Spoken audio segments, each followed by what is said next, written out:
2 children vanished. 1 returned unchanged. And tonight, the shadows are coming back for what they lost. In a town where every adult is lying, the truth is the most dangerous thing left alive. Welcome to Dark Pulse, Midnight Crime Stories, where real-time crime thriller narration, serial killer mysteries, and dark psychological twists keep you awake long after the story ends. Wherever you're watching from, whether it's late night in the US, early morning in Asia, or a quiet corner of Europe, thank you for pressing play. Tonight's episode dives deep into a chilling suspense story, a missing child mystery, and a horrifying truth buried for 18 years. Turn your lights low and let the darkness guide you. A life lost to the shadows Raven Hollow was the kind of American town crime writers love to romanticize. Quiet on the surface, but filled with whispered rumors, old secrets, and an unsolved murder that refused to die. 18 years had passed, yet people still lowered their voices whenever the name Evan Hale was mentioned. Some said his soul still wandered near the abandoned railway tracks. Some said the killer was still out there watching from the dark tree line. And some simply pretended the tragedy never happened at all, because acknowledging it meant remembering how vulnerable they truly were. The night Evan disappeared had been a strange one. A storm moved in from the north, bringing sheets of rain so heavy that even streetlights vanished behind the blur. People stayed inside. Dogs paced nervously. And down near Black Ridge Railway, someone waited for Evan in the cold silence. Someone who knew exactly what he feared, what he loved, and what he trusted. 2 days later, his body was found where the woods met the broken rails. The newspapers called it a dark mystery, a shadow killer case, a haunting unsolved murder. Podcasters picked it up years later, turning it into one of those true crime stories that drew millions of views. Crime forums obsessed over it. Hundreds of theories emerged. But no one ever found out who did it. All they knew was that carved into an old oak tree near the body was a strange looping symbol no one could interpret. And next to it lay a single torn page from Evan's notebook, smeared, unreadable, and deeply unsettling. The case went cold quietly like a dying fire. Evidence vanished. Witnesses changed their statements. Police officers retired or moved away, and the only detective who insisted the case was mishandled deliberately died before explaining what he meant. Raven Hollow buried the story under fear and guilt, pretending healing had begun, when really healing had never even tried. Yet despite the silence, the town never forgot. Children who grew up hearing the story refused to walk near Black Ridge, even as adults. Parents spoke Evan's name in hushed tones, as if saying it too loudly would awaken something. And elderly residents still claimed that on certain nights, especially stormy ones, they saw a figure walking along the tracks, drifting through the fog like a leftover shadow from a nightmare. No one wanted to believe it, but no one dared to deny it either. Years turned into decades, and still the wound remained open. That is how unsolved murders work. They don't fade, they rot, and Raven Hollow rotted quietly, politely from the inside. People tried to explain away the strange experiences over the years. Missing pets, footsteps near windows, anonymous phone calls that hung up in silence. But as long as nothing major happened, the town kept functioning. That's the thing about small towns. Routine becomes a defense mechanism. If people followed the same grocery schedule, the same job routine, the same weekend traditions, they could pretend their world was safe again. But the world was never safe. Not really. And Raven Hollow was about to remember that. It began subtly. A deer carcass found near the tracks, arranged almost deliberately, as if placed rather than stumbled upon. A pair of hikers claiming they saw a man standing between the trees, staring at them without moving. A child reporting a whispering voice in the woods telling her to stay away from the rails before it's too late. Most people brush these off as paranoia, superstition, or the imagination of bored minds living in a quiet place. But a few residents felt the shift immediately. Something old had stirred, something that had been sleeping. Then came the message on a true crime forum dedicated to unsolved American murders. It was posted under a new username. No profile picture, no history, just a single line. Evan Hale wasn't the only one. The moderators removed the post in minutes, but not before several users captured screenshots. Rumors spread through online communities faster than wildfire, reaching even those who had long stopped thinking about the case. Something was happening in Raven Hollow again. And then, it happened. The second murder.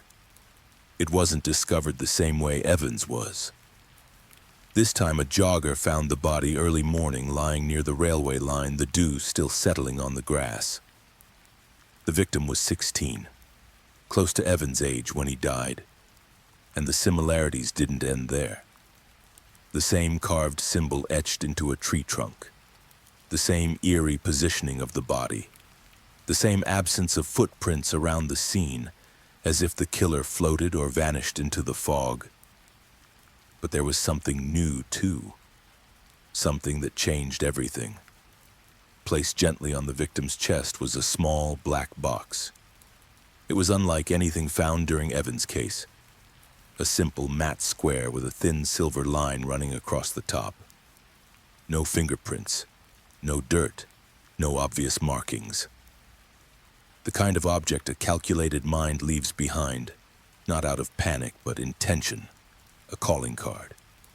When the police opened it, they found a folded slip of paper, cut-out letters like the kind used in ransom notes, arranged into a message.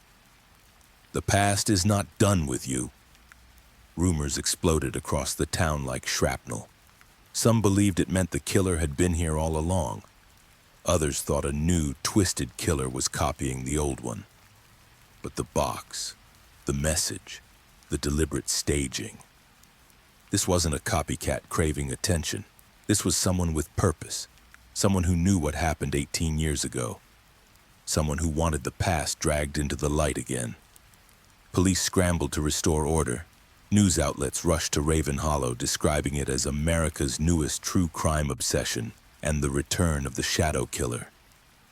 The internet labeled it the Black Ridge Resurrection Case. Search trends spiked overnight. People dove into old theories, conspiracies, and archived interviews. Evan Hale's name went viral again, the hashtag spreading beyond state borders. But what none of them knew, not the reporters, not the townspeople, not the police, was that the box wasn't meant for them. The killer hadn't left it for the detectives or the press. He left it for one person, a person who had been avoiding Raven Hollow for years. A person who tried burying the past the moment he left town. A person whose name had once been tangled in quiet suspicion before the case went cold. Someone who was about to be dragged back into the nightmare he thought he'd escaped. The next chapter of darkness was already waiting for him, waiting for Aiden Cross. And the box was only the beginning. The discovery of the black box spread through Raven Hollow faster than the morning sun could rise. By noon, everyone knew. By evening, everyone feared. By nightfall, people were locking their doors with shaking hands, whispering about the shadow killer returning after nearly 2 decades. News vans parked near the police station. True crime fans gathered outside the old railway line, taking pictures, posting theories, creating hashtags. Even the national media couldn't resist the story. Tomodu, shadow killer returns. Raven Hollow unsolved murder reopens. Another victim found in the town of secrets. But the police weren't celebrating the attention. They were drowning in panic. Detective Laura Briggs, the lead investigator, stood at the crime scene longer than anyone else. She wasn't old enough to have worked on Evan Hale's murder, but she'd grown up with the story. She knew its details the way children know ghost tales, deeply, hauntingly, and with a sense of dread. As she stared at the carved symbol in the tree, she muttered to herself, "Why now? Why 18 years later?" But the silence gave her nothing back. There was something else too, something she hadn't told her team. When she found the body, she saw no crows, no insects, no usual signs of decay. It was as if the woods themselves were holding their breath. People said nature reacted to evil. Laura didn't believe in that kind of supernatural nonsense. But she couldn't deny the cold, unnatural stillness surrounding the scene. The forensics team worked cautiously, but everything they found only deepened the mystery. The victim's name was Caleb Turner, a quiet teenager who lived 3 streets behind Evan Hale's old home. Caleb's mother had reported him missing the previous night. No signs of struggle, no forced entry, no witnesses, and most importantly, no footprints leading to the body, just like Evan. The same impossible detail, the same haunting impossibility. Parents of the town were terrified. They'd heard the stories for years, but now they were witnessing them in real time. Some believed the killer was supernatural. Some believed the killer hid in the trees. Some believed the killer never left Raven Hollow. But Laura Briggs focused only on what she could prove. Clues, patterns, behaviors, and the black box, that strange, deliberate message. She kept replaying the words in her mind. The past is not done with you. Who was you? Who was the message meant for? Why this victim? Why now? She drafted a press statement but hesitated before speaking. The town didn't need polished words. They needed the truth, or at least the version of truth the police could safely share. She stepped in front of the cameras, her expression calm but firm. We are treating this as an active homicide investigation. While there are similarities to a historical case, we cannot confirm any connection at this time. But the reporters didn't care about caution. "Is the shadow killer back?" one shouted. "Is it a copycat? Is this linked to the Evan Hale case? Are we dealing with a serial killer?" Laura didn't answer any of those. Villagers, however, had already decided the answer themselves. Yes, the killer was back. The press conference ended. Laura returned to the station exhausted, overwhelmed, and unsettled. She sat alone in her office, staring at photos from both crime scenes. The symmetry was undeniable. The positioning, the symbol, even the expression on the victims' faces, somewhere between terror and confusion. Something was missing. Something right in front of her, but still hidden. She didn't realize it yet, but the missing piece was on its way back to Raven Hollow. Miles away in Chicago, Aiden Cross sat in his office surrounded by case files of violent offenders, cold case patterns, and behavioral analysis charts. He'd spent hours going through a high-profile criminal psychology report when his phone buzzed. He ignored it the first time, then the second. But when it rang a third time, he sighed and answered without checking the caller ID. "Dr. Cross, speaking." There was a long pause, a trembling breath, then a voice he recognized instantly. Chief Owens from Raven Hollow. Aiden froze. "Chief?" "Aiden," Owens finally said, voice heavy. I'm calling because something has happened." Aiden's stomach tightened. The last time Raven Hollow reached out to him was during his mother's brief hospitalization, and even that call he'd nearly ignored. "What is it?" he asked, forcing his voice to remain steady. Owens hesitated, then said, "There's been another murder near the railway." Aiden stopped breathing. Not because of the murder, murders happened everywhere, but because of the location, the railway. He hadn't heard those words spoken out loud in years. "Owens, why are you telling me this?" Aiden asked quietly. There was silence then. "Because it looks like the Evan Hale case." Aiden felt a pressure in his chest, like someone pressing a hand against his ribs. 18 years, he whispered. It's been 18 years. I know, Owen said. And this new crime scene, it's almost identical. Same symbol carved into a tree, same positioning, and... He hesitated again. A black box. Aiden's hand tightened around the phone. A box? He repeated. Yes, Owen said, corner with a message, a strange one. It said the past isn't done with you.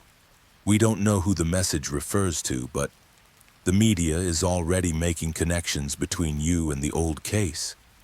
Aiden leaned back, closing his eyes. He was only 17 when Evan died. He wasn't a suspect, but he wasn't innocent either. He had been close to Evan. Too close. And he had seen things he never fully remembered. The human brain protected itself from trauma. Sometimes it buried truths so deeply it pretended they never existed. Aiden had spent years pushing those memories into silence. But the silence was breaking. Aiden, Owens continued, I wouldn't call you if it wasn't necessary. I need your opinion, your expertise. You know violent patterns better than anyone. Aiden stared at the floor. He didn't want to return. He didn't want to face the town. He didn't want to face his own shattered memories. But something inside him, something heavy, something unresolved, told him he couldn't ignore this call. Not this time. He breathed slowly and said, I'll be there tomorrow morning. Owens exhaled with relief.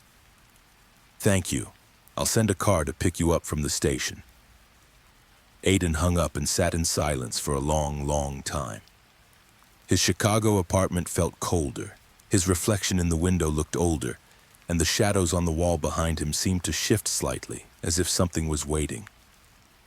He whispered to himself, Evan, why now? That night, Aiden barely slept. Every time he closed his eyes, he saw flashes of the abandoned tracks. Evan's laughter echoing in the wind, the symbol carved into the tree. The night a storm rolled in and changed everything forever. He had spent 18 years running from that memory. Now Raven Hollow was calling him home. And deep inside, Aiden knew what the town really wanted. It wanted answers. It wanted truth. It wanted him. The shadows that took Evan had returned, and this time, they were waiting for Aiden Cross. The train ride to Raven Hollow felt longer than it should have. Maybe it was because Aiden Cross kept replaying the chief's words in his mind. Maybe it was because every mile closer to the town tightened something inside him that had never truly loosened. Or maybe it was because he knew deep down that going back wasn't just about helping an investigation. It was about facing a night he had spent 18 years trying to forget. He stared out the window, watching forests rush by in stretches of dark green and shadowed brown. The sky was a washed-out gray, the kind that blurred the horizon and made everything feel suspended in time. Aiden's reflection appeared in the glass, faint and distant. He barely recognized the man looking back. He'd aged, not in years, but in weight, in memories, in the kind of truths that never disappear. The train slowed as it approached the small, lonely Raven Hollow station. Only a single car waited outside, Chief Owen's cruiser. Seeing it unlocked a feeling Aiden didn't expect. Dread. He stood, grabbed his bag, and stepped onto the cold metal steps. The moment his foot touched the station platform, something inside him shifted. The air smelled the same as he remembered. Pine, damp earth, old wood, and something colder. Something that reminded him of the night Evan was found. A scent that didn't belong to the living world. Owen stood outside the car, arms crossed, wearing a face that tried to be welcoming but failed. Aiden, he said, voice low. Chief, Aiden replied, keeping his own voice neutral. You look different. Time does that. Owens nodded slowly. Come on. We'll talk on the way. Aiden got into the car. Owens drove without turning on the radio, without making small talk, without pretending things were normal. They both knew nothing here was normal anymore. After a few minutes of silence, Owens finally spoke. "You're probably wondering why I really called you." Aiden looked at him. "I figured it wasn't nostalgia." "No," Owens said, "it wasn't." He tightened his grip on the steering wheel. "There's something off about this murder, Aiden. Something I can't explain to my team, something that feels calculated." Aiden turned back to the window. "Calculated killers aren't new, but this one, if he's copying the Evan Hale case, he's following patterns." Owens swallowed. "Patterns," he repeated quietly. "You used that word 18 years ago." Aiden didn't respond. He didn't want his mind opening that door yet. Owens continued, voice even lower. "There's something else, something we didn't discuss on the phone." Aiden looked at him again. "What?" 2 hours after the body was found. Owens hesitated. "Someone broke into the crime scene tape, not to tamper, not to steal anything. They left something." Aiden felt the air change around him. "What did they leave?" Owens met his gaze for a second, then returned his eyes to the road. "A photograph." Aiden's heart paused before continuing. "A photograph of who?" "You." Aiden's breath caught. "Me?" Owens nodded. "It was an old picture. You were a teenager, 17 maybe. And the disturbing part wasn't you. It was what stood behind you. A shadow, a silhouette. We couldn't determine if it was a person or just an illusion. But the killer placed that photograph on the ground beside the body." Aiden leaned back, pulse heavy. "Why would he do that?" Owens didn't have an answer. "I don't know. But I think whoever this is, they want your attention." Aiden looked out the window again. The forest had grown denser, the roads narrower. Raven Hollow wasn't just a town anymore. It was a trap waiting to be sprung. They reached the police station. Aiden stepped out, feeling eyes on him. Officers he'd never met stared with a mixture of curiosity and suspicion. Some whispered, some pretended not to. Aiden ignored them and followed Owens inside. The station felt unchanged. Same creaking floors, same old bulletin boards, same fluorescent lights humming quietly overhead. But the atmosphere was colder. Owens led him to the evidence room. "I kept the black box here," Owens said, unlocking the door. Aiden entered. There it was on the table. Small, matte, harmless looking, and yet more terrifying than any weapon. Owens lifted the lid and handed Aiden the message. Aiden unfolded it and stared at the cut-out letters. "The past is not done with you." The words looked wrong in his hands. Too personal, too direct, too familiar. He read them again and again. "You," he whispered. "The message is clearly meant for me." Owens exhaled. "That's what I feared." Aiden set the message down carefully. "Who else touched the box?" "No one," Owens said. "We sealed it instantly." Aiden looked around the room. Something felt off. Something invisible but heavy. He asked, "Where's the photograph you mentioned?" Owens hesitated again. "It's in my drawer." They stepped out of the evidence room. Owens opened his office drawer and pulled out the picture. It was old, worn, faded by time, or maybe handled too many times by someone obsessed. Aiden stared at it, heart pounding. Yes, it was him, 17 years old, laughing at something off camera, standing near the woods. But he had no memory of this moment, none. And behind him, half in shadow, half in the blur of fading light, stood a figure, slightly taller, slightly leaning forward, its face blocked by the branches of a tree.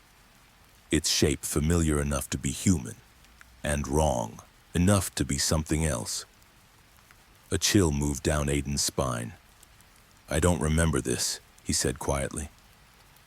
"You were close to Evan," Owens replied. "Maybe this was taken the same day."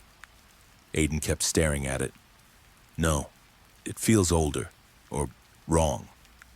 Owens closed the drawer. We need your help, Aiden.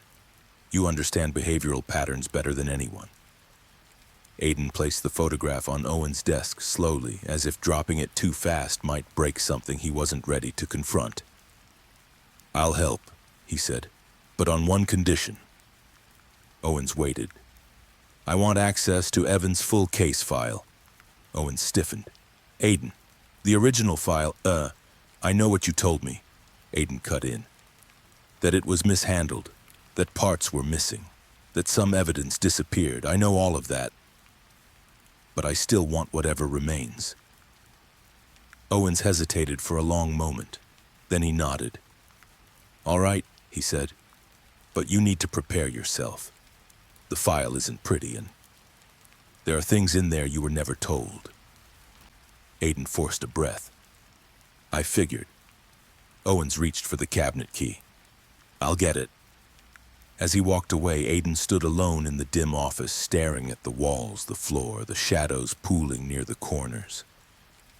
Everything felt familiar yet foreign, heavy yet hollow, as if the whole building remembered him, even if he didn't remember all of it.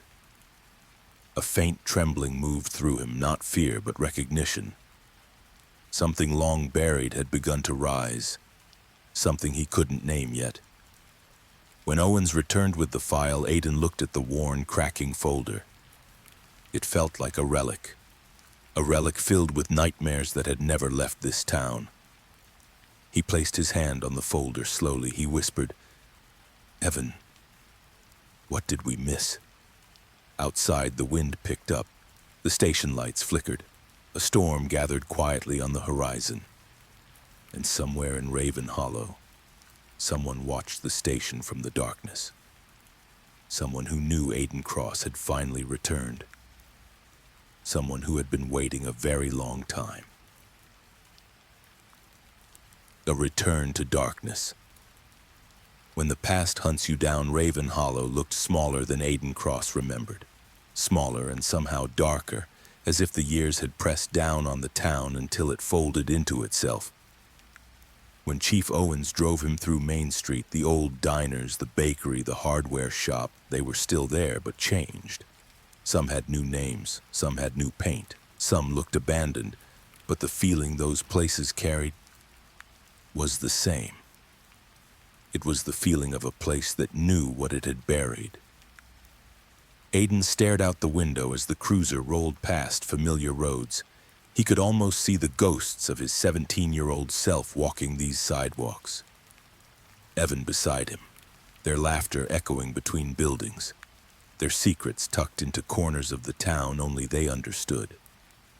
But the laughter was long, gone now, replaced by silence and whispers. They stopped at a red light.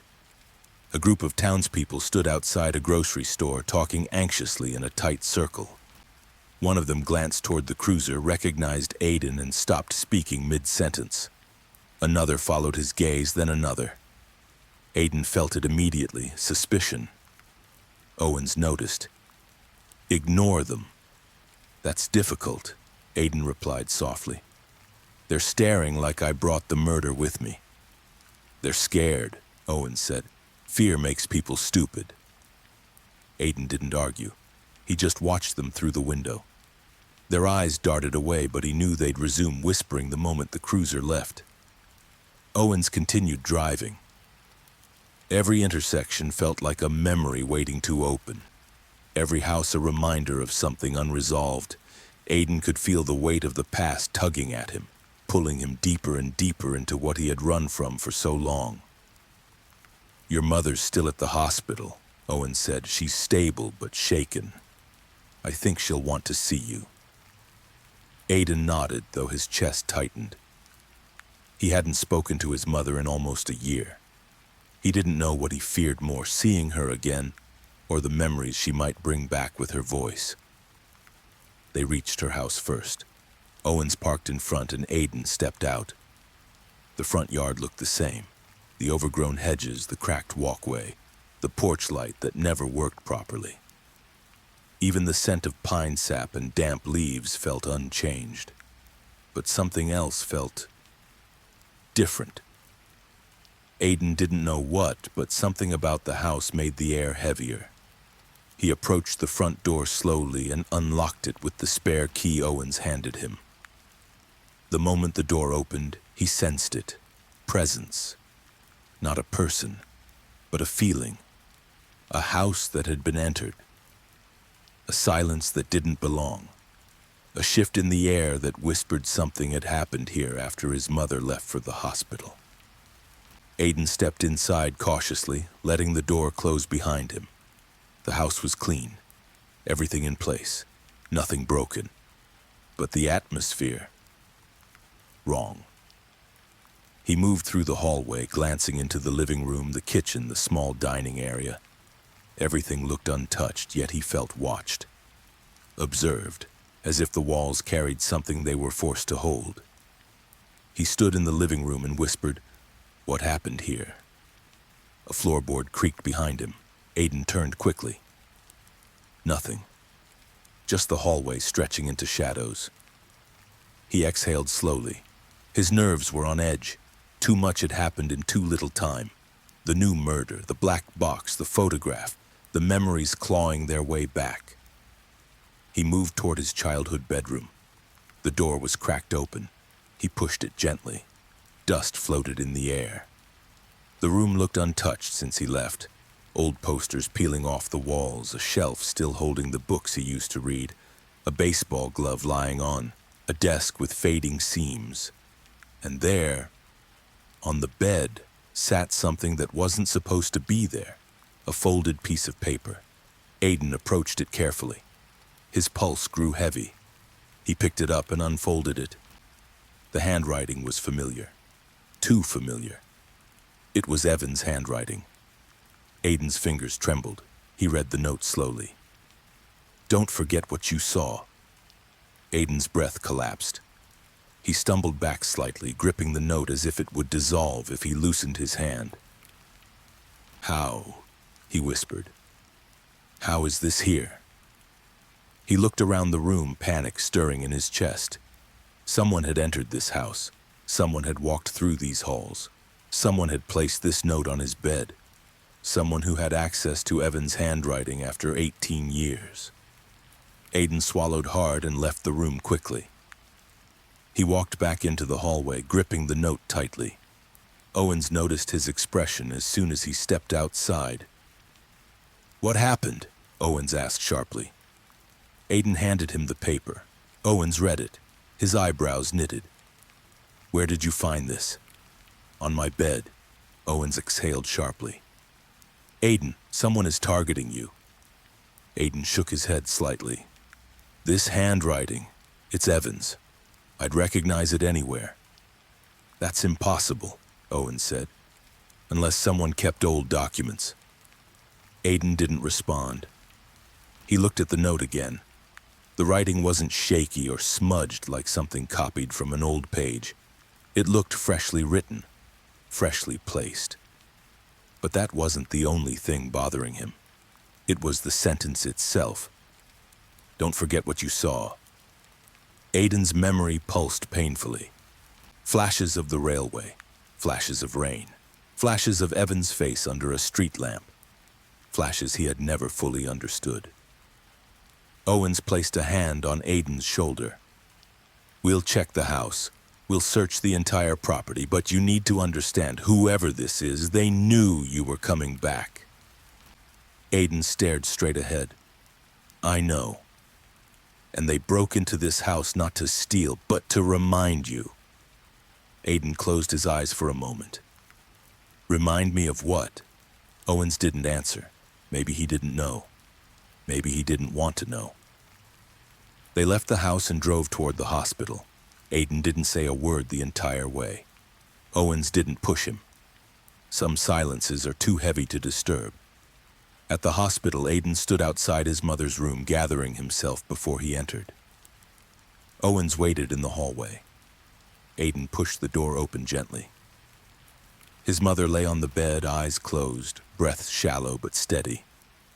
She looked older, fragile, worn down by years of carrying truths she never spoke. Aiden approached her slowly. "Mom, It's me. Her eyes fluttered open. They searched the room. Then they found him. Aiden, she whispered. He took her hand gently. I came as soon as I heard. She stared at him with a mix of relief and fear. A fear Aiden couldn't identify. After a long pause, she whispered something that made his skin crawl. They came back. Aiden froze. Who? He asked quietly. Her breathing quickened. Her eyes filled with something ancient, something she had been holding inside for nearly 2 decades. They came back, she repeated. The shadows. They came back. Aiden's heart pounded. Mom, what shadows? What did you see? She squeezed his hand weakly. You need to leave this town, she whispered, before they look for you. Aiden swallowed. Look for me? Why would they? She interrupted with a trembling voice. Because you were there, Aiden. The night Evan died. His world tilted. He felt the floor beneath him shift. His body stiffen, his breath shatter. He whispered, Mom. What are you talking about? She didn't blink, didn't breathe, didn't hesitate. You were there. Aiden stepped back slowly, his pulse roaring in his ears. What did I see? He whispered to himself, but no answer came. Not from his memory, not from his mother, not from the shadows gathering outside the hospital windows. Only silence. And in Raven Hollow, silence always meant something terrible was watching. Aiden Cross walked out of his mother's hospital room with a feeling he didn't even have a name for. It wasn't shock. It wasn't fear. It wasn't confusion. It was all of them, stacked, layered, pressing down on him until his chest felt too tight to breathe. His mother's words repeated in his mind, circling like a storm he couldn't outrun. You were there, Aiden. The night Evan died. He whispered the sentence under his breath again and again as he made his way down the hallway. It sounded unreal every time he said it. He had spent 18 years believing he wasn't there, believing he had nothing to do with that night, believing he left town because grief had swallowed him alive. But what if grief wasn't the whole story? Owens waited near the elevator, arms crossed, watching him carefully. How is she? He asked quietly. Aiden didn't answer at first. His throat felt dry, his thoughts too loud. When he finally spoke, the words came out softer than he intended. She said, I was there. Owens blinked. There? As in? The night Evan was killed, Aiden whispered. Owens shook his head immediately. Aiden, you were questioned back then. You told us you weren't anywhere near the woods. You said you were home the entire evening. I thought I was, Aiden said, voice trembling. Or maybe I didn't think at all. Maybe I just believed whatever memory felt safer. Owen stared at him for a long moment, as if trying to read something hidden behind his eyes. Aiden, he said slowly, trauma can distort memories, but it can't invent being somewhere you weren't. Aiden didn't look at him. Unless I blocked it out. Owens didn't respond. Aiden turned toward the elevator. I need air. Owens followed silently. They stepped outside into the cool evening wind. The hospital parking lot was nearly empty except for a few scattered cars. The sun had dipped behind the trees, leaving long shadows sprawled across the pavement. Shadows that shouldn't have bothered Aiden, but did. He kept darting glances around him, expecting movement, expecting a figure, expecting eyes watching from the tree line. Owens noticed. You okay? No, Aiden said bluntly. But I'm here. That has to count for something. They stood in silence for a moment. The wind carried faint scents of pine and rain. Storm clouds were gathering in the distance, dark, heavy, familiar. Raven Hollow always felt different before a storm, as if the town exhaled something it usually held inside. Owens broke the quiet first. There's something else you should know, Aiden. Aiden looked at him warily. What now? The black box wasn't the only thing left at the crime scene. Aiden felt his stomach clench. What do you mean? Owens took a deep breath. We found footprints.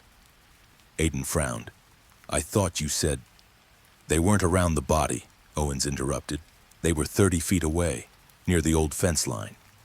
Aiden waited. They were small, Owens continued softly, like teenage-sized.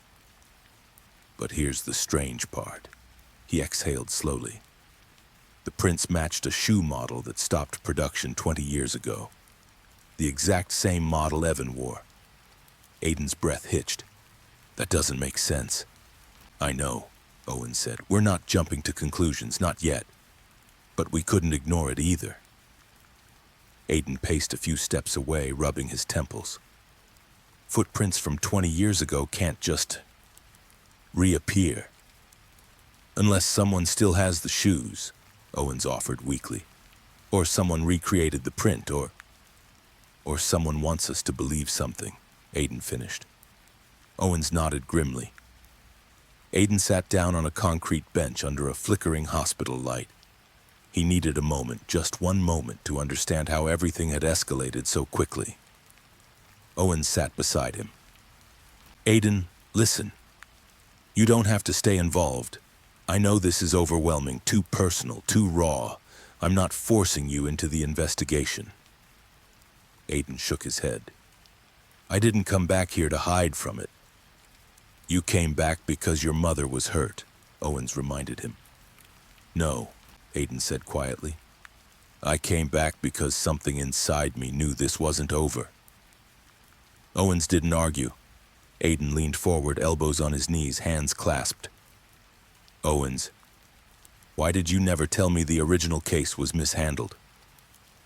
Owens hesitated.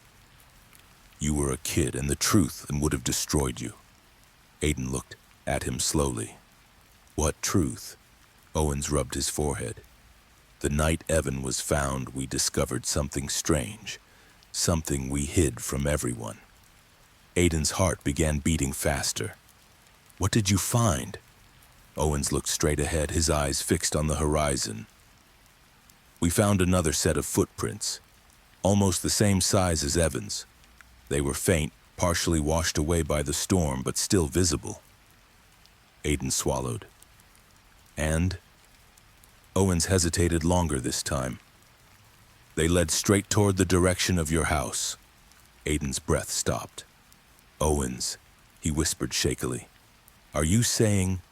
No, Owens cut in. Footprints don't mean guilt. They only mean presence. And you were a distraught kid. Everyone in town knew you and Evan were inseparable. It made sense you might have gone looking for him. He shook his head. We didn't think you were involved. Aiden's voice cracked. Then why hide it? Owens finally turned to face him. Because your father insisted. He said you had already suffered enough. He said Evan's death was a trauma you didn't deserve to carry. Owens paused. He said you didn't need more nightmares. Aiden closed his eyes. The mention of his father hit like a blow. Memories of a strict, quiet man. A man who rarely raised his voice but carried a presence like a shadow. A man who suddenly died when Aiden was still young. A man Aiden never truly understood. A man who kept secrets. Aiden whispered, I don't remember going to the tracks that night. I don't remember any of it. Owen sighed. Maybe it's time you tried to remember. Aiden looked up at the dark gathering clouds. Memories don't come because you ask for them. Sometimes they come when you least want them, Owen said quietly. Aiden stood. Take me to the crime scene. Owens' eyes widened. Aiden, I need to see it. I need to feel it. Maybe being there will bring something back. Owens hesitated. It's late. The storm's coming. The woods are exactly where everything started, Aiden said, voice firm. And they're where everything is happening again. Owens swallowed. He could see Aiden's determination, the kind that couldn't be negotiated. "All right," he said reluctantly. "But stay close, and don't wander." Aiden nodded. They left the hospital and drove down an old back road, the same road that led to Black Ridge Railway. The sky above them rumbled. The air thickened. Wind whipped through the trees, bending branches like skeletal arms reaching down from the dark. Raven Hollow didn't just look haunted tonight. It felt haunted. As they approached the railway entrance, Aiden stared into the woods where the trees grew old and crooked. Trees that had witnessed things no human eye ever should. The cruiser stopped. Owens turned off the engine. "This is it," he said softly. Aiden opened the door and stepped out. The cold air hit him immediately, a sharp sting. A reminder that the past wasn't dead. It was breathing. He walked forward slowly, eyes fixed on the space between the trees. He didn't need Owens to guide him. His feet moved as if remembering a path before his mind did. Every step tightened something inside him. Every branch creak echoed too loudly. Every shadow stretched too far. Owens followed close behind. "Aiden, be careful." Aiden didn't respond. He just kept walking, drawn deeper into the woods like a thread pulling him into a memory. And then he stopped. He didn't know why. He just did. The trees parted slightly, opening into the smallest clearing. A circle of flattened leaves, a hint of disturbed soil, marks faint but still present. The place where Caleb Turner had been found. Aiden's chest tightened painfully. He whispered, This feels wrong." Owens nodded. "This is where we found him." Aiden stepped forward slowly. The air here felt colder than the rest of the woods, almost unnaturally so. He knelt down, letting his fingers brush the dirt lightly. A wave of something hit him. Not memory, not yet, but something close. A pressure behind his eyes, a tightness in his ribs, a faint whisper in the back of his mind. Owens watched him carefully. "Aiden, what is it?" Aiden shook his head. "I don't know." But he felt it. Something old, something waiting, something connected to him in a way he didn't understand. He stood slowly, turning in place, scanning the trees, the shadows, the spaces between branches. He didn't see anything, but he felt watched. He whispered quietly, "Someone was here." Owens tensed. "Recently?" Aiden swallowed. "No." He paused. 18 years ago." The wind howled suddenly, carrying the sound of distant thunder. Aiden looked deeper into the woods toward the older railroad path, the same direction the footprints had once led. And in that moment, something inside him finally whispered back, "You've been here before." For a long moment, Aiden Cross didn't move. He stood in the clearing, wind parting the branches above him like fingers dragging across an old wound. Owens watched him carefully, afraid to interrupt whatever was happening inside Aiden's mind. Something had shifted. Something had cracked open.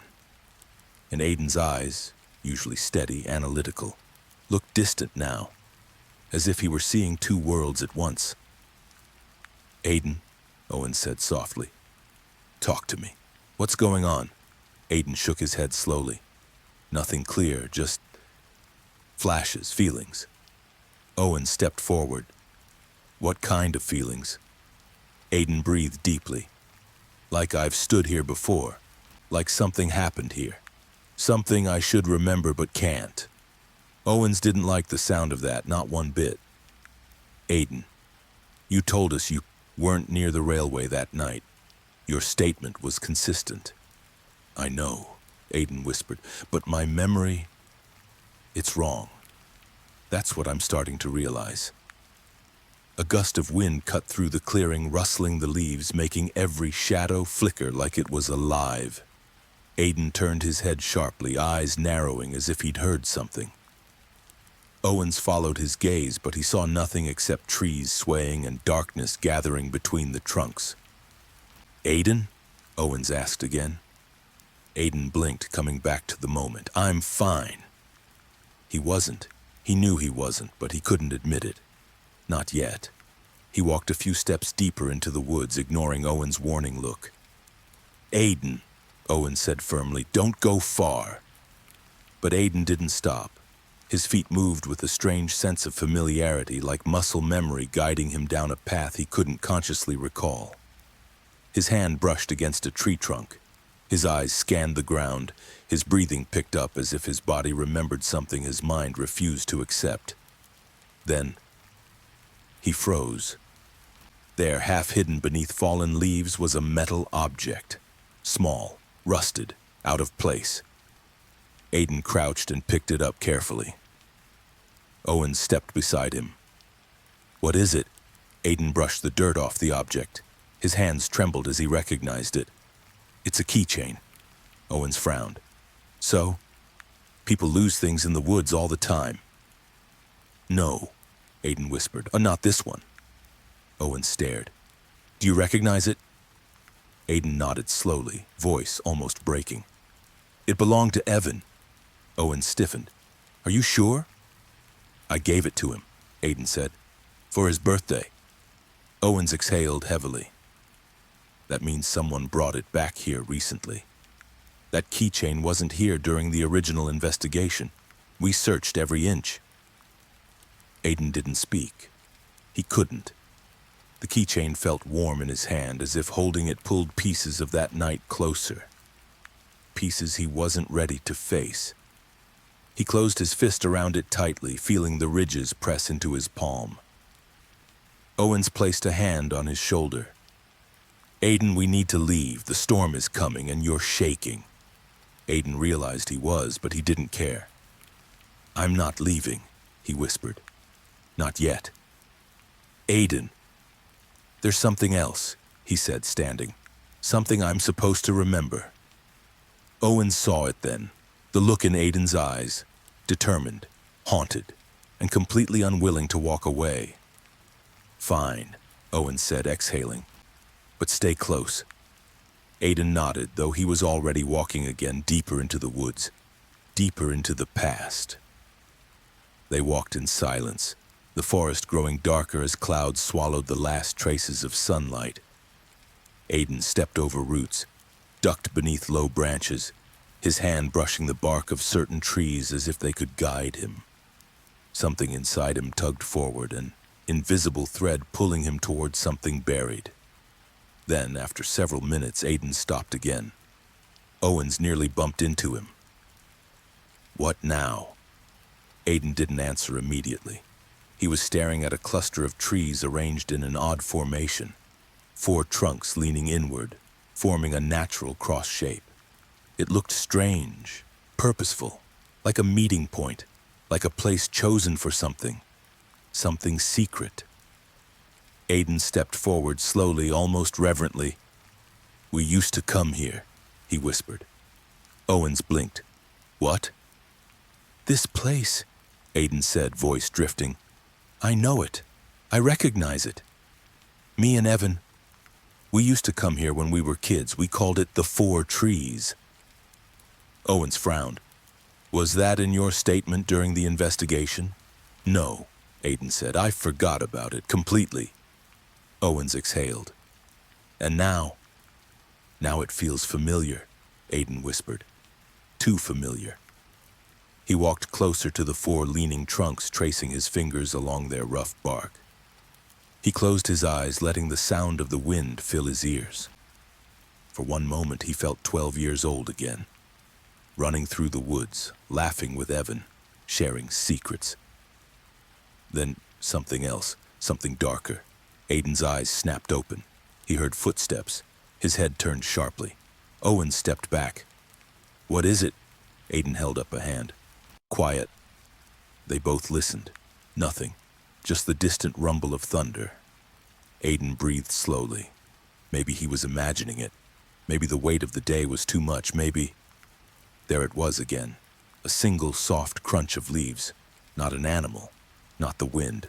Footsteps. Aiden and Owens exchanged a look. Owens whispered, "Stay behind me." Aiden didn't listen. He moved forward toward the sound. "Aiden!" Owens hissed. "Stop!" But Aiden kept walking, each step slow and deliberate. The sound grew clearer. Someone was in the woods, someone watching, someone close. A sudden rustle made Owens reach for his gun. "Show yourself," Owens called out. "Police!"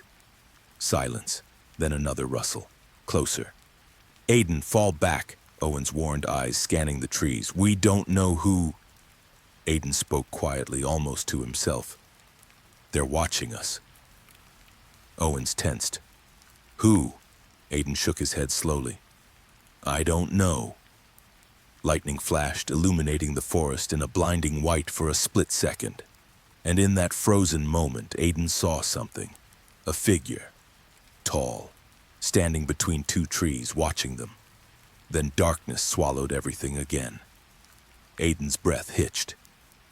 "Did you see?" Another flash of lightning. The figure was gone. Owens cursed under his breath.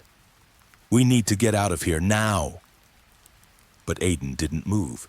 He was staring at a tree trunk where the figure had stood. Owens followed his gaze. There, carved into the bark, was the same symbol from Evan's murder.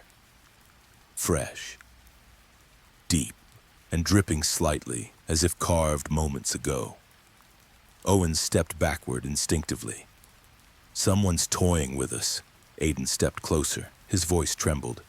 "Not toying, calling." A thunderclap shook the forest. Owens grabbed his arm. "We're leaving. Now." Aiden finally nodded. They turned back toward the entrance of the woods, moving faster than before, branches slashing against their sleeves, the storm closing in behind them. But as they walked, Aiden kept glancing over his shoulder, because he knew. He didn't imagine the footsteps, he didn't imagine the figure, and he didn't imagine the carving. Someone was out there, someone who knew the woods better than either of them. Someone who remembered every path, every tree, every memory Aiden had forgotten. Someone who wanted him back here. Someone who had been waiting. As they exited the woods and reached the cruiser, Owens unlocked the doors quickly.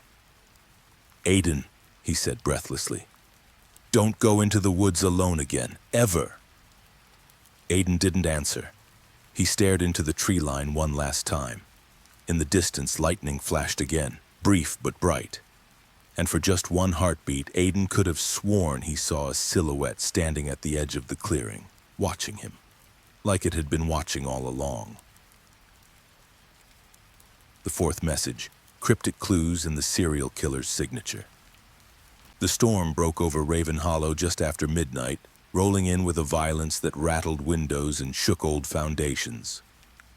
Rain hammered rooftops, thunder cracked the sky into jagged pieces, and for a few hours the town felt like it was drowning under black clouds and unanswered prayers. Lights flickered, dogs howled. People lay awake listening to the rain, trying not to think about the body at the railway. Or the possibility that the killer who left it behind was still out there, watching. Aiden Cross sat alone in Chief Owen's office at the station, the hum of the fluorescent lights competing with the distant growl of thunder. The file on Evan Hale lay open on the desk in front of him, edges worn and yellowed by time. Photographs, reports, statements. A jigsaw puzzle he'd once tried very hard not to solve. Now he had no choice. He ran his thumb over a picture of Evan, the one taken a few months before he died. Evan's grin was crooked. His eyes were bright. The kind of face that didn't belong on an unsolved murder file. The kind of face that haunted true crime documentaries and late-night horror podcasts. The kind of face people didn't forget, yet somehow the night of his death, Aiden had, or his mind had made sure he did. Owens came back into the office carrying 2 paper cups of coffee. He handed one to Aiden and sat down with a tired sigh. "You look like you've seen a ghost," Owens said. Aiden didn't look up. I feel like I'm sitting inside one. Owens didn't argue with that. For a few seconds, they just sat there, listening to the rain batter the windows. Did you find anything?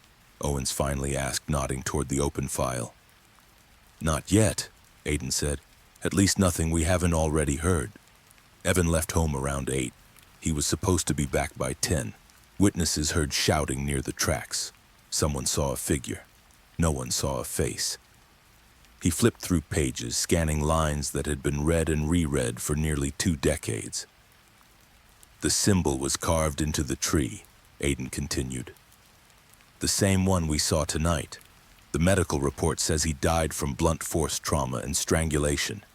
No defensive wounds, no signs of a struggle.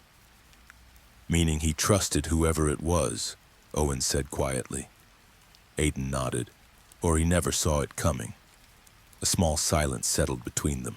Then Aiden said, "What about the new crime scene?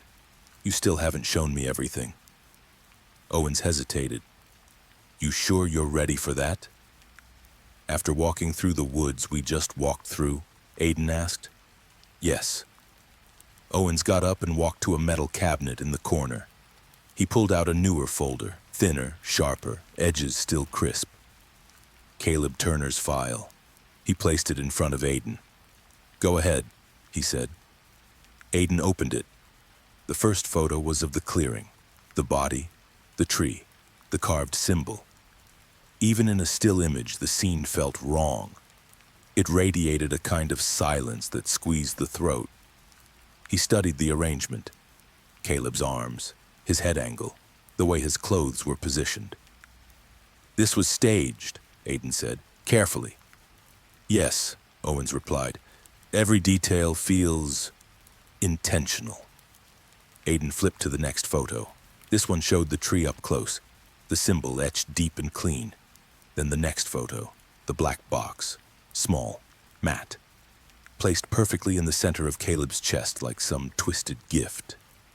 Aiden stared at it for a long time before turning to the image of the note. "The past is not done with you." He could almost hear the words spoken out loud in a distorted voice, echoing in a dark room. It had that kind of weight, that kind of threat. "Cut out letters," Aiden said.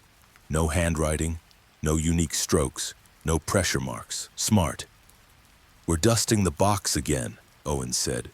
"But so far, nothing. No usable prints, no hair, no fibers. Whoever did this knows what they're doing." Aiden's eyes narrowed. "What about the inside of the box?" Owen's expression shifted almost imperceptibly. "That's what I was going to show you next." He stepped away again and opened the evidence locker.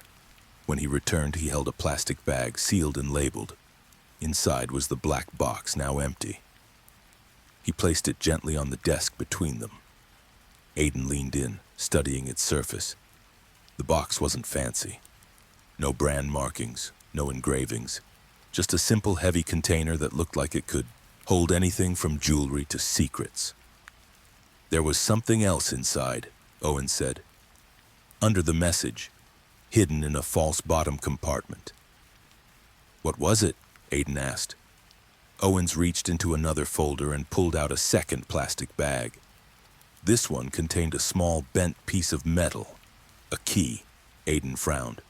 "What does it open?" "We don't know yet," Owens said. "It's too generic, no markings. Could be for a locker, a storage unit, a gate, anything." Aiden stared at it. His mind turned slowly, searching for patterns, connections, symbols. The black box with a cryptic message and a hidden key. The staged body. The symbol. The footprints mimicking Evan's shoes. The note on his bed in Evan's handwriting. "This isn't random," Aiden murmured. "This is a signature." "A serial killer's signature?" Owens asked.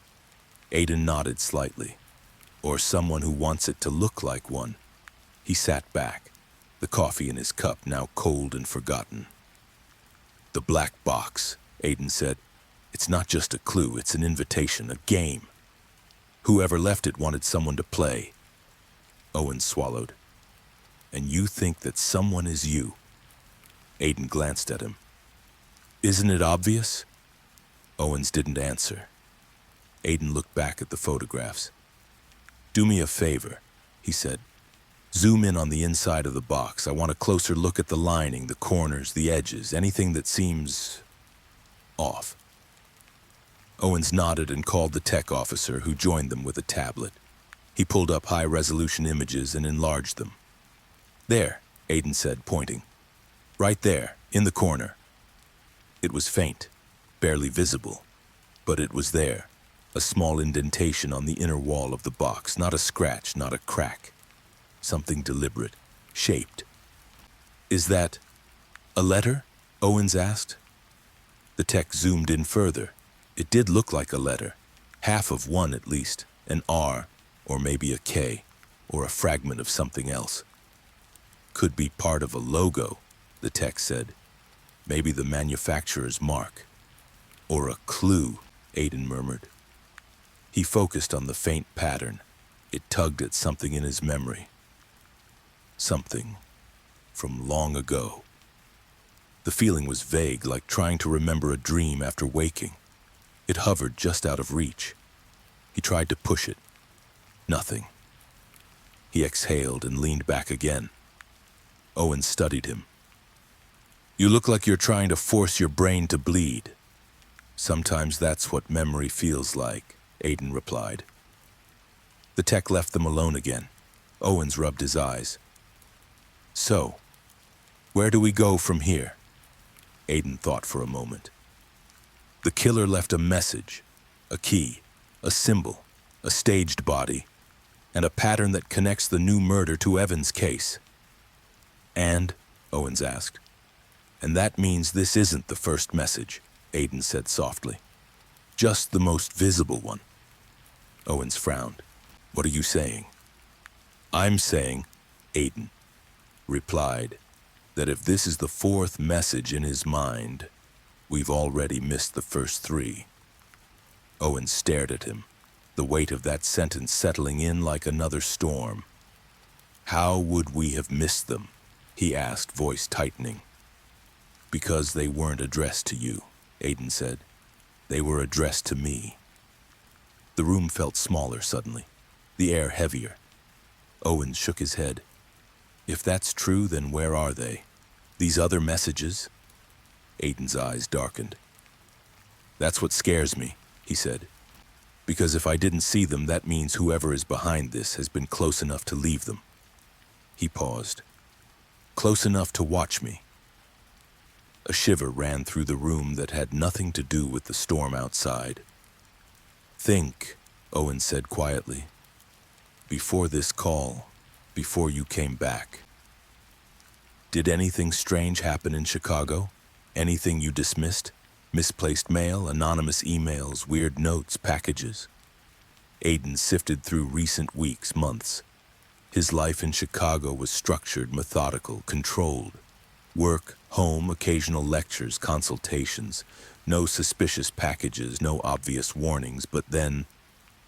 There was something, he said slowly. It didn't seem important at the time. Owens leaned forward. What? A case file, Aiden said. One I never requested. It showed up on my desk one morning with no cover sheet, no sender, no explanation. It wasn't part of my caseload. It was a printout of an old article about Evan's murder and a single sticky note on top. What did the note say? Owens asked. Aiden swallowed. Still unsolved, he said quietly. That's all.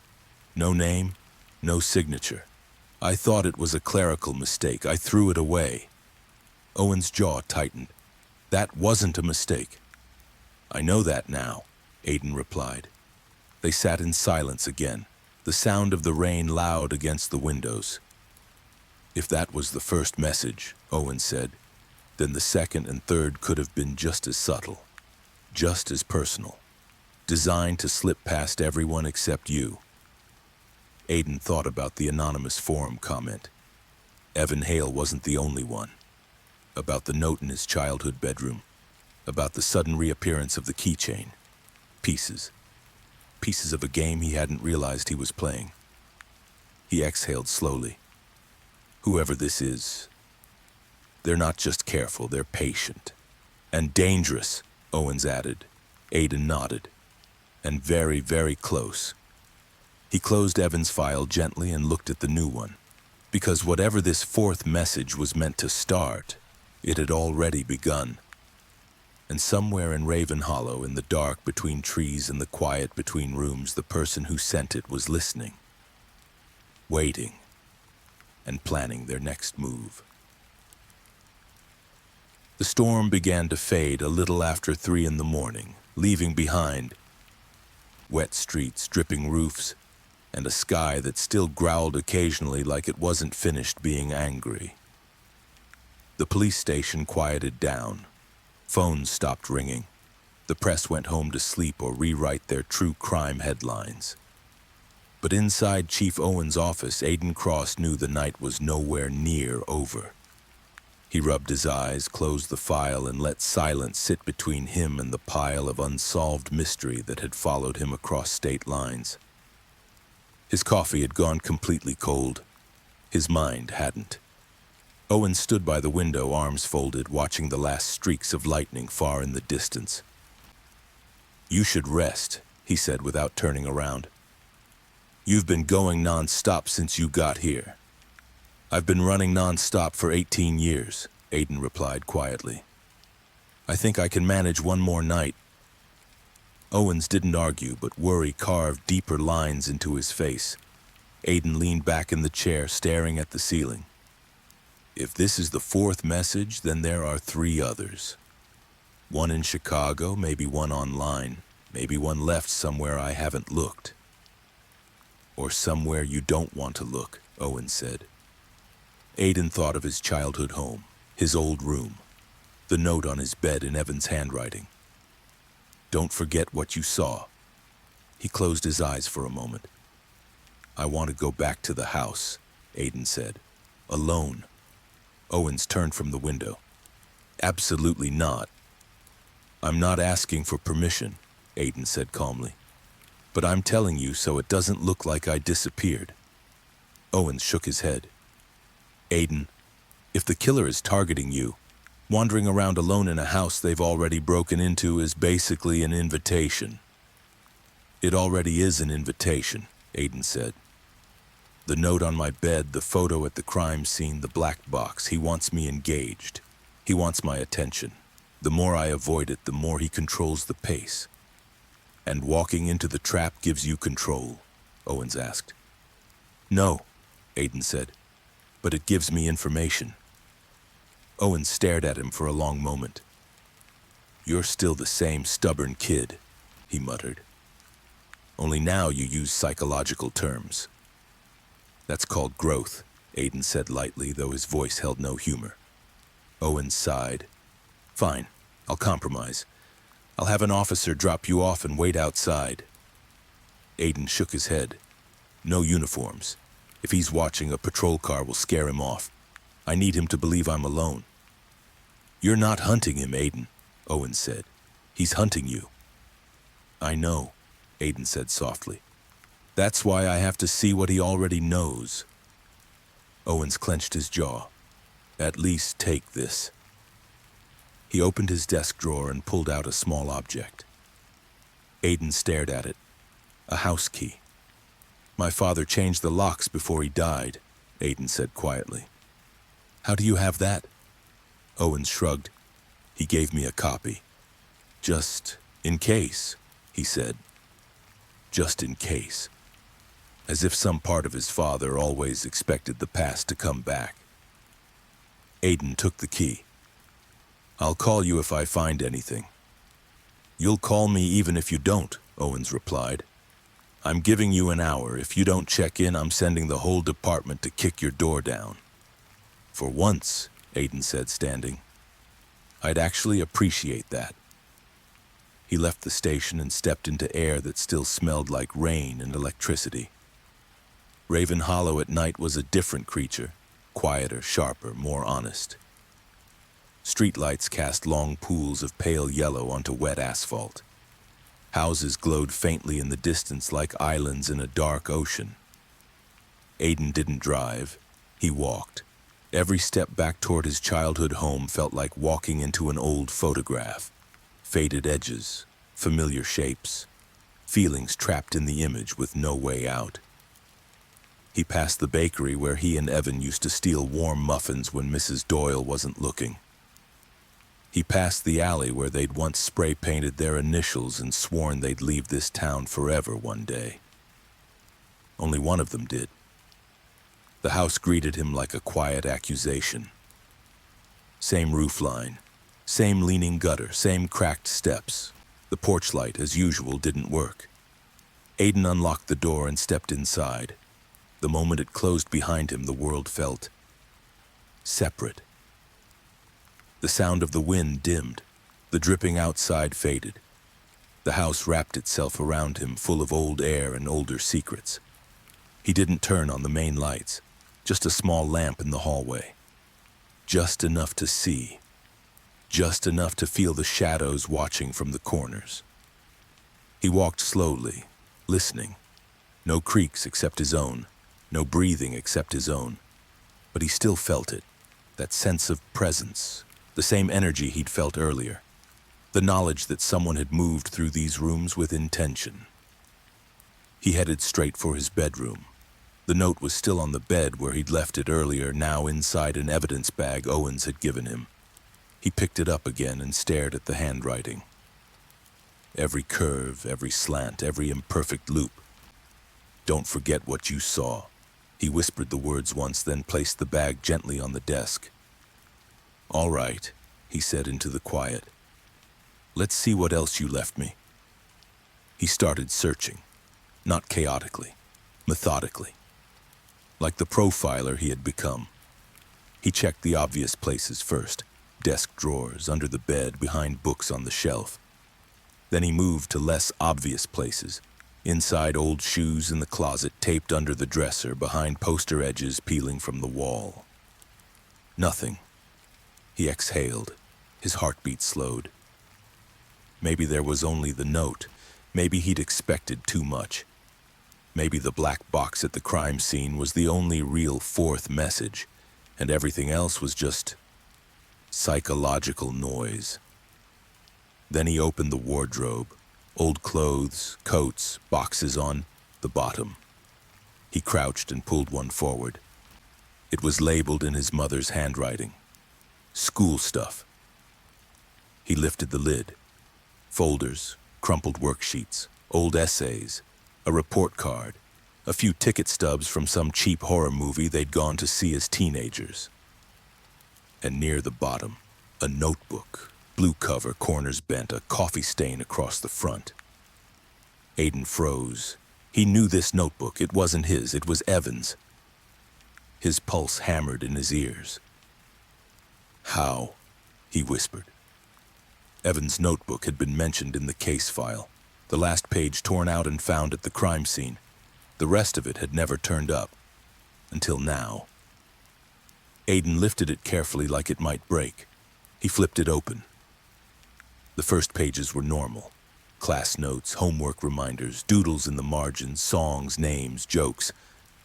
Then halfway through, the entries changed. The words grew sharper, the handwriting more frantic. Aiden turned one page, then another, and read a line that made his skin turn cold. "If something happens to me, it won't be an accident." His throat tightened. He turned the page again. "I think someone is watching us, not just me. Us." Another page. "Aiden thinks I'm paranoid, but I know what I saw in the woods. I know who was there. I know what they were doing. I know what we did." Aiden's hands trembled. His own name, written in Evan's handwriting, over and over, tangled with sentences about the woods and the railway and the thing we're not allowed to talk about. His vision blurred for a second. He forced himself to focus. At the very bottom of one page, written smaller, like a secret hidden even from himself, Evan had written, "If he finds this before Aiden does, I'm dead." Aiden sank down slowly onto the edge of the bed, notebook open, breathing hard. The notebook hadn't just appeared here by accident. Someone had put it here, Someone who had kept it for 18 years. Someone who knew exactly when Aiden would come back to Raven Hollow, and exactly where he would look. The fourth message wasn't just the box, it wasn't just the note on his bed, it wasn't even the key in the hidden compartment. It was this. Evan's voice reaching out from the past with words that had been buried like Aiden's own memories. He stared at the page with his name on it. Evan thought Aiden knew more than he did. Evan thought Aiden had seen something. Evan thought Aiden was part of it. And somewhere right now in the dark outside this very house, someone was waiting to see what Aiden would remember next. Aiden closed the notebook slowly. Then he reached for his phone. It was time to tell Owens. The fourth message had just become something much bigger than a single box at a crime scene. Aiden Cross stared at the notebook for a long time before he remembered he wasn't alone in this. Not anymore. The past wasn't just his to carry now. It was officially an active crime scene detail, a thread in a live serial killer investigation, a true crime horror story unfolding in real time. He picked up his phone and called Chief Owens. The line rang once, twice. On the third ring, Owens answered, voice rough with exhaustion. "Yeah?" "It's me," Aiden said. His own voice sounded distant in his ears. "You need to come to the house, now." Owens didn't ask why, didn't complain about the hour, didn't say he'd already given Aiden more freedom than he should have. He just said, "On my way," and hung up. Aiden set the phone down and looked at the notebook again. Evan's words stared back at him. "If something happens to me, it won't be an accident. I know what we did in the woods. If he finds this before Aiden does, I'm dead." Aiden's mind spun through possibilities, each one darker than the last. Who was he? How many times had Evan tried to warn someone? Why hadn't Aiden seen this notebook before? Why had it been hidden in his mother's house all these years? And most important of all, why had it resurfaced now? Outside, a car door slammed. Aiden heard footsteps on the front porch, then the turn of a key. He hadn't even realized Owen still had one. The door opened. Owen stepped inside, closing it quietly behind him. "Aiden?" he called. "In here," Aiden answered from his room.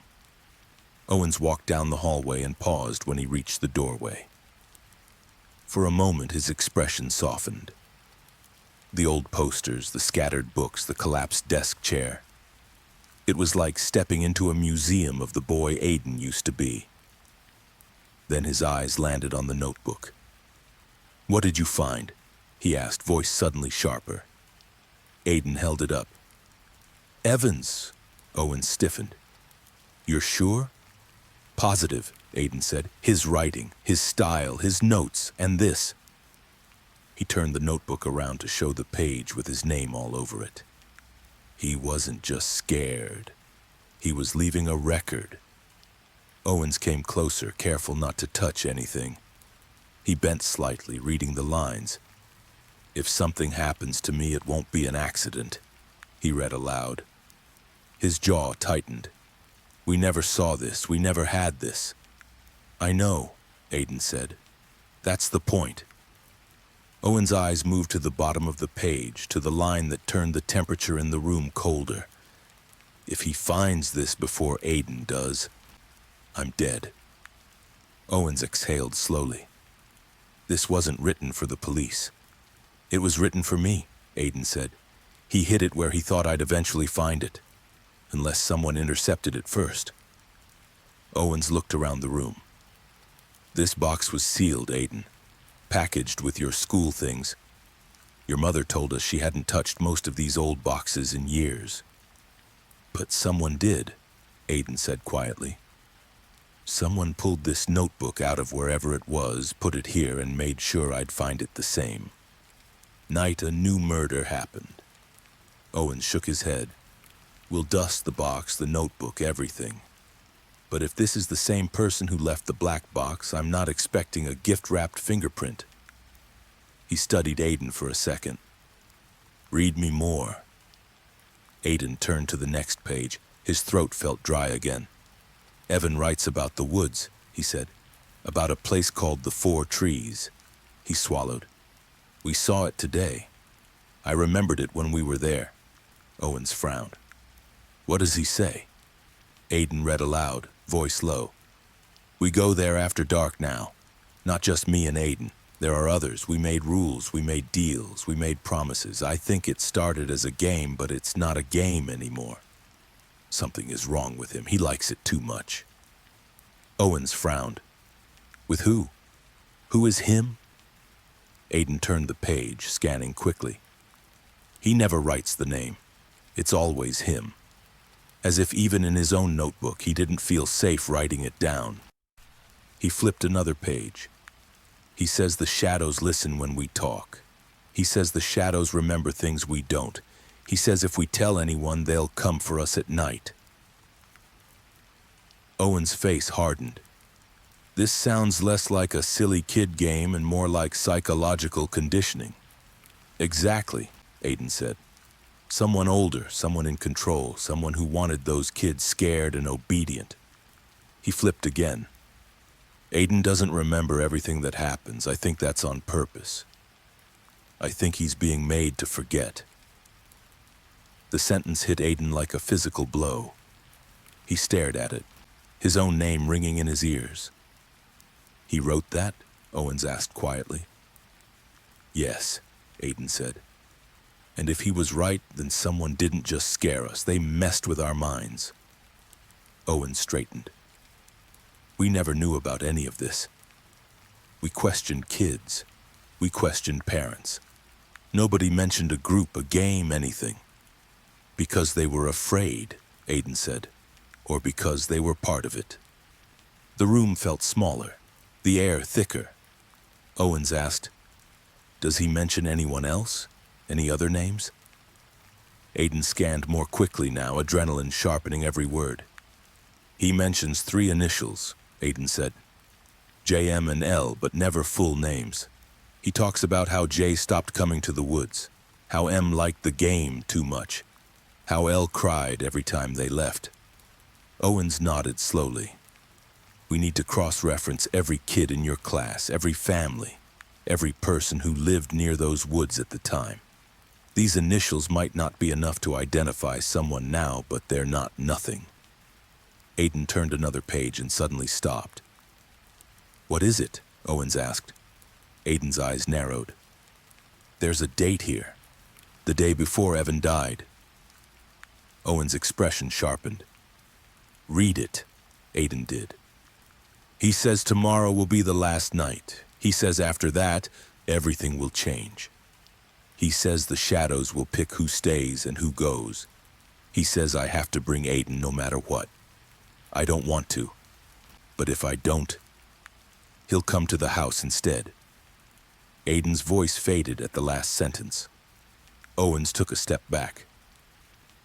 Aiden, he said slowly, this sounds like premeditation. This wasn't random. Evan walked into something he knew was dangerous because he thought the alternative was worse. And he made sure I was with him, Aiden whispered. Owens nodded. Because whoever he was threatened you. The words settled over them like dust in an old graveyard. For a long time, neither of them spoke. Then Owens said, this isn't just a new murder copying an old one. This is someone picking up where something very specific left off. Something that started with those woods, those meetings, and whoever was leading that game. Aiden closed the notebook carefully, as if closing a wound. The 4th message isn't about the new victim, he said. It's about the old one. It's about unfinished business. Owen's voice went low. And it's about you. Aiden met his eyes. If I was there that night, and this notebook says I was, then my missing memory isn't an accident. Repressed trauma? Owens asked. Maybe, Aiden said. Or maybe someone made sure I wouldn't remember. Who could do something like that? Owens asked. Aiden let out a humorless breath. Someone who understands fear, control, manipulation. Someone who knew how to turn kids into puppets. He looked at the notebook one more time. "If the killer is sending me back into this," he said quietly, "then he wants me to follow the same path Evan did. Talk to the same people, ask the same questions, maybe make the same mistake." Owens folded his arms. "So what do we do?" Aiden's answer was simple.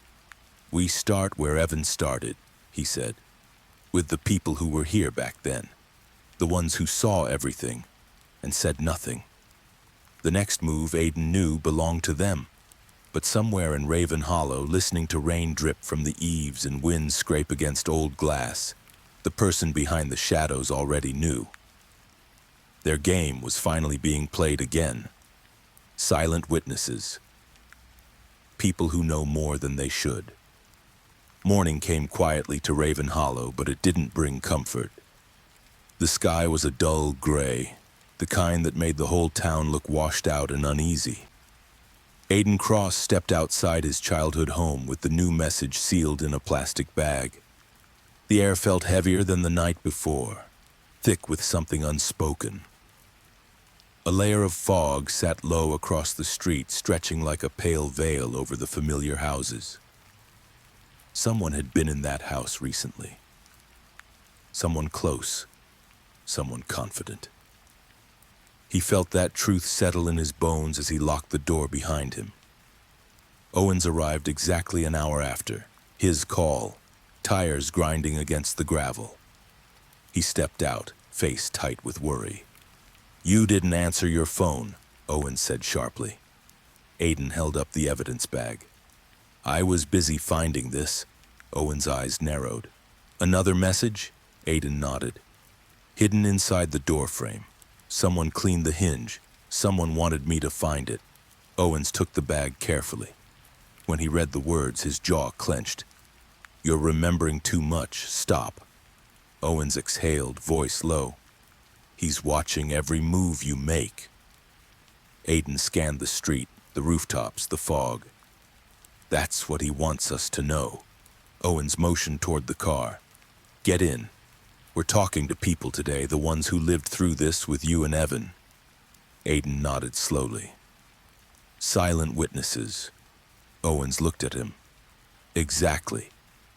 They drove toward the south edge of Raven Hollow, passing the old playground, the bakery, and the narrow road that curved toward the woods. The town looked deceptively normal. Kids waiting for morning buses, a woman walking her dog, a man sweeping his porch. But beneath that thin surface of routine, Aiden sensed tension everywhere. Eyes lingering too long. Doors closing as they drove past. Conversation stopping mid-sentence. The town wasn't just nervous. The town was hiding. Owens parked near a cluster of old duplexes. "We start with Mrs. Landry," he said. "She was the last adult to see Evan alive." Aiden remembered her vaguely. A quiet, anxious woman who worked at the library. She used to give them leftover bookmarks and warn them not to stay out after dark. He hadn't thought of her in years. They approached her front door. Owens knocked. Soft footsteps. A pause. Then the door cracked open an inch. Mrs. Landry's eyes peeked through, cautious, frightened. When she saw Owens, she opened the door a little wider until she saw Aiden. Then she froze. "Aiden," she whispered, voice trembling. "You came back." Aiden nodded politely. "I need to ask you something." Her gaze flicked nervously behind him to the street, then to the woods in the distance, then back to him. She opened the door just enough to let them in. Inside, the house was dim, curtains drawn tight. A faint smell of lavender tea lingered in the air. Mrs. Landry moved quietly, like someone afraid to disturb ghosts. Owens spoke gently. "We're revisiting Evan's case, and the new one." Her hands shook as she poured tea she clearly didn't want to serve. "I knew this day would come again. We all did." Aiden leaned forward. "Mrs. Landry, You said once that you saw Evan the night he disappeared, just before the rains started. She stiffened. Yes, she whispered. I saw him walking past the library. He was alone, but he wasn't acting like himself. He looked pale, scared, like he was forcing himself to go somewhere. Do you know where? Aiden asked. Her eyes flicked to him again, and something in her gaze changed.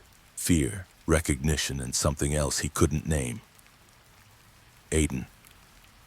He was looking for you. Aiden's breath stilled. He had something he wanted to give you, she added quietly. He told me that. He said it was important. He said you needed it.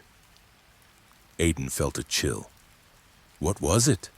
Mrs. Landry's hands tightened around her teacup. He didn't show me. He only said, if I don't come back, Aiden will know what it means. Owens exchanged a glance with Aiden. So you think he left something? Owens asked. I know he did, Mrs. Landry whispered, because the next day, before anyone found Evan, someone came to my house. Aiden leaned forward. Who? She shook her head. I never saw his face. He wore a hood. He stood at my doorstep in the rain. He told me not to say a word. He said if I did, I'd end up like Evan. Aiden felt the air leave his lungs. Mrs. Landry continued, voice shaking. He said my eyes saw too much, that my silence would keep me alive. Owen's voice grew tense. Why didn't you tell the police back then? Mrs. Landry met his gaze with watery eyes. Because 2 weeks later, someone broke into my house. Nothing was taken, nothing was touched. But a note was left on my pillow. She stood up slowly and walked to a drawer. From inside, she retrieved a small envelope, aged, yellow, edges frayed. She handed it to Owens. He opened it carefully. Inside, one sentence. Good girl. Aiden felt sick. Owens exhaled sharply. This is the same style, same tone, same threat. Mrs. Landry whispered. I was terrified. I still am. All these years, I kept quiet because I thought it was over. Aiden closed his eyes briefly. It wasn't over. She stared at him with something like pity. No, Aiden. It was never over. Not for you. Not for Evan. Not for any of us. He never left Raven Hollow. Owen's voice dropped. Do you know who he is? She hesitated. Then her answer came in a whisper that cracked like breaking glass. I think some people in this town know, but they're too afraid to speak. They've been afraid since the beginning. Aiden felt something tighten in his chest. Who, Mrs. Landry? He asked softly. Who knows? Her eyes drifted toward the window, toward the fog, toward the houses across the street. The parents, she whispered. The ones who kept their children indoors after dark. The ones who avoided the woods. The ones who knew, but never told you boys the truth. She looked back at Aiden. There are people in this town who know what happened in those woods. They always knew. Aiden's pulse thudded. Then we talked to them, he said. Mrs. Landry's expression trembled. Be careful, Aiden, she warned. Silent witnesses stay silent for a reason. Her voice lowered until it was barely a breath. Because the shadows don't just watch, she swallowed. They punish. A sudden knock hit the front door. 3 slow, deliberate knocks. Not a neighbor, not a friendly visit, not at this hour. Mrs. Landry went pale. Owens reached for his gun. Aiden's stomach tightened. Because deep down, he knew. It wasn't a visitor, it was someone who didn't like silent witnesses speaking at all. The 3 knocks echoed through the small living room like a warning shot. Slow, heavy, too intentional to be normal. Mrs. Landry's hands flew to her mouth. Her teacup rattled on the table. Owens stiffened, gun half drawn. Aiden's pulse slammed into his ribs. Whoever stood behind that door wasn't here by accident. Owens whispered, Stay behind me. Aiden didn't move. The house went still. No footsteps, no voices, just that suffocating silence. The kind of silence that suggested whoever knocked wasn't trying to be heard anymore. He wanted to be feared. Owens motioned for Mrs. Landry to stay seated, then took slow steps toward the front door. The floor creaked beneath him. Aiden followed a few steps behind, scanning the windows, the hallway, the corners of the ceiling. Every shadow seemed deeper now. Every breath in the room felt shared with another unseen presence.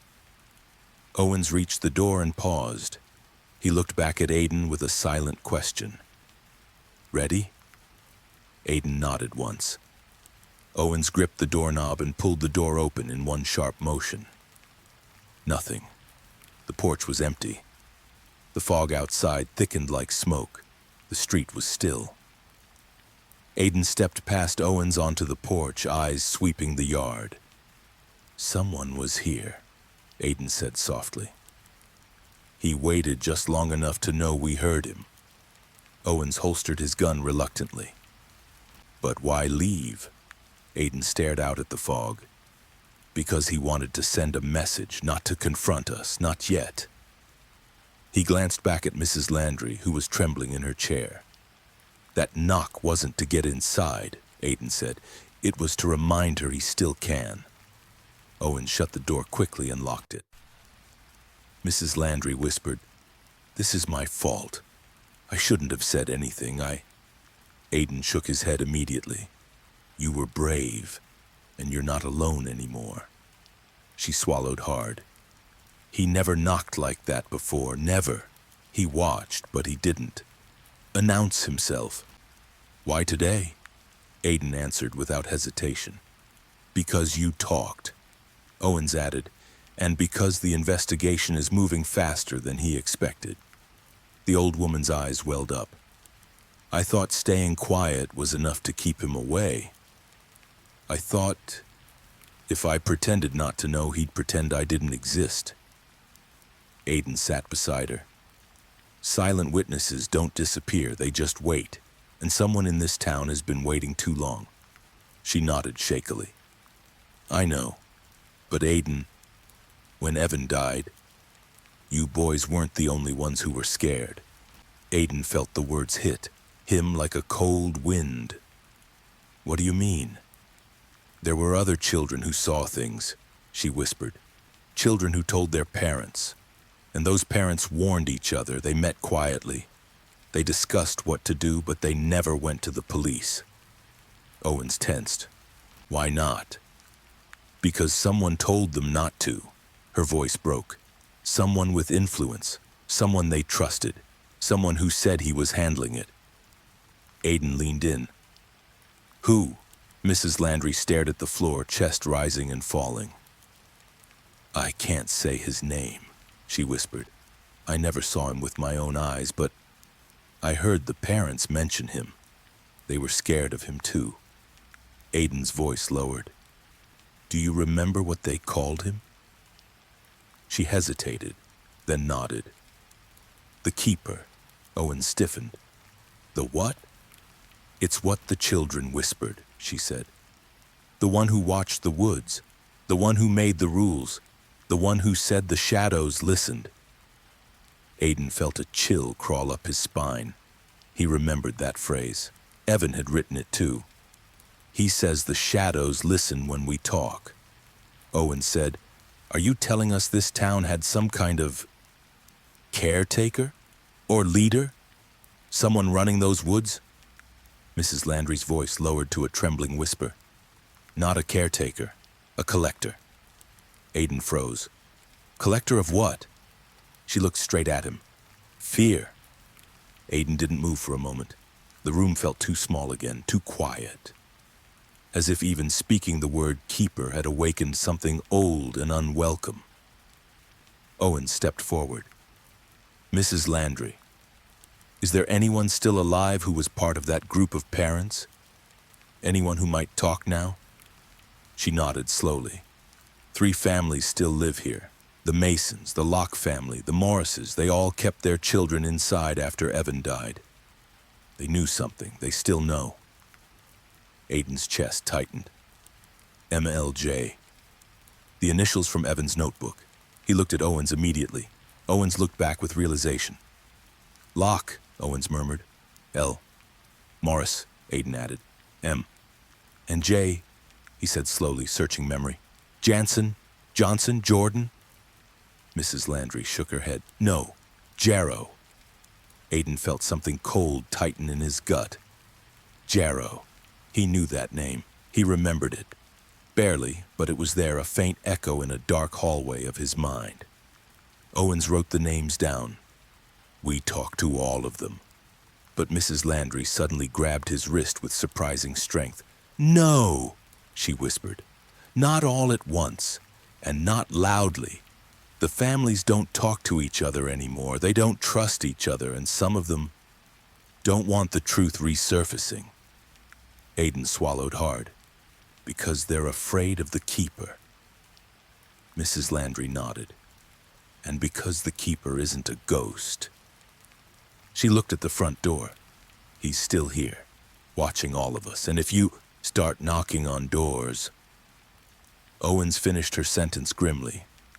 You might wake him. Aiden felt a heaviness settle in the room. A new layer of danger. The keeper wasn't a myth, he was real. Alive. And hunting in the shadows of Raven Hollow. Aiden stood slowly. Owens looked at him. Where are you going? Aiden answered quietly. To see the first witness. Mrs. Landry grabbed his hand once more, tears in her eyes. Be careful, Aiden, she whispered. The ones who know the truth don't fear the police. She paused. They fear the keeper. And outside her window, behind the fog, a figure stood perfectly still, just long enough for the curtains to move. Aiden Cross stood frozen at Mrs. Landry's window, watching the curtains settle after that faint, unnatural movement. Whoever had been outside wasn't lingering anymore. Either he'd slipped into the fog or he'd never wanted to be seen in the first place. The idea of an unseen figure listening, observing just inches away from them, sent a cold ripple through Aiden's spine. Owens moved to the window quickly, but the street was empty again. The fog was thinning just enough to reveal nothing. No movement, no footsteps, no lingering silhouette. Just stillness. He was here, Aiden said quietly. Owens nodded. I know. Mrs. Landry clasped her hands tightly. You need to go. I shouldn't have spoken to you. He'll come back. Aiden turned to her. He was already here, Mrs. Landry. Your silence wouldn't have changed that. She didn't seem convinced. Her eyes darted nervously to every corner of the room, as if expecting shadows to detach from the walls. Owens touched her shoulder gently. We'll put a patrol car nearby. We'll keep you safe.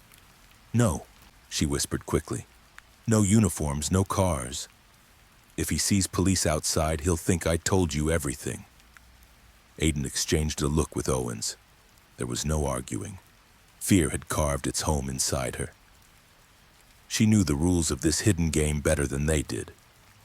We'll be discreet, Owens said carefully. But if anything happens, anything at all, you call me. Immediately. She nodded without meeting his eyes. Aiden and Owens stepped outside. The fog swallowed them instantly, muffling sound and making the houses across the street look like faded memories. Owens locked the patrol bag in the trunk and turned to Aiden. That wasn't random, Owens said. The knock, the curtain, someone wanted us to know he's watching. Aiden scanned the roofs, the alleyways, the tree line. He's doing what he's always done, controlling fear. Owens exhaled. So what's next? We talked to the families Mrs. Landry mentioned. Aiden hesitated. Not all of them today. If we approach too many people too quickly, word will spread. And if he thinks we're getting close, he'll attack, Owens finished. Aiden nodded. One family first. Quietly. Someone who might talk. Owens pulled out his notebook. The Masons, the Lockes, and the Morrises, which one first? Aiden didn't answer immediately. He closed his eyes for a second, letting instinct sift through the fear and the fog and the fragments of childhood memory. A name surfaced, softly, almost subconsciously. Locke, Aiden said. Owens raised a brow. Any reason? I don't know, Aiden admitted. But something about the name feels unfinished. They reached the car and got in. Owens drove toward the Locke residence, a small, isolated house near the western edge of town. The fog thinned as they moved farther from the center. Morning light filtered through the trees, but even daylight didn't soften the uneasiness in the air. As they approached the house, Aiden felt an unexpected shift, like the atmosphere tightened around them. The Locke house stood alone, surrounded by tall pines that blocked sunlight. The siding peeled in places, curtains were drawn tight, no cars in the driveway. Owens parked. Looks empty, he said. Aiden shook his head. It's not. Owens narrowed his eyes. How do you know? Aiden opened the passenger door. Because someone's watching from inside. Owens followed him out, hand instinctively near his holster. They walked up the small path. The porch sagged slightly under their weight. Owens knocked gently, not wanting to startle whoever was inside. Mrs. Locke, it's Chief Owens. Silence. He knocked again. We need to ask you a few questions. A soft shuffle sounded behind the door. A floorboard creaked, a faint whisper of movement. Aiden leaned closer, listening. Then a voice came from the other side. A woman's voice, thin and trembling. Go away. Owen softened his tone. Ma'am, we're not here to cause trouble. We just want to talk about something from years ago. Go away, she repeated more forcefully this time. We have nothing to say. Aiden stepped forward. Mrs. Locke, he said quietly. Evan Hale wrote something in his notebook. He wrote about your son. Silence again, sharp and sudden. Owens glanced at Aiden, surprised. Did he? He whispered. Aiden whispered back, I don't know, but I need to test her reaction. And the reaction came. The door unlocked with a shaky click. It opened just enough for them to see one eye peering out, wide with fear. Mrs. Locke's face looked older than Aiden remembered. Hollow cheeks, darkened eyes, years of silence carved into her expression. Aiden Cross, she whispered. I hoped you'd never come back. Aiden's pulse spiked. Why? She didn't open the door farther. Because coming back means the woods will wake again. Owen stepped closer. Ma'am, we need to know what happened back then. Your son... Stop, she whispered sharply. Please, not out here. She opened the door wider, just enough for them to step inside quickly. Then she slammed it shut and locked all three locks in rapid, trembling motions. Inside, the house smelled of old paper and something else. Something stale, like fear that had been trapped too long. Mrs. Locke waved them toward the living room. Speak quietly, she said. Sound carries in this house. Aiden sat. Owens remained standing. Mrs. Locke wrung her hands. My son, Jacob, was never the same after Evan died. Aiden leaned forward. Why? She met his eyes with a haunted expression. Because he saw something none of the other boys saw. What did he see? Aiden asked. She looked toward the dark hallway as if expecting Jacob to appear. He saw the man who took Evan. Owens inhaled sharply. He saw the killer? Mrs. Locke nodded. Yes, but nobody believed him. Not even the parents who were part of those meetings. They said he was hallucinating. They said he was traumatized. Aiden asked softly. What exactly did Jacob describe? Her voice trembled. He said the man didn't look human. Aiden felt the room grow colder. What did that mean? Owens asked. She swallowed hard. Jacob said the man moved wrong, stood wrong, spoke wrong, like he was hiding behind a person's shape, like a shadow wearing skin. Aiden's breath stilled. And when Jacob tried to tell the truth, she added, the other parents shut him down. They told him never to speak of it again. They told him silence was the only way to stay alive. Aiden whispered, did he ever describe the man's face? Mrs. Locke hesitated, then nodded slowly. Yes. Once, only once. What did he say? Aiden asked, her voice cracked. He said the man had two different voices, one calm, one whispering behind it. Aiden felt a chill crawl from the base of his spine all the way up his neck. Owen stepped forward. Where is Jacob now? Mrs. Locke looked down. Gone, she said. He disappeared 3 years after Evan.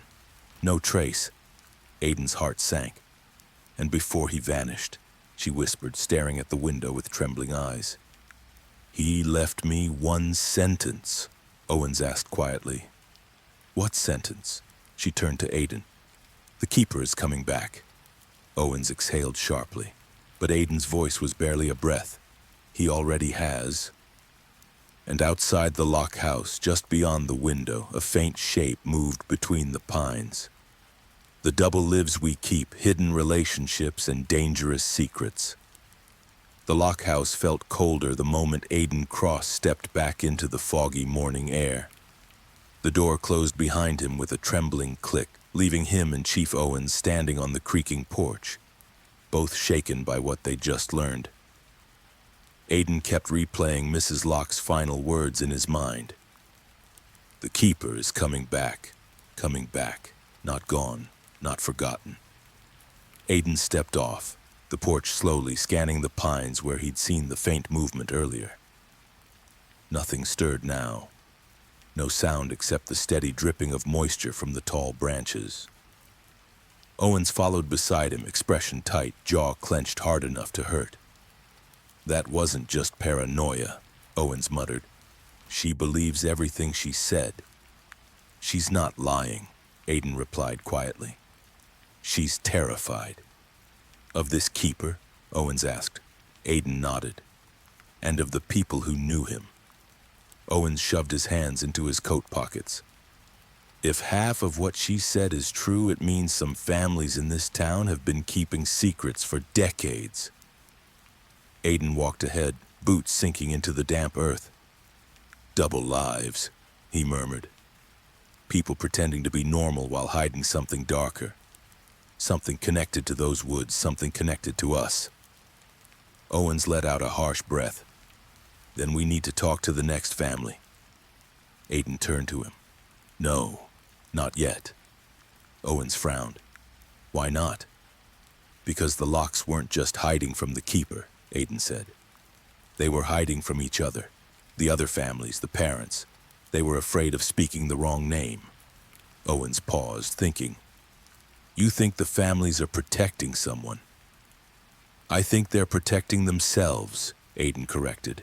And whoever was leading them back then had them convinced silence was survival. Owens looked at the road ahead.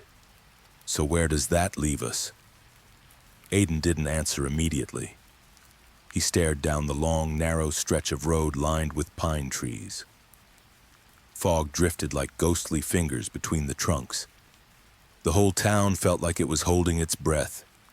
It leaves us with people who know the truth, Aiden finally said. People who pretend they've moved on. People living double lives. Owens raised an eyebrow. Who do you have in mind? Aiden's expression darkened. The Morris family. Owens nodded slowly. Right. Mrs. Landry said they were one of the 3 families involved. Aiden began walking toward the car. And something tells me the Morrises didn't just stay silent. They participated. Owens followed him quickly. What makes you say that? Aiden opened the car door and slid in. Because when we were kids, Evan never wanted to go near their house. He never said why. He just avoided them. Owens sighed. Great. So now we're dealing with half the town possibly hiding things. Aiden didn't disagree. Raven Hollow wasn't just a quiet small town anymore. It was a graveyard of unspoken truths. Every house with its own ghost, its own fear, its own shadow. As they drove toward the Morris residence, Aiden watched the houses passing by through the window. The fog lifted slightly with each mile, revealing streets that seemed ordinary on the surface. Children's bikes leaning against fences, cars warming up in driveways, neighbors waving half-heartedly at each other. But beneath that normalcy, Aiden sensed the truth. Some people in this town were pretending they didn't know what happened in the woods, pretending they didn't remember the meetings, pretending their families weren't involved, pretending the keeper never existed. But fear leaves a mark, a stain, a shadow, and the people of Raven Hollow carried that stain in their eyes. Owen slowed as they approached the Morris home, a large old house with peeling paint and a sprawling porch. Unlike Mrs. Locke's house, this one looked almost proud, as if its walls believed the past couldn't touch them anymore. "Looks normal," Owen said quietly. Aiden stepped out of the car. "That's why I don't trust it." They walked up the porch. Owens knocked on the door. Footsteps approached quickly, too quickly, almost eager. The door swung open to reveal Mr. Morris, a tall man in his late 50s with neatly combed gray hair and a stiff smile. "Well, well," Mr. Morris said, his smile tightening. "Chief Owens and Aiden Cross. I wondered how long it would take before you came to me." Aiden's jaw tightened. "You knew Evan." Mr. Morris nodded. "Everyone knew Evan. But you knew him better than most," Aiden pressed. "Didn't you?" Mr. Morris's eyes flashed with something Aiden couldn't read. "Why don't you both come inside? No need to talk on the porch." Owens leaned slightly toward Aiden as they stepped in. "That was too smooth," he whispered. "He was expecting us." "I know," Aiden muttered.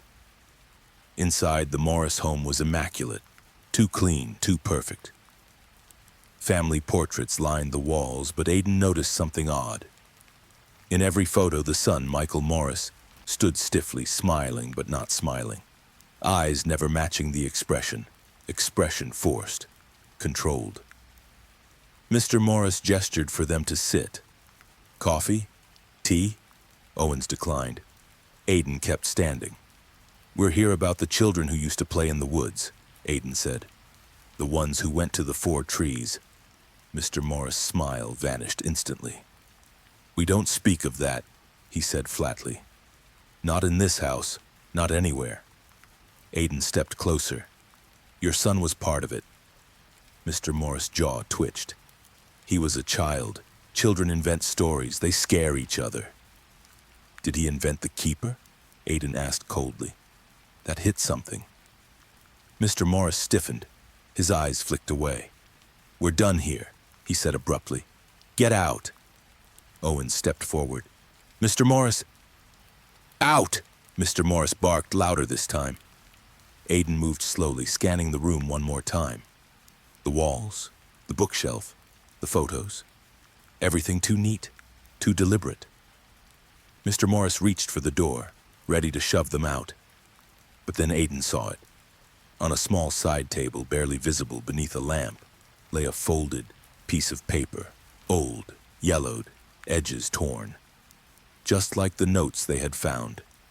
And on the visible corner, a partial symbol, the same symbol carved into the trees.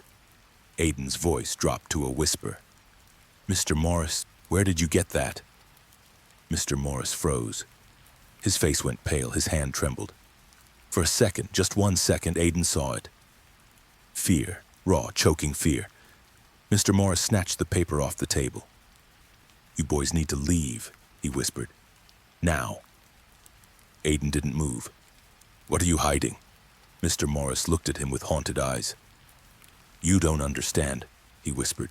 "We were all trapped. We all made mistakes. We all believed the wrong person." "Who?" Aiden demanded. Mr. Morris shook his head violently. "If I say the name, he'll kill me, just like he killed the others." Owen stepped forward. What others? But Mr. Morris whispered something that made Aiden's blood run cold. You think Evan was the only one? He asked. There were more, so many more, and every one of us helped cover it up. Aiden stared at him. Owens whispered, Why? Mr. Morris swallowed hard. His voice cracked. Because the keeper told us to. Aiden stepped closer. Who is he? Mr. Morris looked at him with hollow eyes. He's the man none of us could refuse. His voice dropped to a broken whisper. And he's not done yet. Before Aiden could ask anything else, a thud echoed from upstairs. A heavy, deliberate thud. Mr. Morris went white. Oh God, he whispered. He's here. The thud from upstairs was not an accident, not a shifting house, not the settling of old wood. It was deliberate, heavy, a weighty step, a presence that did not care if it was heard. Mr. Morris staggered back from the staircase, his eyes wide and hollow. His skin had drained of all color, leaving him ghost-pale, sweat forming at his temples. He's here, he whispered again, voice cracking. Oh God, he's here.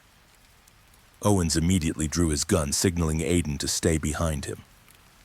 Aiden didn't listen. He moved closer to the base of the stairs, eyes locked on the shadowed landing above. The silence now was suffocating, thick, unnatural. Even the ticking clock in the hallway seemed to hold its breath.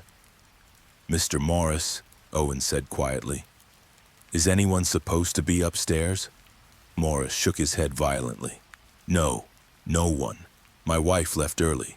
Michael doesn't live here anymore. I'm alone. I was alone. Another sound, a slow drag, something or someone shifting their weight across the floorboards. Owen's grip on the gun tightened. Aiden moved back. But Aiden stepped forward. No, he murmured. This isn't a break-in, this is a message. Owens shot him a sharp look. A message doesn't walk around upstairs. Aiden's eyes stayed fixed on the upper landing. We don't know that. Mr. Morris backed himself against the wall, trembling like a man reliving something he spent years trying to forget. You shouldn't have come. You shouldn't have said his name. He listens. He always listens. Owens turned slightly. Who listens, Morris? Who's up there? Morris shook his head again, unable or unwilling to speak. A long creak echoed from the second floor. The sound stretched down the staircase like a cold finger tracing the rail. Aiden felt the air tighten, shift, thicken. His heart pounded with an instinctive fear he didn't recognize, but his body did. A memory buried deep enough to feel like someone else's terror. Owens moved first, taking one step toward the stairs, gun raised. The house felt like a trap with the door shut behind them, like the walls were listening, like something in the dark was waiting to see who made the next move. Aiden grabbed Owens' arm before he took the second step. Stop! Owens turned, startled. Aiden. Think, Aiden whispered. If someone wanted to attack us, they would have done it when we walked in. No cover, no hesitation. But whoever's up there is moving slowly, intentionally, like he wants us to hear him. Owens clenched his jaw. That doesn't make this safer. No, Aiden agreed, but it tells us something. Owens raised an eyebrow. And what's that? Aiden's voice lowered. He's not hiding. A faint, soft sound drifted from the second floor. Not footsteps this time, not weight on wood. Breathing, slow, controlled, almost rhythmic. Aiden's skin prickled. Owens whispered, We need backup. No time, Aiden said. If this is him, whoever he is, he'll be gone the second he hears sirens. Owens hesitated, torn between instinct and logic. Aiden stepped toward the base of the stairs again. Owens grabbed his sleeve. Don't even think about going up there alone. Aiden met his eyes. I'm not. Owens exhaled sharply through his nose. Fine. But you stay behind me. Aiden nodded. They moved together. Slow, quiet, every step deliberate. Mr. Morris pressed himself against the far wall, watching with shaking hands and wet eyes. When Owens reached the third stair, the breathing upstairs stopped. Silence. Pure, unnatural silence. Aiden's pulse spiked. Owens whispered, "He knows we're coming." Aiden felt it too. That unmistakable sensation of being watched, not by someone afraid, but by someone studying, someone familiar with fear, someone who knew exactly how to manipulate silence. Halfway up the staircase, Owens paused. The door at the top of the hallway, Michael's old bedroom, was slightly open. A faint slice of darkness stared at them through the crack. Aiden's breath hitched. Something about that open door felt wrong, like a memory trying to surface. Fragmented images, a whisper, a shadow. Owens raised his gun and pushed the door fully open. The room was empty, but not untouched. The bedspread had been moved, dragged toward the floor.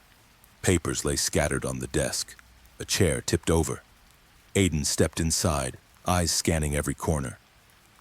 Owens checked the closet. Empty. He checked behind the door. Nothing. But Aiden's attention snapped to the desk. On it lay a single sheet of paper. White, clean, carefully centered. Aiden approached it slowly. Owens glanced over his shoulder. "What is it?" Aiden read the message silently at first, then out loud. "Lay low." Owens frowned. "Lay low? That's it? That's the entire message?" Aiden stared at the words. They weren't a warning.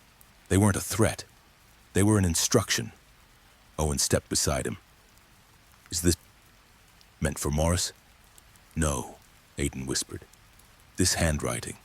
It's the same sharp lettering as the note from my door frame. This message is meant for me." Owen's eyes widened. "Why would he tell you to lay low? What does that even mean?" Aiden looked around the room, trying to piece the fragments together.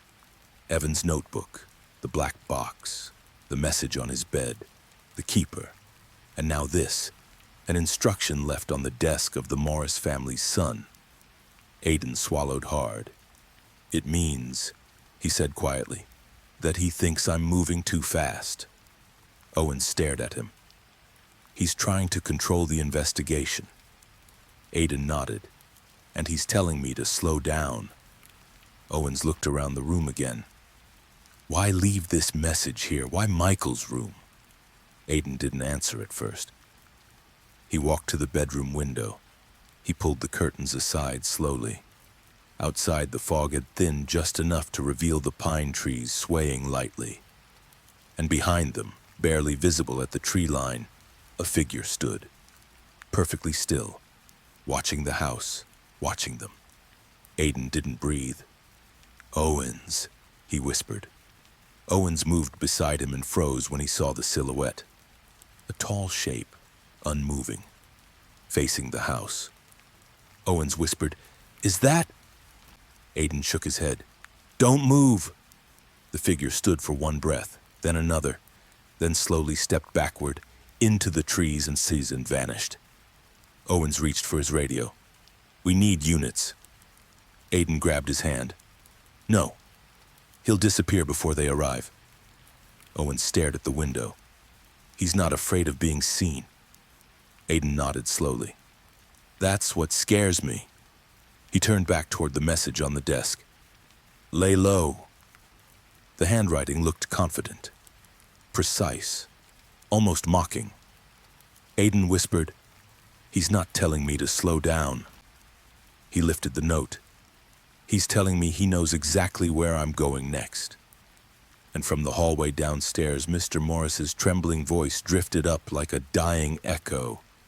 "He never lost control, not then, not now. None of us ever stopped playing his game." Aiden glanced at Owens. "We need to find the Morrises, son," he said. Owens nodded grimly. "Because if the keeper is back—" Aiden finished the sentence quietly. "Then Michael Morris might already be dead." The air in the Morris house felt different now. Heavy, charged, almost electric. Aiden Cross folded the message in his hand and let the weight of it settle in his chest. Lay low. A warning disguised as advice. A command disguised as concern. Whoever the keeper was, he wasn't just playing a game. He was orchestrating every move Aiden made, watching him piece together a puzzle the entire town had once been forced to bury.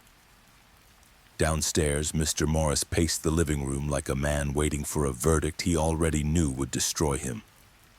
His hands trembled. His breaths came uneven.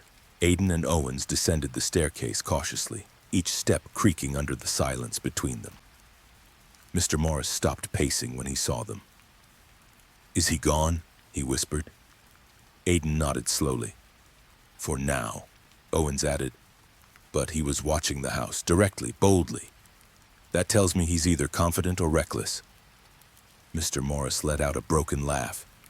"Confident, always confident." Aiden approached him, voice steady. "You said everyone made mistakes back then. Mistakes that helped him." Mr. Morris looked away. His lips trembled. "We did what we were told. All of us." "What exactly did he tell you?" Aiden pressed. Mr. Morris shook his head violently. "No, I can't. If you knew—" "We already know enough," Owens interrupted. "We know your son saw something in those woods. Something real. Something dangerous." Mr. Morris squeezed his eyes shut as though the memory itself burned. "He didn't just see something," he whispered. "He saw someone. Someone we thought would never come back."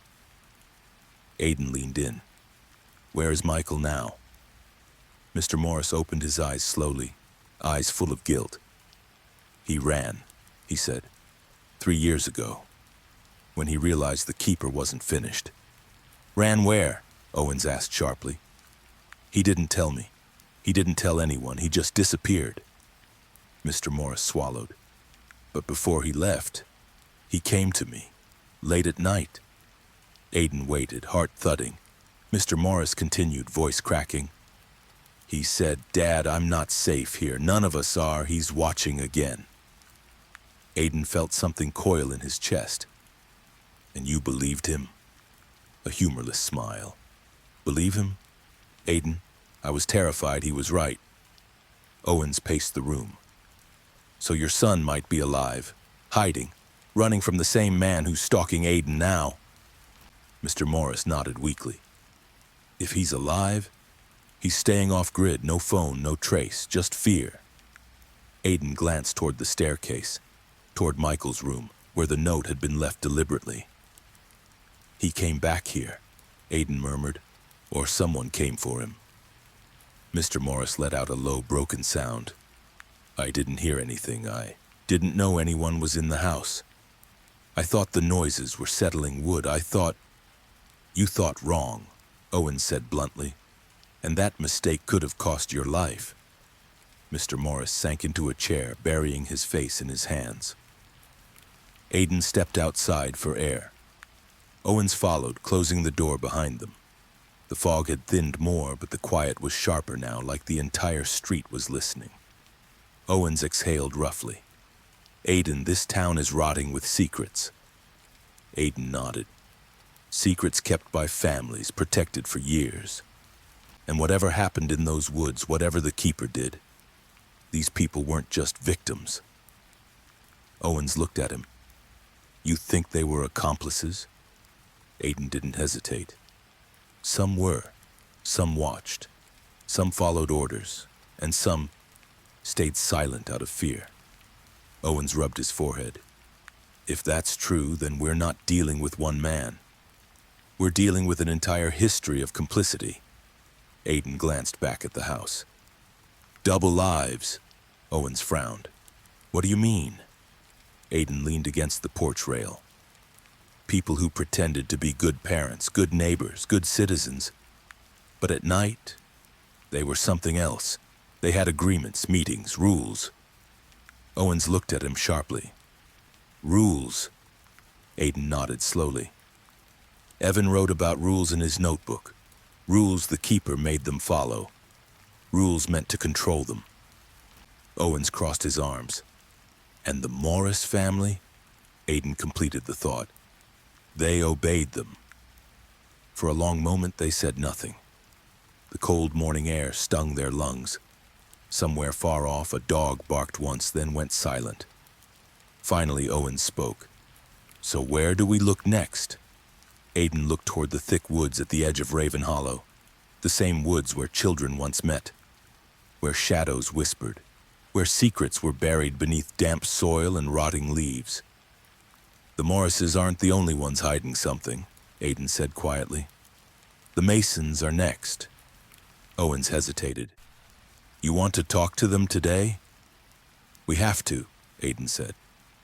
Whatever the Keeper is planning, it's escalating. He's leaving messages in homes, watching us from tree lines. He's not staying hidden anymore. Owen studied him. Aiden, you're shaking. Aiden didn't even realize it until Owens pointed it out. His hands trembled slightly. I'm remembering, Aiden said softly. Pieces, fragments, things I thought were nightmares. Owen stepped closer. What do you remember? Aiden closed his eyes for a moment. The fog, the trees, Evan's voice, a circle in the dark, shadows on the ground, a deep voice giving instructions, kids standing silently in a ring. Fear, something cold brushing his shoulder, a symbol carved into a tree, a low command. Don't speak unless spoken to. He opened his eyes sharply. Owen saw the look and stiffened. Aiden. What? Did you just remember? Aiden swallowed hard. Rules. I remembered the rules. Owens exhaled slowly. Then it means Evan was telling the truth. Someone conditioned you kids. Someone manipulated all of you. Aiden turned toward the car. We need to talk to the Mason family before the Keeper reaches them first. Owens caught his arm. Aiden, stop for a second. Look at me.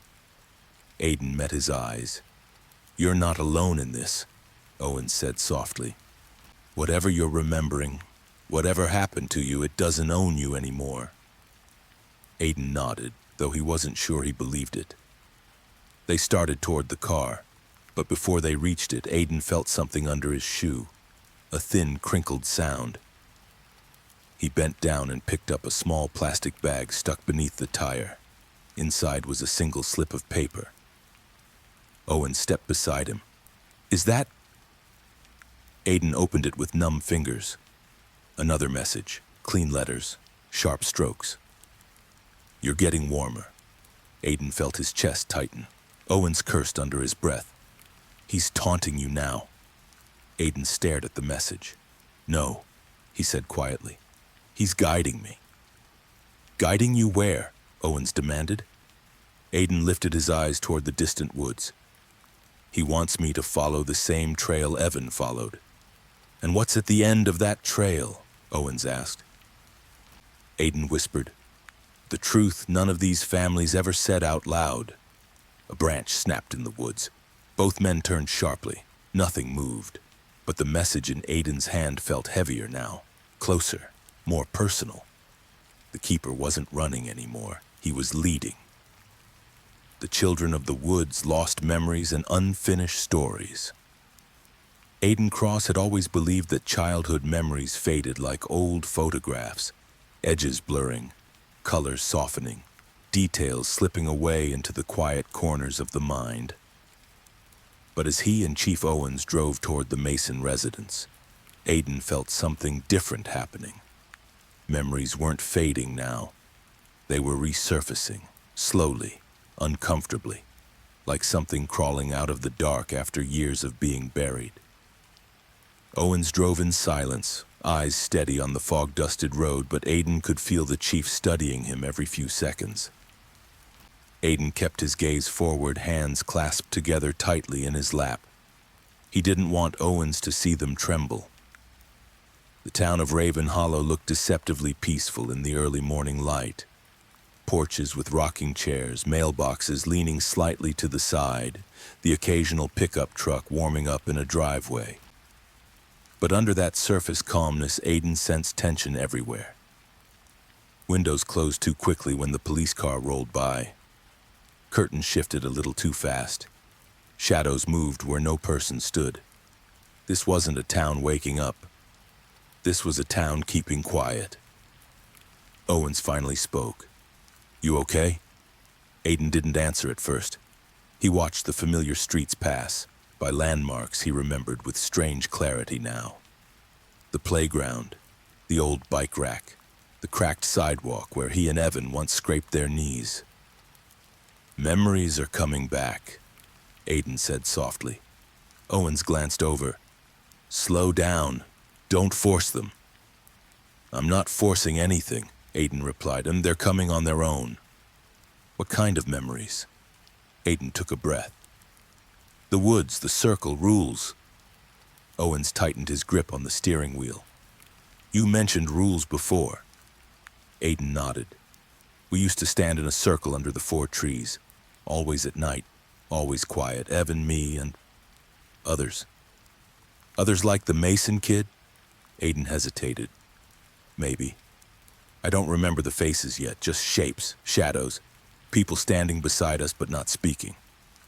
He swallowed. Someone stood in the center. An older figure, a silhouette. Owens waited. Aiden continued slowly. He would speak. The rest of us didn't. We just listened. Always listened. And what did he say? Aiden's breath caught as a faint whisper threaded through his memory.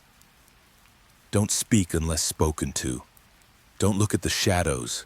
Don't run." He gave commands, Aiden murmured. Rules, orders, things we had to follow. Things that scared us even if we didn't understand why. Owen's jaw tightened. "You were kids." "Kids who were manipulated," Aiden said. "Maybe conditioned. Maybe threatened." Owens shook his head. "This is more than one killer. This is a pattern, a ritual, a system." Aiden didn't disagree. They reached the Mason house, a medium-sized brick home at the edge of a cul-de-sac. The yard was clean, the porch freshly swept, and the windows wide open as if the family had nothing to hide. But Aiden already knew better. Owens parked the car and they stepped into the crisp air. Aiden scanned the street automatically. Quiet. Too quiet. A single lawn sprinkler ticking faintly in the distance, a jogger passing by without making eye contact. Owens knocked on the door. A few seconds later, Mrs. Mason opened it. She looked younger than the other parents they'd visited, early 40s maybe. Pleasant face, calm smile, the kind of woman you'd trust instantly at a PTA meeting or a school bake sale. But her eyes, deep brown, steady, emotionless, were wrong. They held no curiosity, no surprise, only calculation. "Chief Owens," she said politely. "Aiden Cross. I've been expecting you." Owens shot Aiden a quick look. "Expecting us?" Mrs. Mason stepped aside. "Come in." The living room was spotless, too spotless. Not a speck of dust, not a single crooked picture frame. Everything arranged with unnatural precision.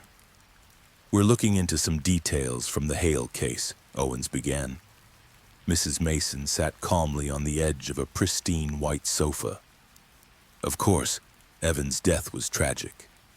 Aiden studied her closely. "You knew him well?" She smiled softly. "All the children played together." Aiden nodded. "Including your son." Her smile faltered just a fraction, a hairline crack, barely noticeable unless you were looking. "My son doesn't like remembering those days," she said quickly. Aiden stepped slightly closer. "Why not?" "He was sensitive," she said. "The woods frightened him." Aiden froze. That wasn't true. He didn't know how he knew it, but he did. The Mason boy hadn't been frightened. No. He had been drawn to the woods, excited, almost eager. Aiden could feel the memory rising, slow and unwelcome. A boy with bright eyes whispering, "Come on, Aiden, he's waiting." Owens interrupted softly. "Mrs. Mason, Mrs. Landry mentioned that some parents had meetings after Evan died. Meetings about what the children saw. Mrs. Mason didn't flinch. Yes, we were concerned. Owens continued, and you didn't go to the police. No, she said. We handled it privately. Why privately? Aiden asked. Her answer came too quickly. To avoid rumors. Aiden stepped closer, lowering his voice. Or to avoid exposing the keeper. Her expression flickered just once. A tremor, a crack. Then she smiled again, strained, careful. You're chasing stories, Aiden, childhood tales. Aiden leaned in. Then why did your son stop speaking entirely for 6 months after Evan died? Her smile vanished. Owen stiffened. Mrs. Mason whispered, my son was traumatized. Aiden whispered back, no, he was scared of a man. Her eyes widened. For the first time, fear cracked the surface. Owens took a small step forward. Where's your son now, Mrs. Mason? She hesitated. A long, loaded silence. Finally, she whispered, he doesn't live here anymore. Because of the keeper? Aiden asked softly. She blinked hard, fighting tears. Please, don't say that name. Aiden didn't move. Mrs. Mason, what happened the night Evan died? Her breathing grew uneven. Her hands trembled. I don't know, she whispered. Aiden stepped closer. You do. No, you were there. Mrs. Mason's voice cracked into a raw whisper. He told us not to speak of it. None of us could speak of it, not to the police, not to each other, not even to God. Owens froze. Aiden whispered, who told you? She shook her head over and over, tears sliding down her cheeks. You don't understand, she whispered, and we didn't protect him. We didn't protect any of them. We thought we were keeping the children safe. Aiden's pulse hammered. Safe from what? Her voice trembled. From the keeper. Another silence filled the room, thick, oppressive.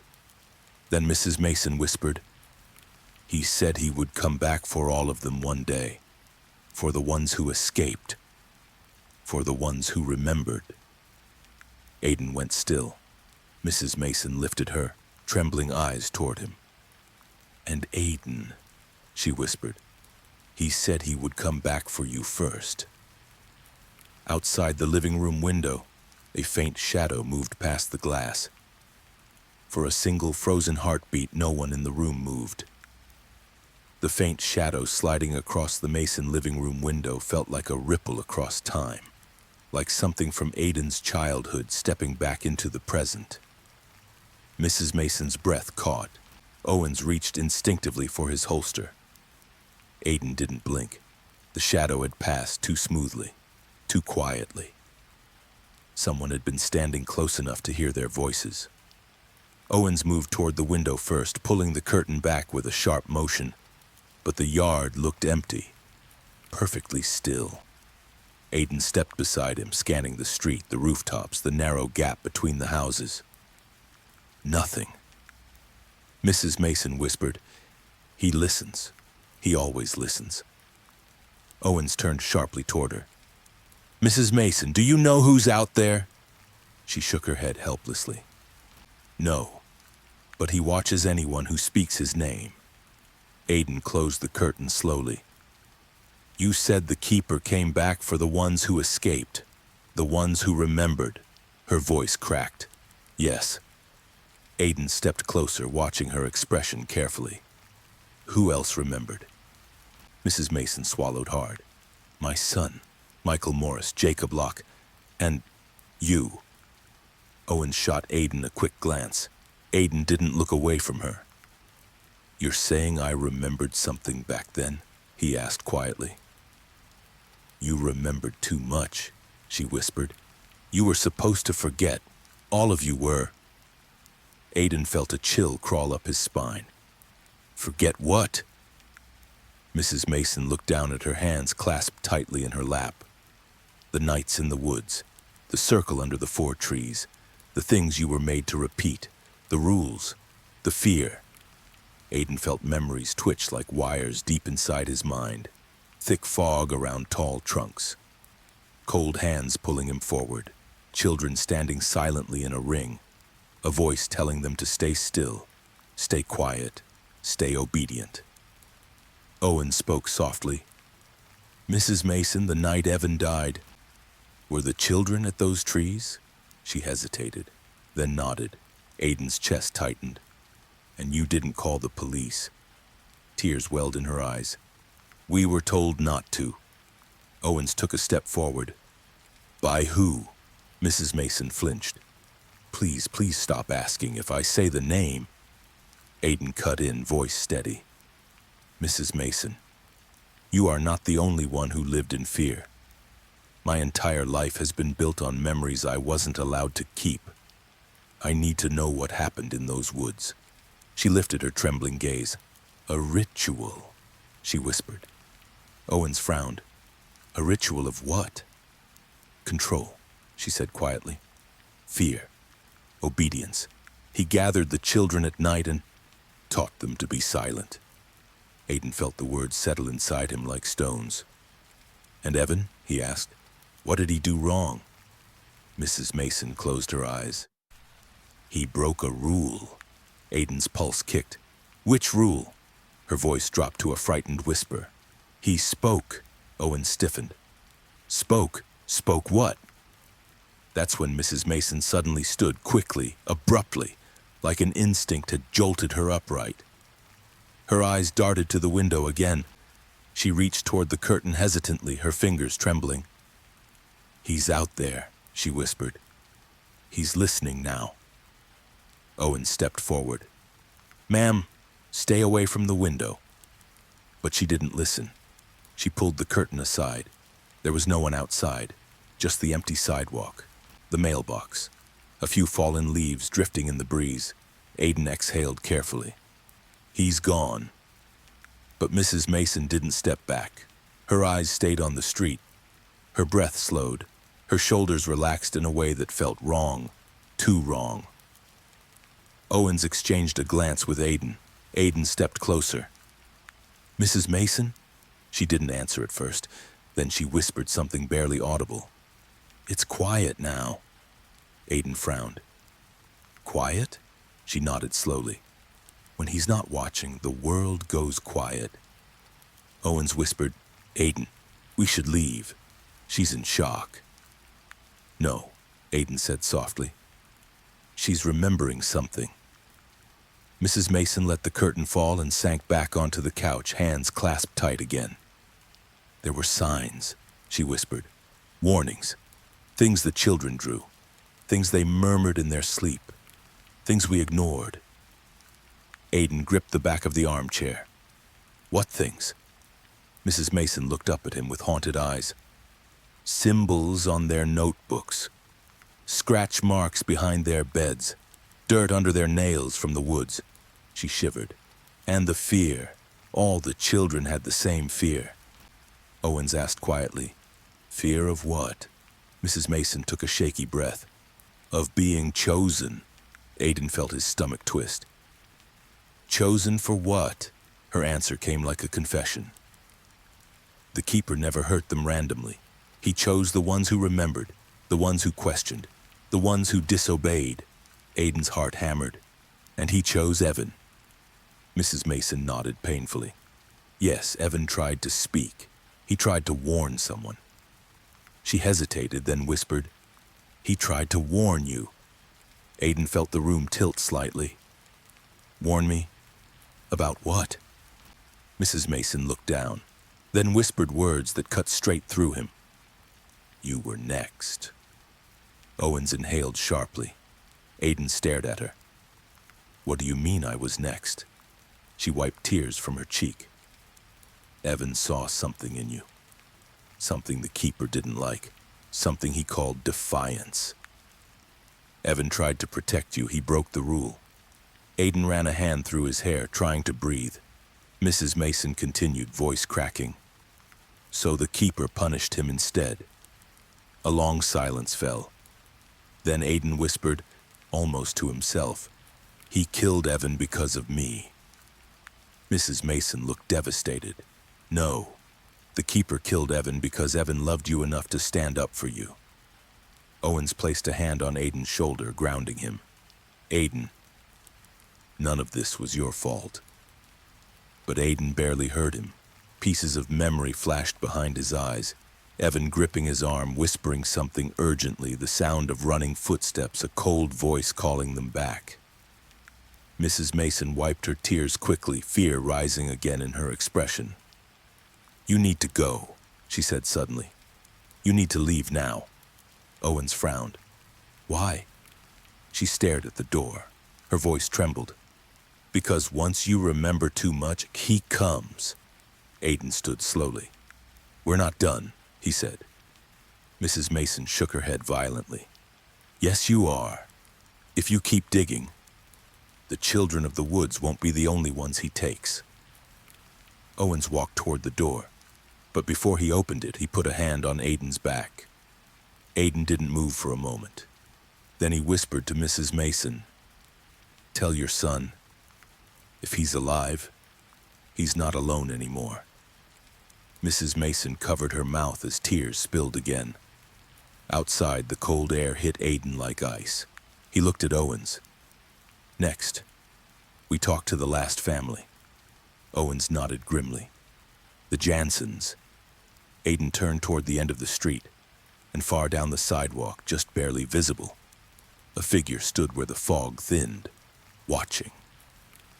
Aiden Cross didn't move at first. He stood at the Mason driveway, staring down the long stretch of fog-thinned street where a lone figure watched from the distance, motionless, silent, like a punctuation mark at the end of a warning neither he nor Owens fully understood.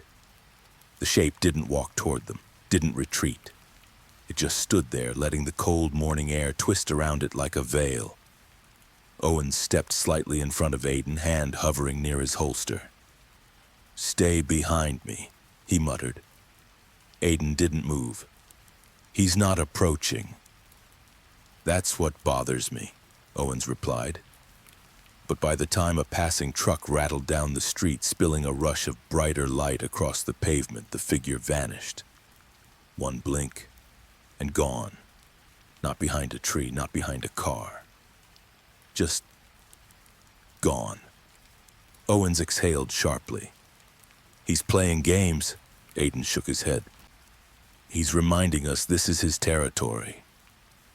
Owens locked the patrol car doors the moment they sat inside, but Aiden barely noticed. His mind was stuck on Mrs. Mason's trembling words. "You were next." That sentence echoed louder than the figure in the distance. Louder than the shadow that slid across the window, louder than the warnings that had led him here.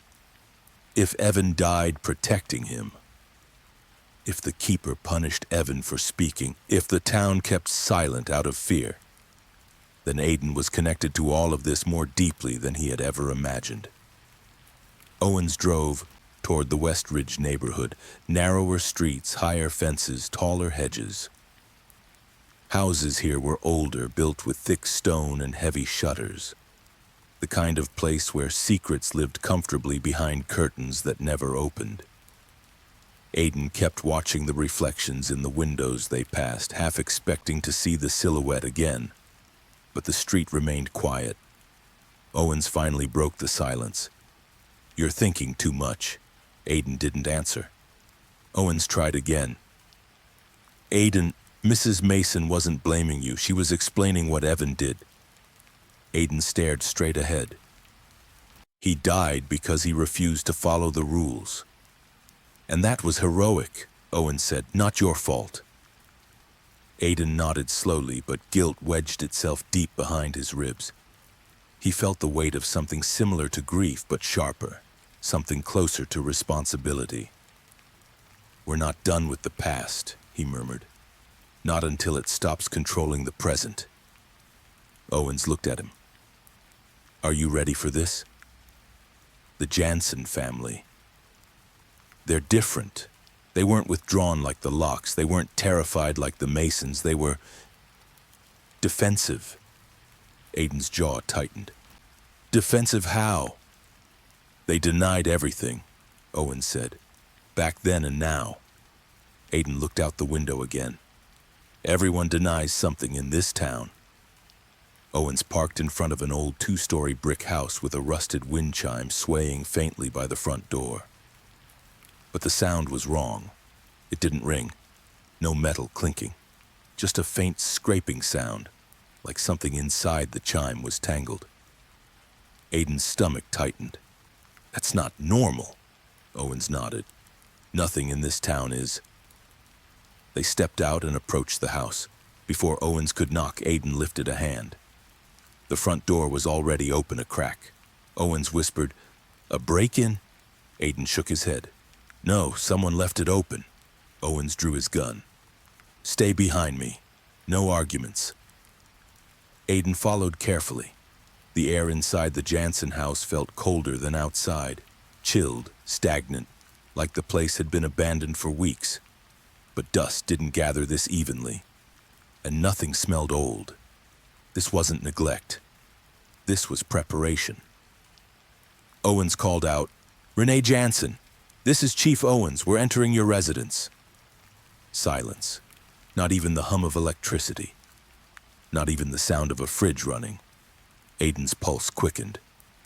He scanned the hallway, the framed drawings, the coat rack, the untouched shoes lined perfectly on a rubber mat. "Something's off," Aiden whispered. "This house feels staged." Owens nodded. Agreed. They moved toward the living room. The furniture was neatly arranged, a blanket folded perfectly on the couch. A mug on the table, but bone dry, as if it had been placed there empty to look used, staged, set, presented. Owens motioned left, signaling for Aiden to stay close. Aiden's eyes drifted to the mantel above the fireplace. Photos. Aiden walked toward them slowly. The Jansen family. Mother, father, one child. A boy Aiden recognized vaguely from old-school pictures. Evan's notebook had mentioned initials. JMLJ for Jansen. Aiden lifted one of the photos, studying the boy's face. Something tugged at his memory. A distant whisper, a flash of a shadowed circle, a voice saying, "Don't run." Owens called from down the hallway. "Aiden, come here." Aiden set the photo down and followed the chief's voice into a small room, a study, neat and stark. A single sheet of paper lay on the desk. Owens pointed to it. "Don't touch it." Aiden leaned in to read. Sharp handwriting, clean strokes, no signature.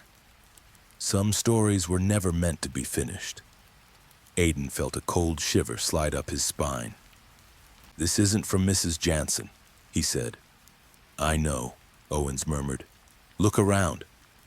Aiden glanced around the room. Then he saw it. The picture frames on the bookshelf, all turned face down, as if someone deliberately hid every face in the room, not smashed, not taken, turned, a sign, a warning, a message. Owens whispered, "Someone came here first." Aiden swallowed. "The keeper."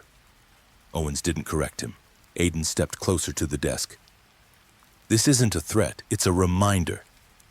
Owens frowned. "Of what?" Aiden stared at the paper. "That some stories stay unfinished because someone made sure they would." Owens scanned the room again. "Where are the Jansens?"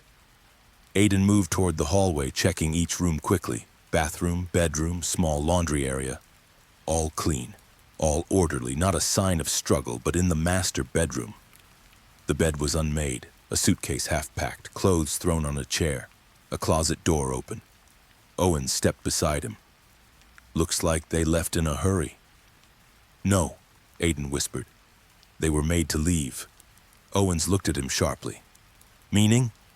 Aiden pointed to the edge of the bed, where a small line of dust had been smudged, a drag mark, as if something had been pulled down, or someone.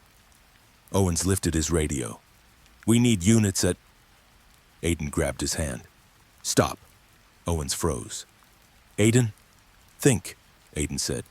"If the keeper was here, if he forced them out, calling in officers will just alert him. He'll vanish before they even get close."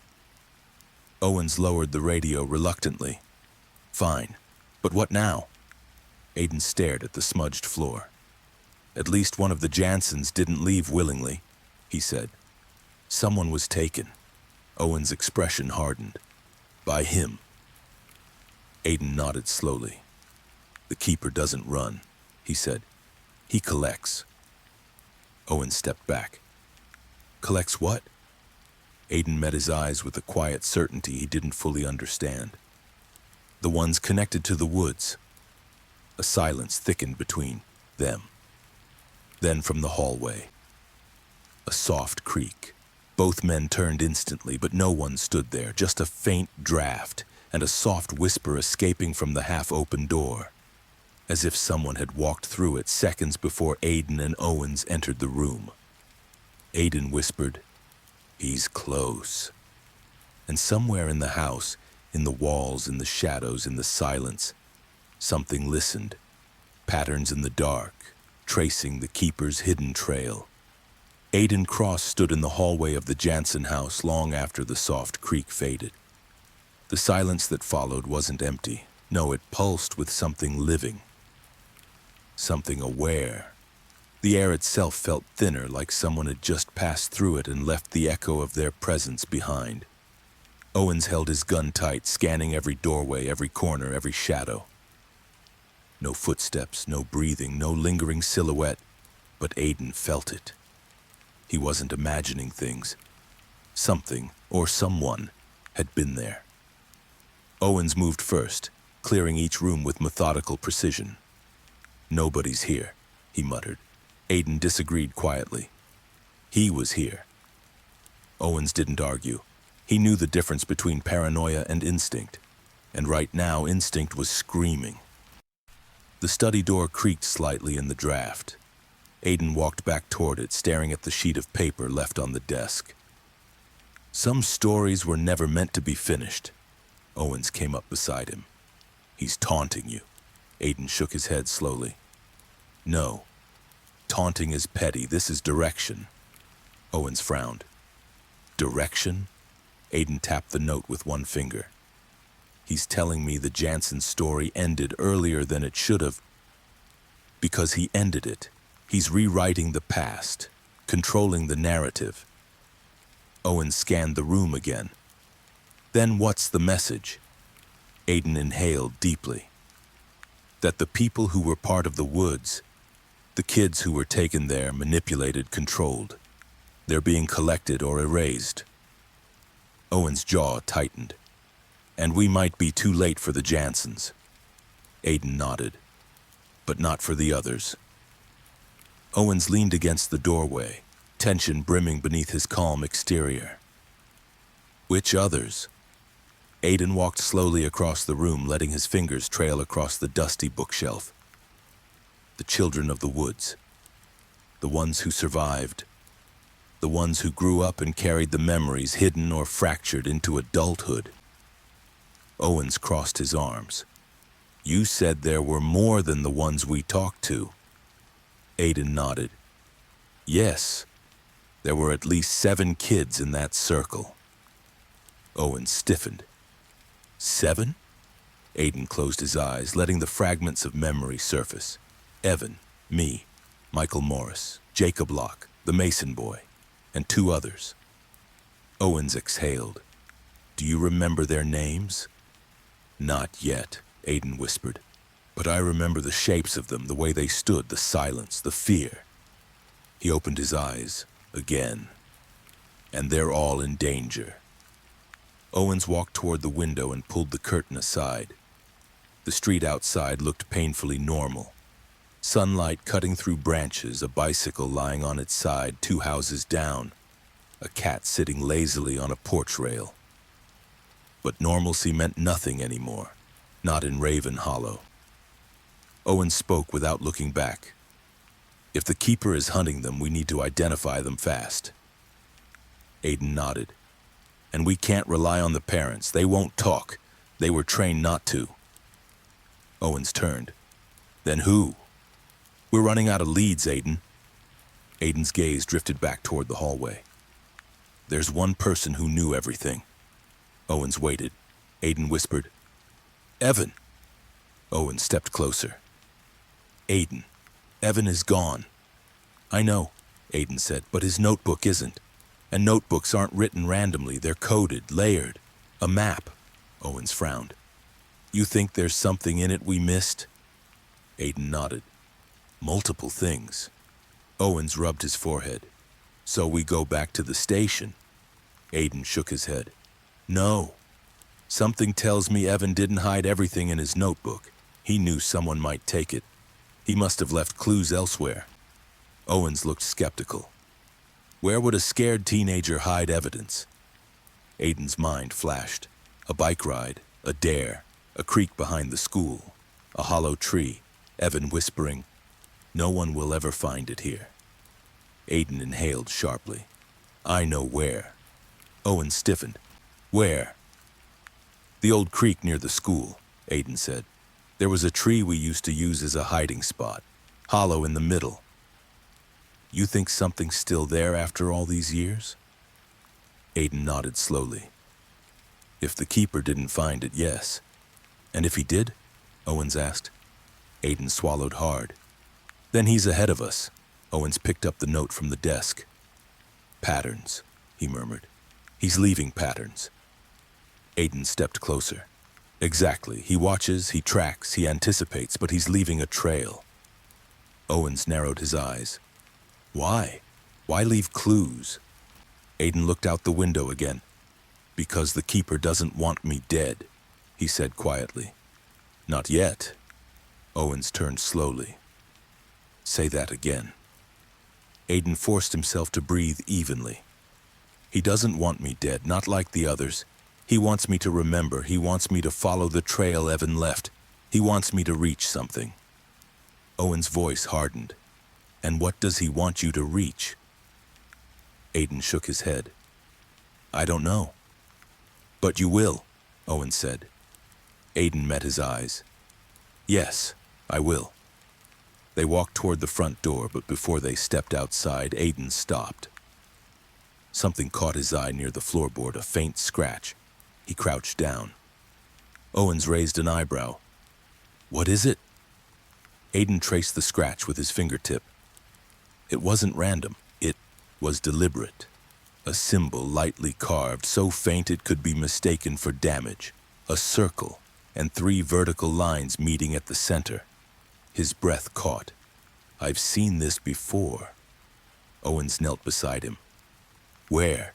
Aiden whispered. On the tree at the 4 trees. Owens exhaled. He marked this house. Aiden nodded. He's marking connected families.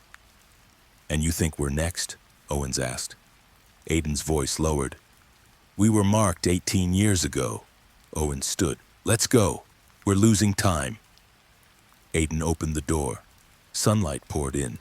But as they stepped outside, Aiden noticed something lying on the porch. A small object he hadn't seen when they entered. A folded photograph. His stomach tightened. He picked it up. Owen stepped beside him. What is it? Aiden unfolded it. A child's photograph. A group of 7 kids, standing in the woods, faces half lit, shadows deep, and one boy, standing in the center, not smiling, eyes dark, expression empty. Aiden felt the blood drain from his face. Owens whispered, Aiden? Aiden swallowed. It's me, he said, in the center of the circle where the keeper stood. Owens stared at him. Aiden, he said softly, what happened to you out there? Aiden didn't answer, because for the first time, he wasn't sure he wanted to know. Aiden Cross stared at the old photograph clutched in his hand. The edges yellowed with age, the image blurred by time. 7 children stood in a circle beneath a canopy of tall, crooked trees. The shadows around them were darker than natural, like ink bleeding into the edges of the picture. 6 of the children wore the kind of nervous smiles kids force for the sake of a camera. But the boy in the center wasn't smiling at all. He stood perfectly still, hands clasped tightly behind his back, face expressionless, eyes too empty for a child, and yet unmistakable.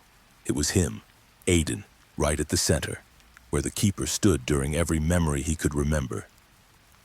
Owen stepped closer, brows furrowed. Aiden, This makes no sense. Aiden didn't blink. It makes perfect sense. I was chosen. Owens shook his head. Chosen for what? Chosen by who? We still don't know who took this picture, or why someone left it for us to find. Aiden looked up at him, eyes dark with a truth he hadn't fully accepted until now. He's not just marking houses, he's marking people, and I was at the center of it all. Owens placed a steady hand on his shoulder. You were a child. That position in the photo could mean nothing. No, Aiden whispered, it means everything. He felt the old sensation again, something cold brushing against the back of his memory, something he'd tried to forget, something Evan died trying to pull him away from. Owens gently took the photograph. We'll analyze it, scan it, check for hidden details. But right now we need to focus on what's next. Aiden nodded, forcing air into his lungs. The creek. Owens blinked. The creek? Aiden stepped toward the car. That's where Evan hid things. That tree behind the school, the hollow trunk. If anything survived all these years, that's where we'll find it. Owens followed him quickly. Aiden, before we go, look at the bottom of the photo. Aiden paused. Owens pointed to a faint marking etched into the corner. A small shape, a symbol, a circle with 3 vertical lines meeting at the center. The same one carved in the Jansen house. The same one carved on the 4 trees. The same one Evan drew in the margins of his notebook. Aiden whispered. He marked us. All of us. Owens folded the photo carefully. Get in the car. We're going. The drive to the school felt heavier than earlier trips. As they descended into the older part of Raven Hollow, where cracked pavement wound between sagging fences and rusted playground swings, the weight of Aiden's memories pressed harder. Children laughed somewhere far away. The sound didn't comfort him. They arrived at the creek behind the old elementary school. Now overgrown, the water thinner, the trees thick with vines. The wooden bridge had collapsed long ago and moss clung to everything like a second skin. Aiden stepped onto the mud, breathing in the smell of wet leaves, stagnant water, and childhood fear. Owens looked around cautiously. This place hasn't changed much. It always looked like this, Aiden said quietly. Evan and I used to come here after school. This was our hiding place. Owens frowned. Why here? Aiden crouched near a large, twisted tree trunk. Because no one else came here, not teachers, not parents, not the other kids. They were scared of this place. Owens raised an eyebrow. Why? Aiden looked up at him. Because someone told them to be. He pressed his hand against the bark, rough, old, familiar. The hollow was still there, a dark opening just big enough for small hands to reach inside. His chest tightened as he slid his fingers into the darkness. At first, nothing. Then his fingertips brushed something dry, something sharp, something hidden beneath years of dirt. He pulled it out slowly, a small, weathered metal box. Red paint faded, edges rusted, a lock long broken. Owens leaned closer. Is that... A tin box, Aiden whispered. Evan and I use these to hide things from the other kids. Owens knelt beside him. Open it. Aiden hesitated for only a moment, then lifted the lid. Inside lay a stack of damp, crumpled papers, protected just enough to survive. A few drawings, a torn map of the woods, a scrap of notebook paper with Evan's handwriting. Aiden's breath caught. Owens reached out carefully. What is it? Aiden unfolded the scrap with trembling fingers. 7 names, written in a child's handwriting. But some letters were shaky, as if written through fear. Evan Hale, Aiden Cross, Jacob Locke, Michael Morris, Caleb Mason, Liam Jansen, and one more name, half erased by water damage. Owens inhaled sharply. Aiden, that's the missing child. Aiden stared at the faded letters. The 7th kid. Owens pointed to the smudged ink. Can you read it? Aiden tried. He really tried. But the name blurred into a stain of black and gray. The only thing clear was the first initial. A single lonely letter. R. Owens stood scanning the woods. So one kid is missing, completely unaccounted for. Aiden felt cold pressure behind his ribs. No, he's not unaccounted for. He was there, in the circle, in the woods, one of us. And now? Owens asked. Now he's either dead, Aiden whispered, or he's the only one who knows the full truth. Owens stiffened. You think he's still alive? Aiden nodded slowly. I think that's exactly what the keeper wants me to find out. Then he looked back into the hollow tree. Something else glinted inside. Aiden reached in one last time. His fingers touched something smooth, cold, hard. He pulled out a second object, a small metal whistle, old, bent, dented. He felt shock rip through him. Owens frowned. A whistle? Aiden swallowed hard. This was his. Whose? Owens asked. Aiden didn't answer immediately. His fingers tightened around the metal until his knuckles went white. This whistle belonged to the seventh child, he whispered. The one with the R. Owens leaned closer. Aiden, do you remember him? Aiden closed his eyes. And finally, after days of fragments, shadows, half memories, something clicked. A voice whispered in his mind. Run when I tell you, don't wait, don't look back. Aiden opened his eyes slowly. Yes, he said. I remember him. Owen stared. Aiden, who is he? Aiden looked down at the whistle in his trembling hand, the waterlogged map, the 7 names, the circle beneath the trees, and the truth struck him like a blow to the chest. I don't know his full name, Aiden whispered, but I remember one thing. Owen swallowed. What? Aiden lifted the whistle. He was the only one the keeper was afraid of. And from deep within the woods, a branch snapped. For a long moment, neither Aiden nor Owens breathed. The sound of that snapping branch rolled through the trees like a warning, a reminder that the woods behind the school were not empty. Aiden's grip tightened on the small metal whistle.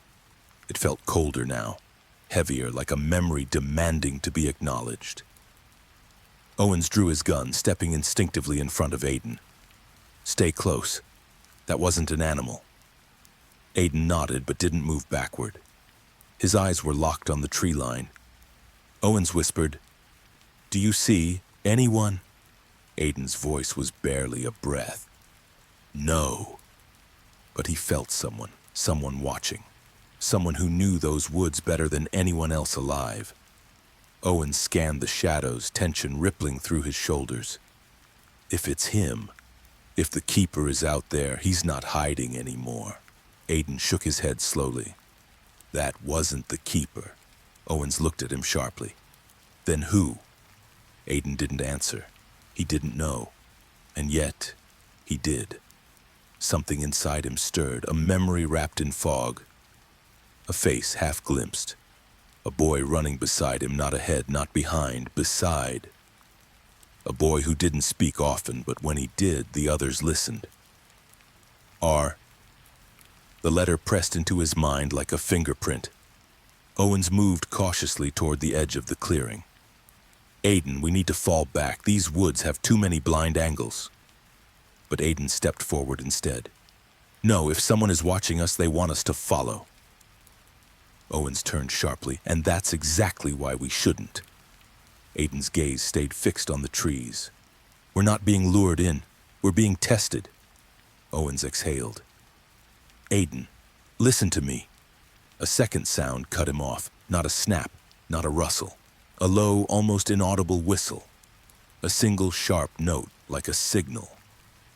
Owens froze. What the hell was that? Aiden's heart dropped into his stomach. He lifted the metal whistle in his hand. That sound, he whispered, is what the 7th child used to do when he wanted us to move. Owen stared at him. How do you remember that? Aiden shook his head, overwhelmed by the sensation. I don't know. It just came back. Owen stepped back, voice low. So the person who made that sound might be the seventh child, Aiden finished. The woods felt alive now, watching, listening. Owen scanned the shadows again. Do we chase it? Aiden hesitated. Then he shook his head. No. If he wanted us in the woods, he would have waited longer. He would have signaled twice. Owens raised an eyebrow. You're sure? Aiden swallowed hard. I'm sure. Owens lowered his gun slowly. So what do we do? Aiden turned back to the creek bank. We gather everything Evan left. Then we leave quietly. Whoever signaled us, they're not trying to lure us. They're trying to warn us. Owens nodded reluctantly and helped Aiden carefully lift the remaining papers from the tin box. Most were ruined by moisture, smeared drawings, torn scraps, faded symbols. But one piece made Aiden stop completely. A torn photograph, half missing, half still intact. 4 children standing near the 4 trees. Their faces blurred by age, but their shapes unmistakable. And again, there he was. R, the 7th boy, standing slightly behind Evan, eyes sharp, alert, as if he were the only one fully awake among the group. Owens exhaled. Who took these pictures? Aiden shook his head slowly. Someone who wanted to document everything. Owens frowned. Why would he do that? Aiden looked at the photo again. Control, leverage, insurance. Owens folded the photo carefully. We need to get these analyzed. They started back toward the car, the whistle tucked into Aiden's pocket, the papers sealed in an evidence bag. But Aiden paused as they stepped onto the cracked pathway leading out of the woods. Owens noticed. What is it? Aiden stared at the ground. Footprints, not theirs. Not fresh, but not old either. A single set of prints leading to the creek, and none leading out. Owens saw it too and crouched down. Someone was here before we arrived. Aiden's voice was quiet. A child? Owens shook his head. No, the stride is too long. Aiden felt something cold crawl up his spine. Owens stood quickly. Let's move, now. They reached the car without speaking, both too aware of the silent weight of the woods pressing against their backs. Owens tossed the evidence bag onto the back seat and slammed the door shut. He ran a hand over his face before getting into the driver's seat. Aiden climbed in, still gripping the whistle. Owens started the engine. We need to get these clues to the station, cross-reference the names, find records on the missing 7th child. Aiden didn't react. His mind was somewhere else, somewhere darker, somewhere deeper. Aiden, Owens said firmly. Hey, look at me. Aiden turned his head slightly. Owens continued more gently. Talk to me. What's going on inside your head right now? Aiden took a long, shaky breath and looked down at the whistle in his hand. When Evan tried to warn me, he wasn't just afraid for himself. Owen swallowed. He was afraid for you. Aiden nodded. He said the keeper would come for me. He said I was next. Owens leaned back. And you think the photo proves you were important to him? Aiden closed his eyes. Not important. Chosen. Owens gripped the steering wheel. Chosen for what? Aiden's eyes opened. They didn't put me at the center of the circle by accident, he whispered. The keeper did. Owens whispered, why? Aiden stared out the window as they drove away from the creek. I think the keeper wanted something from me, he said quietly. Something he didn't get. Owens looked at him. And now? Aiden turned back to him, voice barely audible. He wants me to remember what it was. The car rolled forward, turning onto the main road, but Aiden stiffened suddenly. Owens noticed immediately. What is it? Aiden pointed. On the sidewalk near the school, a small child's whistle lay in the road, identical to the one in his hand. Fresh, clean, untarnished by years in the hollow tree. Owen stopped the car hard. Aiden. Aiden stared through the window. He's not the only one leaving breadcrumbs, Aiden whispered. Owens whispered, then who left this one? Aiden didn't answer, because he wasn't sure. But deep inside his chest, some instinct, some old memory, some buried truth told him the seventh child was very, very close. And watching. Always watching. The seventh child. A face, hidden by time. Aiden Cross stared at the second whistle lying on the pavement, identical to the one he held in his hand. Same shape, same metal, same faint curve at the edge. But unlike the weathered whistle from the hollow tree, this one gleamed under the pale daylight. Clean, untouched, as if it had been placed there minutes ago. Owens murmured, "There's no rust, no dirt, no scratches. Someone dropped this just now." Aiden didn't move. "Not dropped," he whispered. "Left." Owens exhaled slowly. "A message?" Aiden shook his head. "An invitation." The air felt thick again, weighted with the same presence they felt at the Jansen house. The sensation of being watched. Not hunted. Watched. Studied. Owen stepped out of the car, scanning each direction with practiced caution. Aiden followed him silently, his boots crunching lightly against gravel as he approached the whistle. He crouched beside it, feeling an old ache press beneath his ribs. Memories stirred again. Vague silhouettes, footsteps crunching leaves. A boy's quiet voice saying, "Don't run unless I tell you." R. The missing child. The seventh kid in the woods, the only one the keeper feared. Owens crouched beside him. "If this came from the seventh child, then he's alive." Aiden nodded, eyes fixed on the small metal object. Alive. And close. Owens lowered his voice. "Aiden, why would he reveal himself now?" Aiden ran a thumb over the whistle. "Maybe he knows the keeper is back." Owens frowned. "Or maybe he knows you're remembering." Aiden looked up at him slowly. "Or maybe he's trying to warn me again." Owens placed a firm hand on Aiden's shoulder. "We don't chase shadows. We follow evidence. We already have the symbol. Evan's notes. The families. The tin box. Now this whistle. It's a trail, Aiden." Aiden stood, gripping the whistle tightly. "And trails lead somewhere." Owens stood beside him. "Let's follow this before the keeper gets ahead of us again." As they walked back to the car, Aiden felt a chill run up his spine. Something about the moment felt staged, like a scene set for them, like the seventh child wanted them to understand something deeper. Owen started the engine, but Aiden didn't sit back. His eyes scanned the sidewalk, the school building, the nearby trees. Something was wrong, very wrong. The school playground was empty. Completely empty, no kids, no adults, no cars in the lot. Nothing but an expanse of deserted swings swaying gently in the breeze. Owens noticed. "Odd for this hour." "It's never empty," Aiden murmured. "Not here." Owens reached for his radio. "I'll call the school." Aiden grabbed his wrist. "No." Owens tensed. "Why?"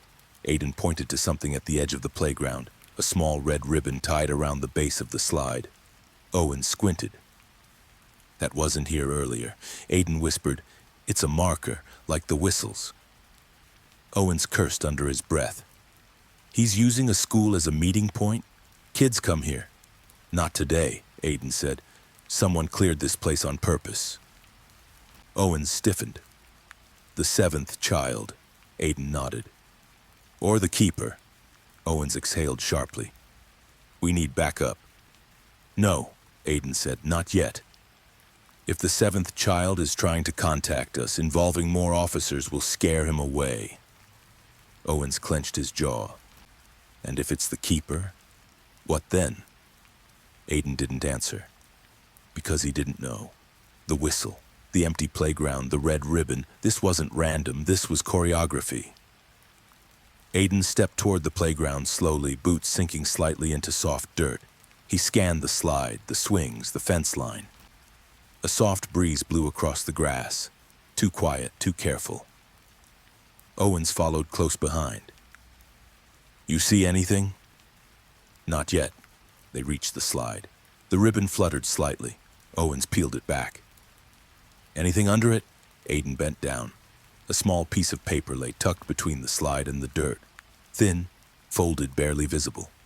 He reached for it slowly, heart pounding. Owens braced. A message? Aiden unfolded it. A child's handwriting. Uneven, rushed, familiar. 4 words. He knows you remember. Aiden felt his breath leave him. His fingertips tingled. The world around him narrowed. Owens whispered, Is this Evan's writing? Aiden shook his head. No. Owens swallowed hard. Then whose is it? Aiden stared at the letters. The handwriting was shaky, but not from fear, from small hands. R, Aiden whispered. This was written by the 7th child. Owens tensed. So he's alive, active, leaving warnings. Aiden nodded, mind spinning. He's trying to tell us something. Owens looked around again, scanning every corner of the playground. Or warn us, he muttered. Aiden folded the note carefully. He wants me to remember more. That means the truth is close. Owens exhaled. Too close. Aiden turned slowly, letting his eyes drift across the yard, the broken basketball hoop, the empty swings. And then, he froze. On the far end of the playground fence, something hung loosely from one of the metal bars. Owens saw it at the same moment. Is that... Aiden walked toward it quickly but cautiously. His pulse drummed with every step. It was a torn piece of fabric, dark green, muddy, frayed at the edge. Aiden's stomach twisted. Owens asked, Do you recognize it? Aiden didn't need to touch it to know. It's from the jacket I wore that night, he whispered. Owens stiffened. Aiden, are you sure? Yes, Aiden said. I remember the tear. I remember Evan grabbing me and pulling me back when I tried to run. Owens swallowed. Then someone found it. Someone kept it. Someone just hung it here. Aiden nodded slowly. And that someone wants me to remember exactly where that night started. Owens exhaled. The night Evan died. Aiden gripped the fabric, then he realized something else. The tear lined up perfectly, like something had been sliced cleanly. Not by accident, not by running, by a blade. Owens whispered, Aiden, what do you remember? Aiden closed his eyes, and a memory surfaced. Sharp, cold, undeniable. A shadow stepping behind him, a gloved hand grabbing his jacket, a blade flashing in moonlight, a voice whispering, Don't move! He opened his eyes slowly, breath trembling. I wasn't supposed to be there that night. Owens narrowed his eyes. Then why were you? Aiden swallowed. Because the 7th child led me there. Owens stiffened. Why would he do that? Aiden looked at the torn fabric, the playground, the whistle in his hand. His voice came out barely above a breath. Because he was trying to save me. The wind shifted, somewhere beyond the fence. A faint whistle answered. The faint whistle drifted across the empty playground like a ghost of childhood, thin, trembling, and unmistakably intentional. Aiden froze mid-step. Owens's hand flew toward his holster, eyes scanning the fence line. But there was no movement, no silhouette fleeing, no footsteps crunching grass. Just that lonely whistle echoing through the air, fading into silence like it never existed. Owens whispered, Tell me you imagined that. Aiden shook his head, heart pounding. He's close, very close. Owens clenched his jaw. Or he's leading us into something. Aiden stepped toward the fence, gripping the torn piece of his childhood jacket. The fabric felt colder now, like it had absorbed the fear of the night it was torn. He's not luring us, Aiden murmured. This is a warning. Owen scanned the tree line. A warning about what? Aiden stared into the woods. About who's following us. Owen stiffened. You think the keeper is already here? Aiden swallowed hard. I think he's been following us since the Mason house. Owens didn't deny it. He'd felt the pressure too. The weight of eyes somewhere behind them, somewhere above, somewhere in the quiet breaths between their steps. Aiden stepped closer to the fence where the second whistle had come from. Beyond it, the grass thickened, sloping downward to another patch of woods. An older part of town, a place where power lines sagged and streetlights flickered. R was here, Aiden whispered, watching us, trying to make contact. Owens shook his head. Then why not just show himself? Aiden didn't answer immediately. He remembered the boy, silent, quick, sharper than the rest of them. The seventh child wasn't afraid of the keeper the way the others were. But he also wasn't stupid. Because he's hunted, Aiden finally said. Just like the families, just like Evan, just like us. Owens exhaled. And he's been hiding all these years? Aiden nodded. He survived by staying invisible. Owens rubbed the back of his neck. Then why reveal himself now? That's what scares me, Aiden whispered. Because it means the keeper is close to finding him. A cold gust whipped across the playground. Owens motioned toward the fence. Let's walk the perimeter. Maybe he left more clues. Aiden followed, boots crunching against gravel. They moved slowly, carefully, as if each inch of the ground might hold another fragment from the past. The sun had shifted lower, casting longer shadows across the playground. The empty swings creaked softly as they passed. A basketball hoop leaned as if it had seen too many storms. Aiden paused suddenly. Owens turned. What is it? Aiden pointed to the dirt beside the swing set. Footprints. Owens crouched down. Small, light. Not recent, but not old either. Aiden knelt next to him.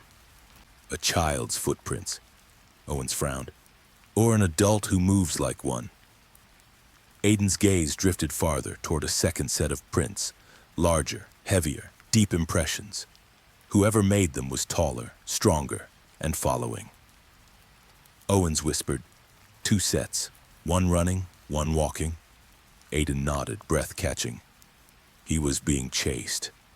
Owens rose sharply. We need to call in units, Aiden. This is evidence of pursuit. This is escalating. Aiden grabbed his sleeve. No. If we're right, and the keeper is involved, he'll disappear before anyone arrives. Owens clenched his jaw. So what do you suggest? Aiden scanned the playground again. The whistles, the ribbon, the footprints, the torn fabric. The seventh child wasn't leading them into danger. He was leading them away from it. He's steering us, Aiden whispered. Not toward him. Away from someone else. Owens narrowed his eyes. Away from who? Aiden turned slowly, his eyes fixed on a single chilling sight on the far side of the playground. Something he hadn't noticed before. Car tracks, deep, fresh, leading toward the fence. Then stopping abruptly. No exit, no reverse marks. Just one set of tire marks driven straight to the fence, then vanishing. Owens walked toward them carefully. What the hell is this? Aiden felt the blood drain from his face.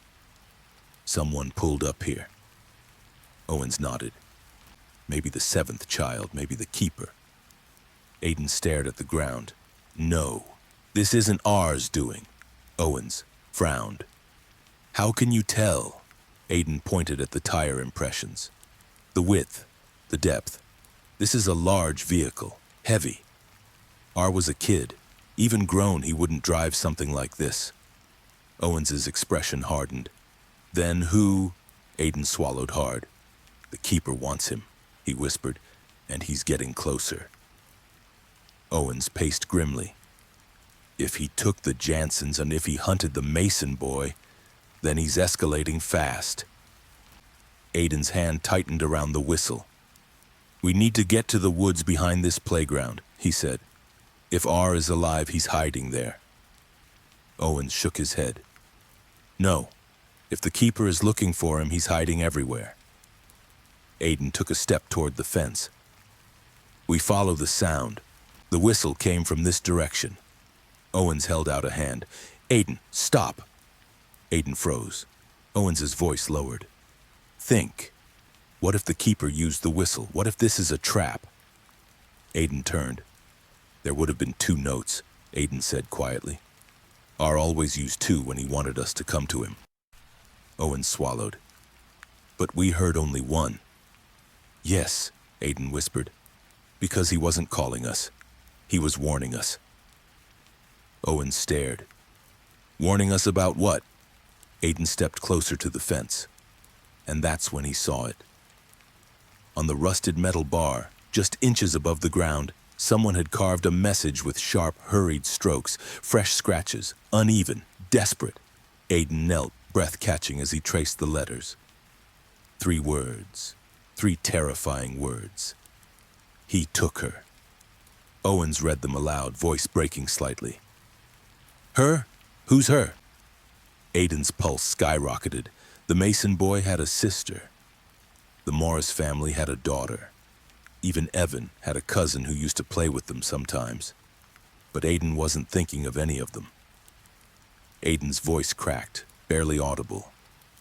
Mrs. Jansen said her son wasn't the only one in danger. Owens gripped his arm. Aiden. Who is her? Aiden stared at the carved words, and a single name crashed into his mind with brutal force. A girl he hadn't remembered until this very second. A girl who stood beside them in the woods. A girl whose face he hadn't seen in 18 years. A girl whose existence had been erased. Aiden whispered, Rebecca. Owens froze. Rebecca who? Aiden swallowed hard. Rebecca Morris. Silence. Owens whispered, Aiden. She disappeared years ago. Aiden closed his eyes. No, he murmured. She didn't disappear. He opened his eyes slowly, trembling. He took her. And somewhere beyond the fence, farther into the trees, another whistle sounded, short, urgent, terrified. The kind of whistle a child only used when they knew the monster was already behind them.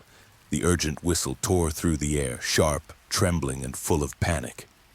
Aiden felt it vibrate through, his bones pulling him back nearly 2 decades in an instant. Forest floor beneath his feet, moonlight flickering through branches. A breathless voice. Run when I tell you, don't look back. Owens grabbed Aiden's sleeve. Stay here, we move together. Aiden shook his head. If that's our... He's terrified. Owens tightened his grip. Exactly why we don't run blind. The whistle came again, shorter this time, weak, like someone struggling to breathe. Owens scanned the tree line. He's hurt, or he's running, Aiden whispered, or he's being chased.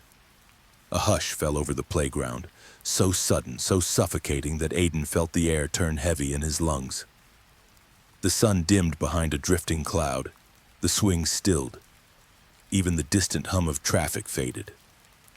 Owens took a slow step toward the fence. We stay on solid ground. Don't enter the woods yet. We assess first. Aiden nodded, but his pulse hammered against his ribs.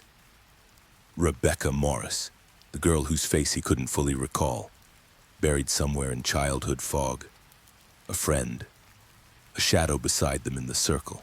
A girl who giggled softly and plucked leaves off branches when she was nervous. A girl who vanished. A girl no one mentioned. A girl whose name had been carved into the metal with desperation. He took her. Owens motioned toward the deeper part of the fence. Let's check the west end. We might see tracks from that angle. They walked slowly, crunching gravel underfoot. The school building loomed behind them, its long windows reflecting pale light. Aiden glanced at his reflection, pale, tired, eyes darker than he remembered. He looked like someone carrying ghosts. Owen stopped suddenly. Aiden followed his gaze. There, just beyond the fence, another object lay in the grass. A small folded note weighted down by a smooth stone. Aiden pushed through the rusty gate, ignoring Owens's protest. He knelt and lifted the stone. The paper was damp, fragile, written in the same uneven, hurried handwriting as the message carved into the fence. A single sentence. "Don't trust the grown-ups." Owens froze. What the hell does that mean? Aiden stared at the words. It means the kids weren't scared of the other children. Owen stepped closer. They were scared of the adults. Aiden nodded slowly. The keeper wasn't some phantom lurking in the woods. He was someone they knew. Someone older. Someone in control. Owens breathed out slowly, processing. And Rebecca. She must have seen something. Aiden swallowed hard. Something the keeper couldn't let her speak about. Owens clenched his fists. If she's alive, Aiden cut in softly. If she's alive, she's been running for 18 years. Owens looked around. 3 whistles, 2 messages. He's leaving a breadcrumb trail. Aiden nodded. R is leading us somewhere. Owens' eyes hardened. This is dangerous. Aiden held up the note. So is ignoring him. They moved further along the fence, scanning the ground. More footprints, more signs of a chase. At one spot, the dirt seemed disturbed, kicked up violently like someone stumbled. Aiden crouched and touched the ground. It was still warm. He was here minutes ago. Owens's hand hovered near his holster. Then keep your guard up. Aiden closed his eyes, trying to recall Rebecca's face. A soft smile, dark hair, hands always cold. She used to hum songs under her breath, and she always stayed close to Evan, closer than Aiden had remembered. Owen suddenly lifted a hand. Aiden, over there. Aiden looked. A backpack lay half hidden under a clump of tall grass. Small, faded purple, a child's backpack. A polka dot keychain dangled from the zipper. Aiden's breath stilled. Owens knelt beside it. Don't touch it yet. Aiden stared. That's Rebecca's. Owens looked at him sharply. You're sure? Yes, Aiden whispered. She used to draw stars on it with silver marker. He flipped the bag carefully. There they were, smudged, faded, but visible. Owens rubbed a hand over his face. If this really belonged to Rebecca Morris, then someone has held on to it all these years. Aiden's voice cracked. R. Owens frowned. He kept it? Why? Aiden looked toward the woods. To remind himself of her. Owens stood. Or to remind someone else. Aiden stepped backward, mind racing. If R was leaving messages, whistles, warnings, then he wasn't just trying to save himself, he was trying to lead them to Rebecca, or what was left of her. Before Owens could speak, a soft noise drifted from deeper inside the trees, not a whistle this time. A rustle, a crackle, footsteps, light, uneven, like someone limping. Owens whispered, We need to call for backup now. Aiden shook his head fiercely. No, this is the closest we've ever been. If we announce ourselves, if more people show up, R will disappear. Or worse, Owens finished the sentence grimly. The keeper will. Aiden stepped closer to the tree line. We need to let R come to us. Owens grabbed his arm. Or he's leading us somewhere unsafe. Aiden met Owens's eyes. That's the risk we take. Owens hesitated, then released him. 5 steps inside the woods. No farther until we understand what we're dealing with. Aiden nodded. They moved together, stepping past the fence and into the first layer of trees. The temperature dropped instantly. The light dimmed. Shadows deepened. The smell of damp earth filled the air. Aiden whispered, "He's here." Owen scanned the darkness. "I don't see anyone." Aiden took another step. Then, from behind a thick sycamore trunk, a small hand appeared. Owens raised his gun instantly. "Don't move!" The hand trembled, then slowly pulled back. A silhouette stepped forward, small, thin, wearing an oversized jacket. Not a man, not a teen, a boy. Aiden's heart slammed against his ribs. He whispered. Owens blinked. "No way, that's impossible. He should be..." Older, much older. But the figure in front of them wasn't grown. He wasn't even a teenager. He looked 9, a child frozen in time. The boy stared at Aiden with wide, hollow eyes. No expression, no fear, just a strange familiarity. Aiden stepped closer carefully. "It's okay, you're safe." The boy didn't speak. Aiden's breath caught. A small whistle hung around his neck. Owens whispered, "Aiden, this isn't possible." Aiden swallowed hard, because only one explanation made sense. The 7th child wasn't just alive. He hadn't aged, not a single year. And that could only mean one terrifying thing. The keeper hadn't just taken the children. He'd kept them. What the town buried, secrets beneath Raven Hollow. For several seconds, the world around Aiden Cross stopped moving. The trees stood frozen. The air refused to shift. Even Owens, usually firm and grounded, seemed rooted to the forest floor as he stared at the small boy standing before them, silent, pale, unchanged by time. A child who should have grown up. A child who should be an adult by now. A child who looked exactly as he did 18 years ago. The 7th child. Aiden took a slow step forward, heart pounding against his ribs. "It's really you," he whispered. You're alive." The boy didn't blink. His face was expressionless, almost hollow. He clutched the whistle around his neck like it was the only thing anchoring him to reality. Owens kept his voice low, steady. "Aiden, something is wrong with him." Aiden didn't take his eyes off the boy. "I know." Owens observed the kid closely, his posture, his breathing, his eyes. "He's in shock, or something else."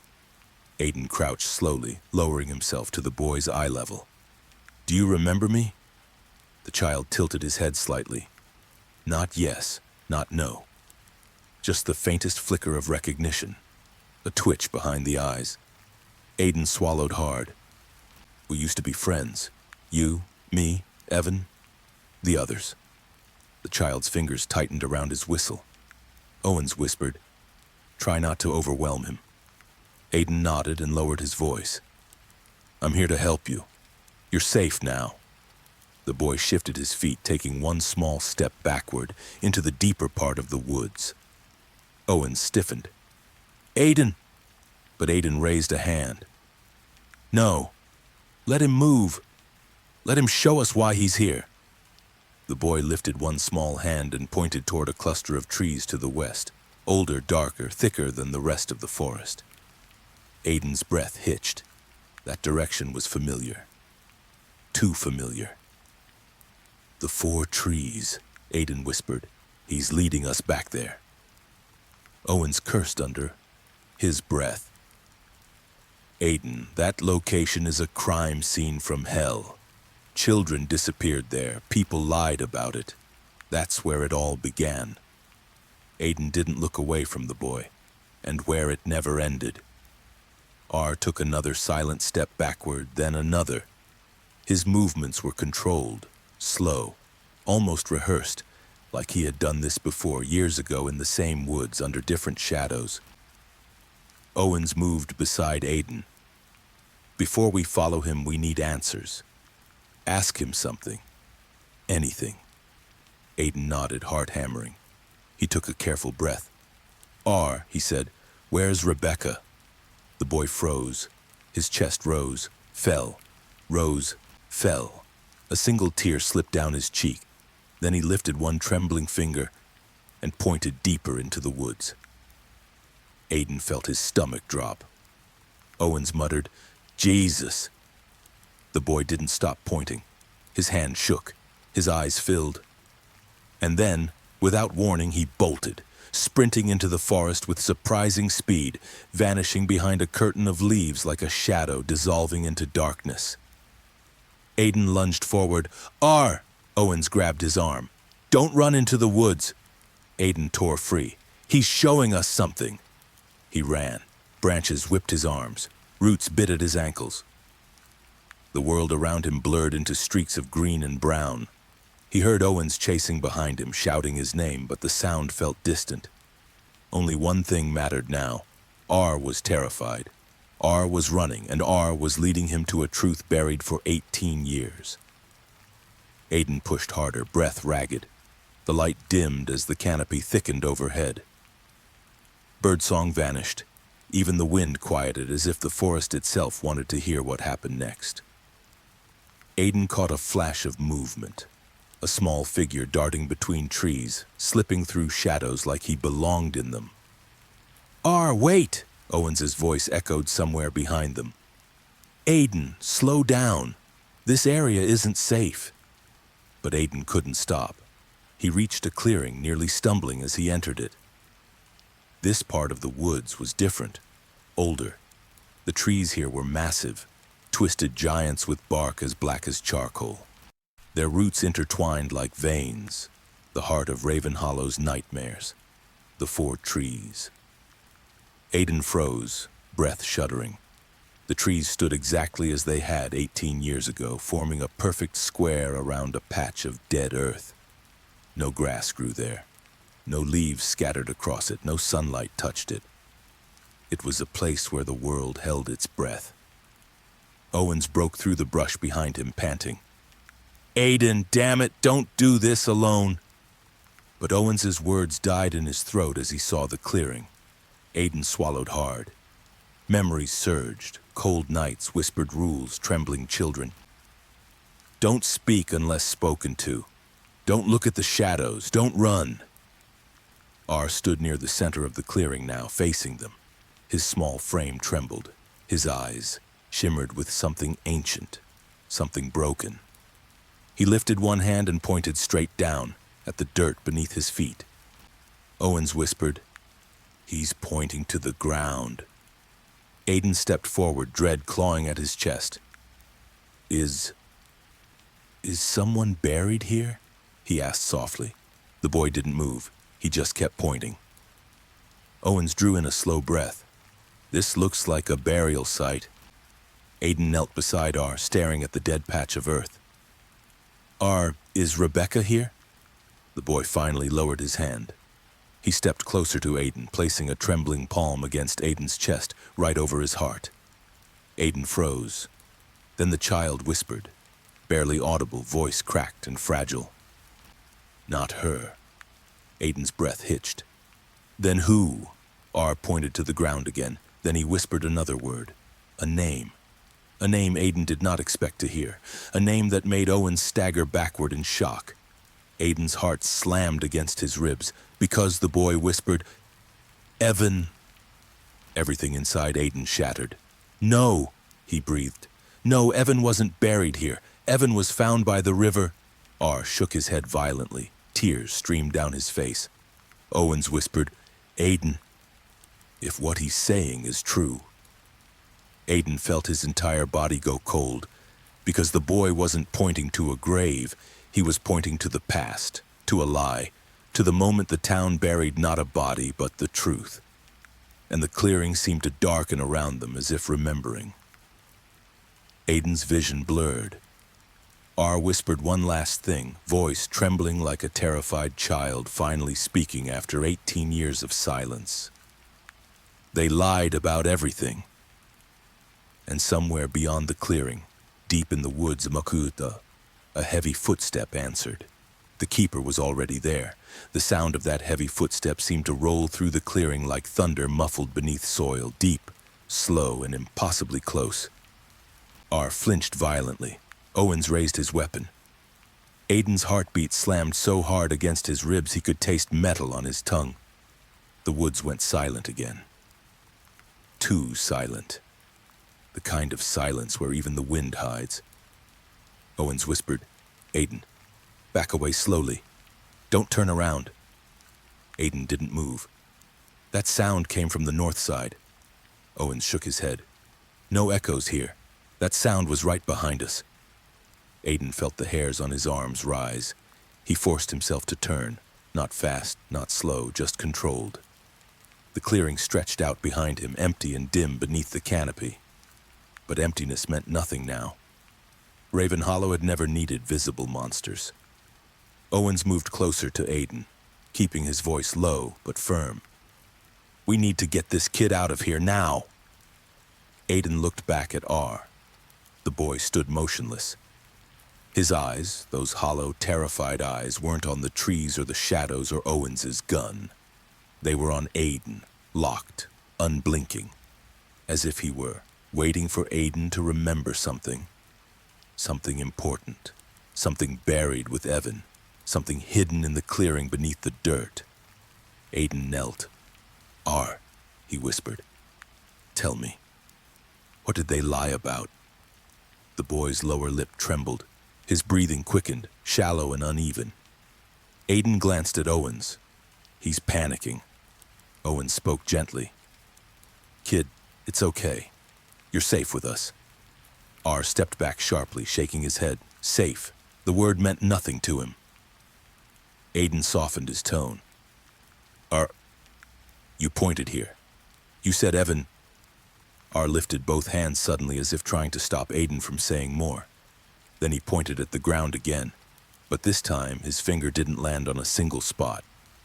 He traced a shape, a circle, then 4 small lines, then a cross through all of it.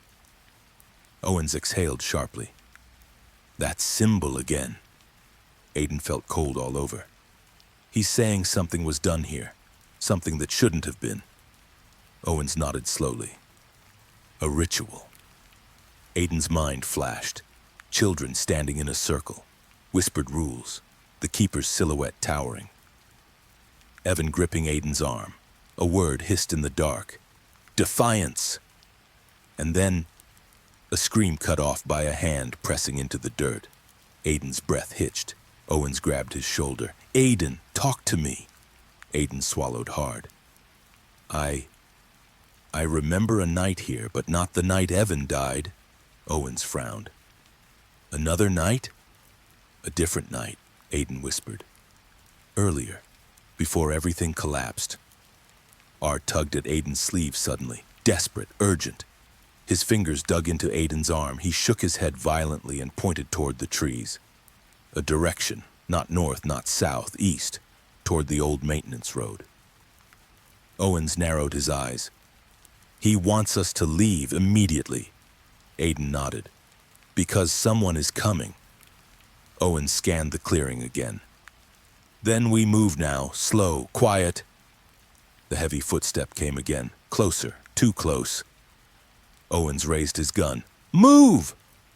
Aiden scooped R into his arms, light, too light for a child his age, and sprinted toward the trees. Owens kept pace beside them. Branches lashed their shoulders, roots threatened their footing, the forest closing around them like a living trap. They reached the narrow trail connecting the clearing to the school grounds. Aiden could hear his own breath tearing from his chest, could feel R's small fingers gripping his shirt. Owens glanced back. "I don't see anything, but that doesn't mean nobody's there." Aiden forced his legs faster. Each step felt heavier than the last. R was shaking violently now, whispering something too soft to hear. It sounded like a name. Aiden slowed just slightly. "R, what are you saying?" The boy choked on his breath, trying to form the sound, trying to push it through fear. Finally, the whisper escaped him. "Help!" Aiden tightened his hold. "I've got you. I'm right here." Owens grabbed Aiden's arm and pulled him sharply to the left. "Trail splits here. Go this way. Less open ground." They followed the bend until the trees thinned, revealing the collapsed wooden bridge behind the school. Owens stopped suddenly, chest heaving. "Aiden, look." Aiden turned. There, on the broken railing of the bridge, someone had carved words into the rotting wood. Fresh cuts, raw edges made recently, made fast. "He is here." Aiden felt the earth tilt under him. Owens muttered, "Jesus Christ." The boy in Aiden's arms whimpered, burying his face into Aiden's shoulder. Aiden whispered, "This message wasn't for the town, it wasn't for police." Owens nodded grimly. "It was for you." Aiden tightened his jaw. "R knew we'd come to the creek, knew we'd follow the whistles. He's been watching every step."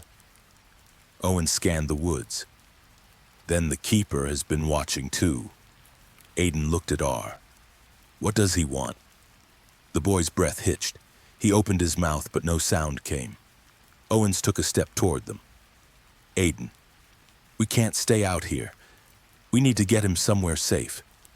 Aiden nodded. Safe, except nowhere in Raven Hollow had been safe for 18 years. As they reached the back gate of the school grounds, the first sound of human life finally echoed across the distance. Sirens, multiple, getting closer. Owens stiffened. "Town PD, somebody must have called in reports." Aiden looked at him. "We didn't call." Owens nodded.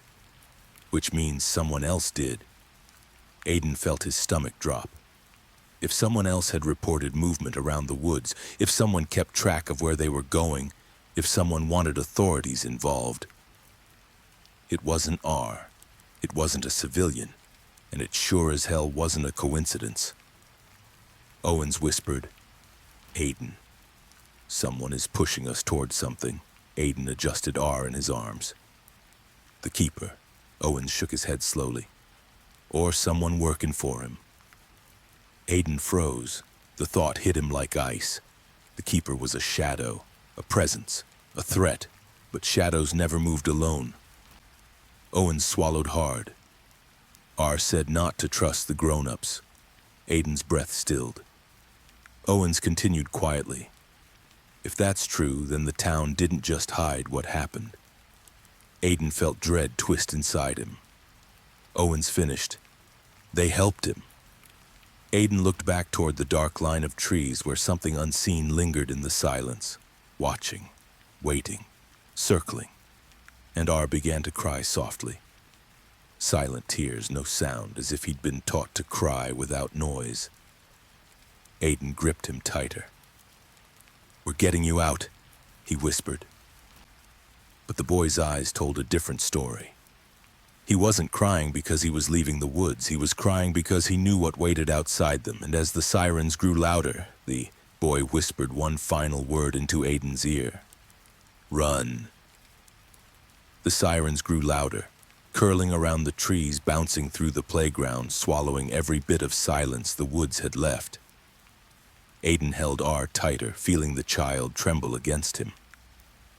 Owen stepped closer, scanning their surroundings with frantic, trained precision. "Aiden," Owens whispered. "He said run." "Why?" Aiden swallowed hard. "Because whatever's coming, it isn't the police." Owen stiffened. "You think the keeper called them?" Aiden shook his head slowly. "No. He doesn't expose himself like that. Someone else tipped them off." Owens cursed under his breath. "Someone watching us." Aiden's heartbeat thundered in his ears. He could sense danger closing in, not from the woods, but from the town itself. Something felt twisted, unnatural, like the entire place was turning its attention toward them. R tugged on Aiden's sleeve, small fingers gripping desperately. His breath came in short, shallow bursts. His eyes darted left, then right, like he was searching for an escape. "R," Aiden whispered, kneeling slightly so they were face to face. "Tell me why we need to run." The child opened his mouth, but before a sound could escape, he snapped his lips shut and shook his head violently, as if speaking the reason out loud would summon something worse than the woods. Owens knelt beside them. "Is someone coming? Someone dangerous?" R squeezed his eyes shut, tears slipping down his cheeks. Aiden cupped the boy's face gently. "It's okay. You're safe with us." But R shook his head harder. He wasn't afraid for himself, he was afraid for them. Owen stood sharply. Aiden, we need to move. Now. Aiden lifted R into his arms again and followed Owens toward the far end of the school grounds. The sirens grew louder, multiple cars, maybe more. Someone had alerted the entire department. Owens kept his voice low. Stay on the field's edge. Use the bushes for cover. Aiden nodded, moving fast but silent. R buried his face in Aiden's chest, gripping fistfuls of his shirt like he expected to be ripped away at any second. Aiden reached the back corner of the school building when Owens suddenly stopped dead in his tracks. Aiden froze behind him. Owens? Owens didn't answer. He slowly raised one hand and pointed toward the parking lot. Aiden followed his gaze. Rows of police cruisers. More than a dozen. Officers standing outside them in tense, rigid formations. But that wasn't what made Aiden's blood run cold.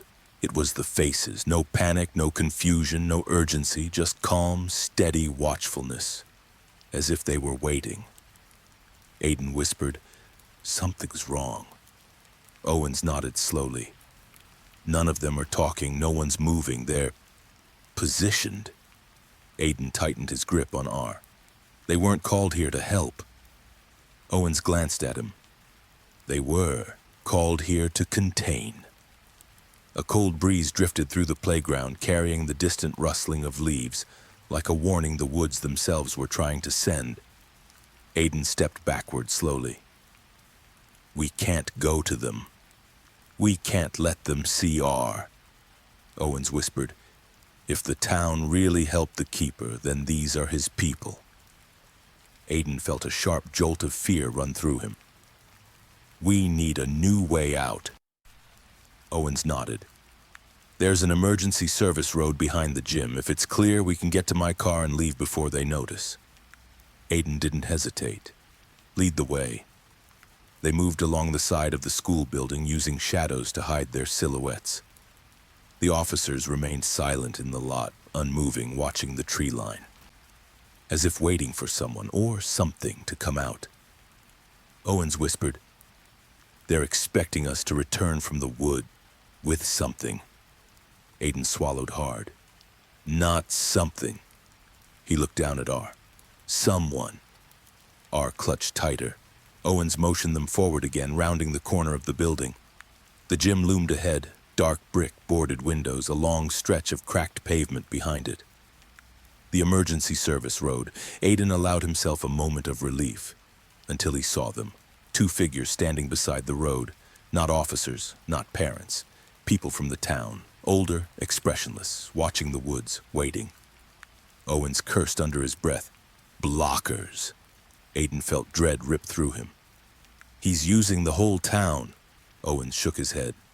No, the town is protecting itself. Aiden stepped back. From what? R tugged at Aiden's shirt again, harder this time. He pointed toward the far end of the gym building where the shadows deepened. Aiden whispered, there? You want us to go there? R nodded quickly. Owens frowned. What's there? There's nothing. Aiden stepped closer and saw it, a narrow gap between the gym and the maintenance shed, hidden, almost invisible, a passageway, just wide enough for a child or someone carrying one. We go, Aiden said. Owens nodded. Move fast. They slipped into the narrow corridor.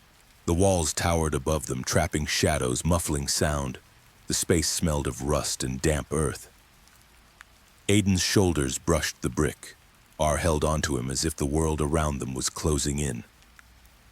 Halfway through the corridor, the boy suddenly lifted his head, eyes wide, terrified. Aiden stopped. R, what is it? R pointed behind them. Aiden and Owens turned. A silhouette stood at the far end of the passage. Not police, not a townsfolk. Something else. Someone else. The figure didn't move, didn't breathe, just watched them. Aiden's grip tightened around R. His heart hammered. Owens whispered, Aiden, go. Now! They pushed forward, breaking into the light at the end of the corridor. The back field stretched before them, open, empty, their one chance. Owens glanced back. The silhouette was gone. Vanished. Aiden didn't look back again. He sprinted toward the service road with R in his arms, Owens close behind. They had almost reached the edge of the field when a familiar sound sliced through the air. A whistle, not from the woods, not from R, from somewhere ahead of them. Short, sharp, urgent. A warning. Owens froze. What the? Aiden stopped so abruptly he nearly stumbled because he recognized that whistle. And it wasn't a child's whistle this time. It was deep, harsh, commanding. Memories exploded in Aiden's mind, the clearing, the circle, the keeper's shadow. A whistle that meant one thing. Stop. R buried his face in Aiden's chest and shook violently. Aiden whispered, "He's here." Owens raised his gun. "Where?" Aiden stared into the distance, voice trembling. "Everywhere." When the past wakes up, the keeper's shadow returns. Aiden Cross didn't breathe. Couldn't. The sharp, commanding whistle still echoed across the empty school field, slicing through the air like a blade. R clung to him with a force no child his size should have had. Owens tightened his grip on his gun, jaw locked, eyes scanning the tree line, the rooftops, the shadows, everywhere. But nothing moved, no footsteps, no branches breaking, no silhouette stepping out, just the wind shifting, brushing the grass in trembling waves. Aiden whispered, "He's not showing himself. He never does." Owen swallowed hard. That wasn't a warning whistle, that was a command. Aiden nodded slowly. "He's telling us to stop." R whimpered, a tiny broken sound that didn't belong in daylight. Aiden lifted him slightly higher, arms tightening around his thin frame. The boy's lips formed one word over and over. "No. No. No." Owen stepped closer. "Aiden, what does he think is going to happen?" Aiden shook his head. "He's scared because the keeper doesn't want us to move forward." Owens grimaced. "Which means forward is exactly where we need to go." Aiden took one step. The wind stopped. Completely. The world around them went still, unnaturally still. The kind of stillness that felt planned, controlled, like someone had pressed pause on the entire town. R trembled so hard Aiden felt it through his shirt. He whispered again, "Run." Owens touched Aiden's arm. "We can't run without a direction." Aiden looked toward the service road, the only open path left. Empty, silent, leading toward the outskirts of Raven Hollow. "We head to your car," Aiden said quietly. "We don't know if it's safe," Owens argued. Aiden looked down at R. "He wants us to run, not hide." Owens hesitated. "Then we run smart." Aiden nodded. They bolted across the field. Grass slapped their legs. The sun flickered through thin clouds. The world around them seemed to lean, to tilt, to watch. Aiden felt it in every step. The keeper wasn't behind them. He wasn't ahead. He wasn't in the trees. He was everywhere. Owens reached the edge of the service road and scanned the area quickly. "Clear! Move!" Aiden sprinted forward, lungs burning. R's head bounced lightly against his shoulder, but the boy never looked up. Not once. He kept his eyes shut tight like he was hiding from the world. They reached the far corner where the asphalt sloped downhill toward the old maintenance lot. Owens pointed. "My car's behind that gate. We can—" A horn blared. A single deep blast from somewhere down the road. Owens froze. "That came from my car." Aiden stopped dead. The horn blared again, longer this time, like someone was pressing their hand down deliberately. Not by accident, not in panic, with purpose. Owens whispered, "He's ahead of us." Aiden shook his head. "Or someone working with him." R tugged weakly at Aiden's shirt. Aiden looked down. "What is it?" The boy raised one trembling hand. and pointed to the ground beside them. A shimmer. Something metallic half buried in the dirt. Aiden knelt slowly and brushed away the dust. Another whistle. Not ours, not the keeper's. This one was different, smaller, cracked down the middle, stained with rust. Owen stepped back. 3 whistles in one day? This is coordinated. Aiden examined the whistle carefully. He knew this one. He recognized it instantly. It belonged to a girl. Rebecca. Aiden's breath hitched. She was here, recently. Owen's eyes widened. Alive? Aiden didn't answer. He didn't know. He only felt a tightening in his throat, a pressure in his chest as though the town itself was wrapping its hands around his memories and forcing them to surface. The last time he had seen Rebecca, she was running, bare feet, wide eyes, a whisper of a voice telling him to stay still, don't breathe. Owens pointed toward the maintenance gate. Aiden, look. Aiden stood slowly. On the metal gate, in thick black marker, someone had written a message, still fresh, still dripping slightly. Don't let them take him. Aiden felt the earth drop out beneath him. Owens whispered, take him? They're after the boy? R whimpered and hid his face deeper into Aiden's chest. Aiden's heart pounded. Rebecca left this. She's warning us. He's not safe anywhere near people. Owens's voice cracked with frustration. So we can't go to the police, we can't go to the station, we can't go to any house. Where the hell do we go then? Aiden felt something cold settle into him, an instinct, a certainty. We go underground. Owens blinked. Underground? Aiden nodded slowly. There are tunnels under Raven Hollow, old storm drains, connected to the creek system. We used to hide there, when we were kids, Owens groaned. You think the 7th child survived by living in tunnels for 18 years? Aiden didn't respond, because the answer was yes. Owens rubbed a hand across his face. Show me where.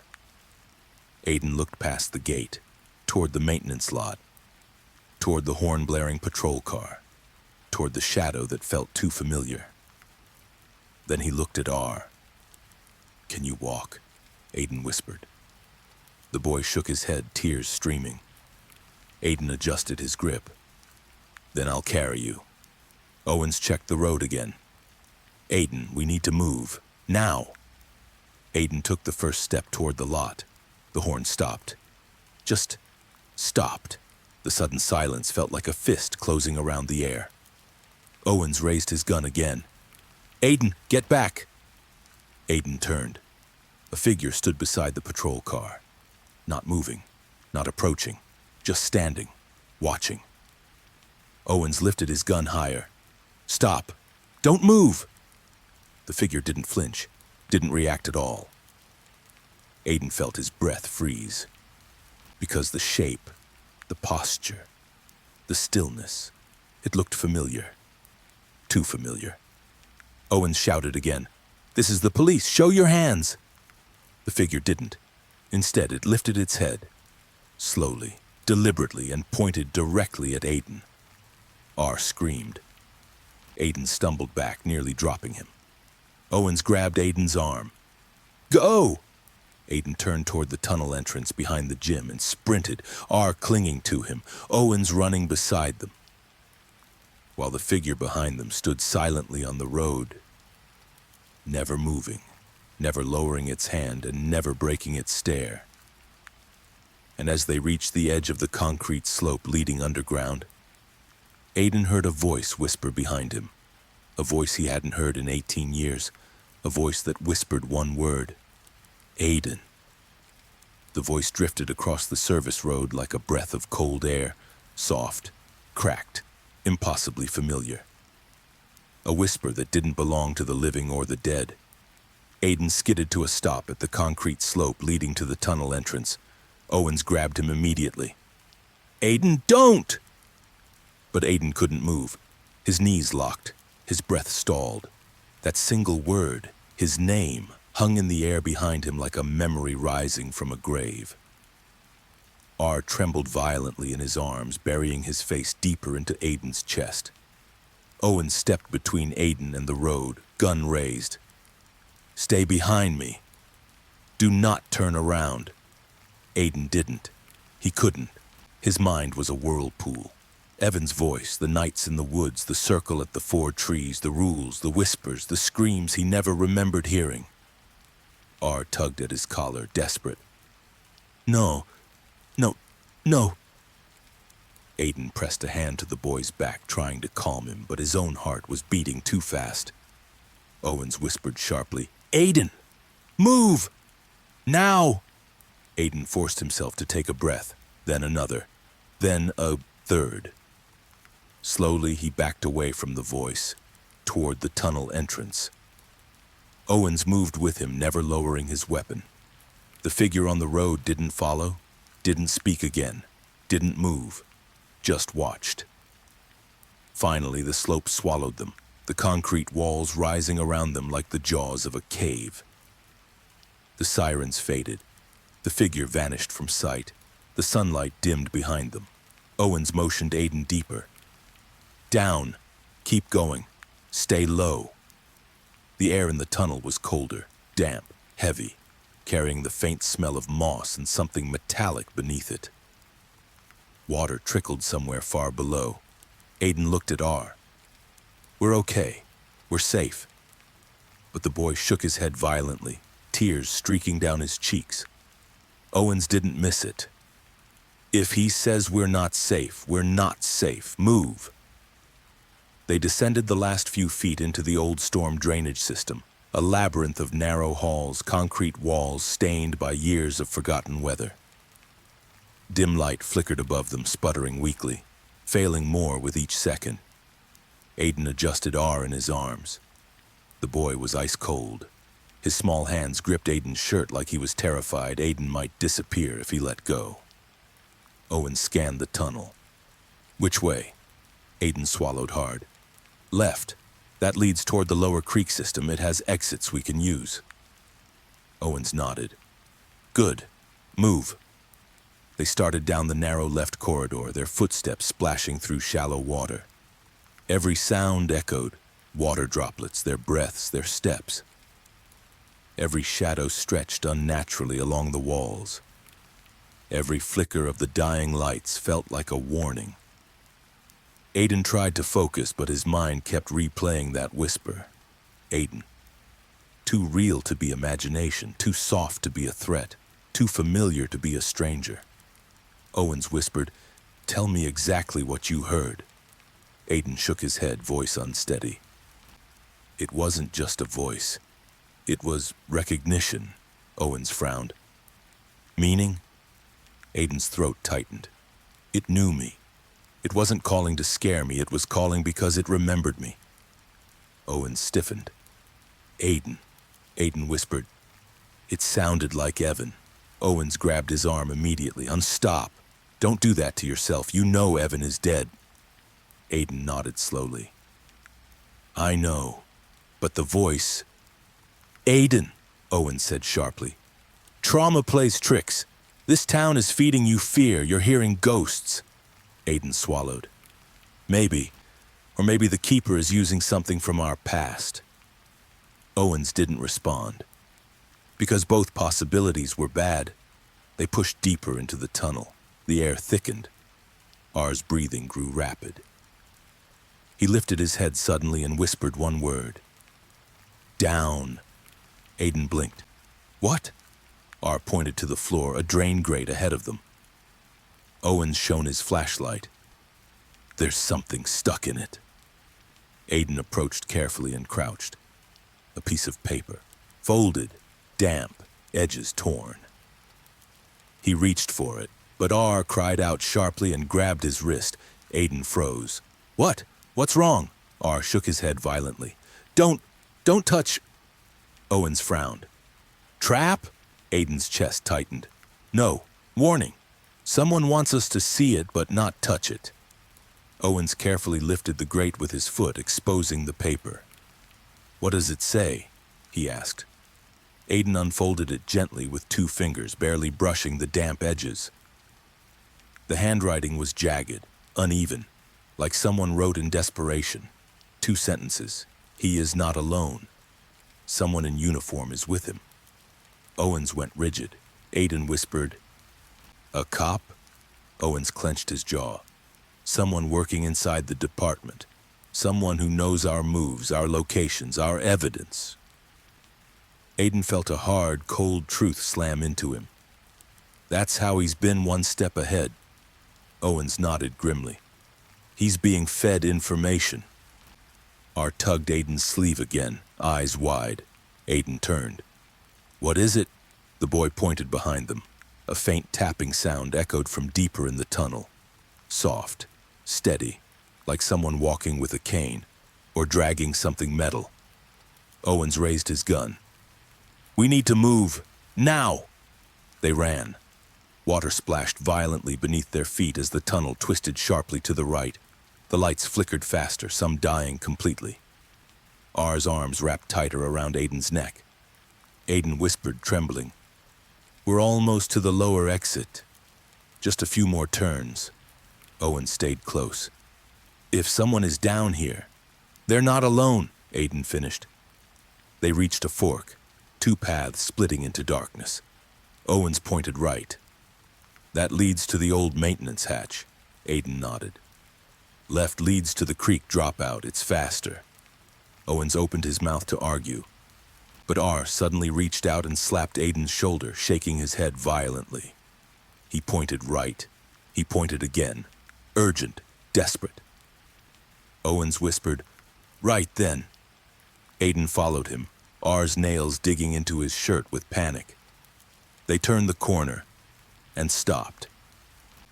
The tunnel widened into an old maintenance chamber. Abandoned equipment scattered, rusted pipes dripping steadily, chains hanging from ceiling hooks like old vines. But what made Aiden freeze wasn't the room. It was the writing on the back wall. Huge, carved deep into concrete, shallow dust covering the edges, fresh enough to be recent, old enough to look deliberate. Aiden stepped forward, breath shuddering. The message read, "You were supposed to stay." Owens whispered, "Stay where?" Aiden swallowed, voice cracking. "At the 4 trees." R covered his face with his hands and whimpered. Owens asked softly, "Aiden, why would the Keeper expect you to stay?" Aiden stared at the carved message. Because suddenly, finally, he remembered something. Clearly, something he'd buried, something he'd feared, something he had forgotten. Because the Keeper made him forget. Aiden whispered, "Because I wasn't meant to escape." The words hung in the stale tunnel air like a confession Aiden never meant to say out loud. I wasn't meant to escape. Owens didn't speak at first. His jaw tightened, his eyes flicking between Aiden, R, and the carved message on the concrete wall. "Aiden," Owens whispered slowly, "what do you mean you weren't meant to escape?" Aiden didn't answer immediately. He stared at the carved letters, each deep stroke cut with force, rage, purpose. Someone had taken time to carve them here, to leave a message where only one person would understand it. Aiden Cross. He took a shaky breath. I think the night Evan died wasn't random. I think I was supposed to stay behind at the 4 trees and I didn't." Owens frowned. "Why would the Keeper expect that?" Aiden closed his eyes and something surfaced, a memory that had been drowning beneath years of fear. Evan gripping his wrist, the 7th child whispering something. Rebecca crying behind him, a shadow stepping forward, a voice ordering the children into the circle, Aiden being pushed toward the center. Owen stepped closer. "Aiden, talk to me. What do you remember?" Aiden opened his eyes slowly. "I wasn't just in the circle, I was the center of it." Owen stiffened. "We saw the photo, but that could have been..." "No," Aiden murmured. "It wasn't a coincidence. The Keeper chose me for something I don't remember, something he's still waiting for." R whimpered softly and pressed himself harder into Aiden's chest. His small hands shook violently. Owens lowered his gun slightly. Aiden, the Keeper didn't plan this whole thing for you. He's targeting everyone. The families, the town, the kids. Aiden shook his head. Not in the same way. The others were witnesses, victims, runners. He swallowed. But I think I was meant to be something else. Owens grabbed his shoulder. Don't go there, that's trauma talking. Aiden gently removed Owens's hand. No, it's memory talking. Before Owens could respond, the lights above them flickered again. 3 rapid blinks, then darkness, then a weak glow. R jerked his head up. He whispered one word, hide. Owens tensed immediately. From what? The child pointed down the tunnel they had just come from. Water rippled, not from their movement, from footsteps. Slow, even, deliberate, echoing through the chamber like drum beats. Owens raised his gun. Aiden, behind me, now! Aiden shifted R to his other arm and moved back as Owens advanced a few feet into the hallway, gun aimed at the darkness. The footsteps grew louder. A slow rhythmic tapping accompanied them, metal scraping concrete. Not quite a cane, not quite a pipe. Something dragged, then lifted, dragged, then lifted. Aiden whispered, that isn't the Keeper's pattern. Owens didn't take his eyes off the darkness. Explain. He doesn't walk slowly. He glides. He moves without sound. The Keeper never announces himself. R tugged Aiden's sleeve, shaking his head repeatedly. Owens muttered, then who the hell is that? Aiden felt ice crawl up his spine. Not him, he whispered. Someone working for him. Owens hissed, a town enforcer? Aiden nodded slowly. Someone in uniform. Owens's eyes widened. The note. Someone in uniform is with him. A figure began to take shape through the dim lights of the tunnel. A silhouette, tall, broad-shouldered, wearing something heavy. Boots splashing softly as they trampled through shallow water. Owens gripped his gun tighter. Stop walking, police, show your hands! The figure didn't stop, didn't raise hands, didn't even slow. Aiden felt R twist in his hold, burying his face again. The boy's muffled voice trembled. No, not him. Owen stepped back. Aiden, move. Get R away from here. Aiden clutched the boy closer. His heart hammered painfully. The silhouette finally stepped into the weak yellow circle of light. Owen stiffened. Aiden felt his stomach twist, because the figure wasn't a shadow, wasn't a parent, wasn't some stranger in the dark. It was a police officer, one of Owens's own men, uniform soaked from the waist down, eyes glazed, jaw clenched, expression empty. Owens raised his weapon higher. Officer Hale, is that you? Hale, answer me. But the man didn't answer. He didn't blink. He didn't react at all. He simply lifted a long metal object into the light. A rusted crowbar.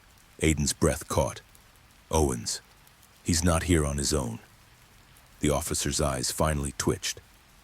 Not toward Owens, toward Aiden, straight at him, as if he recognized him, as if he'd seen him before, or been told to find him, or been ordered to bring him back. Owens stepped forward. Hale, drop it!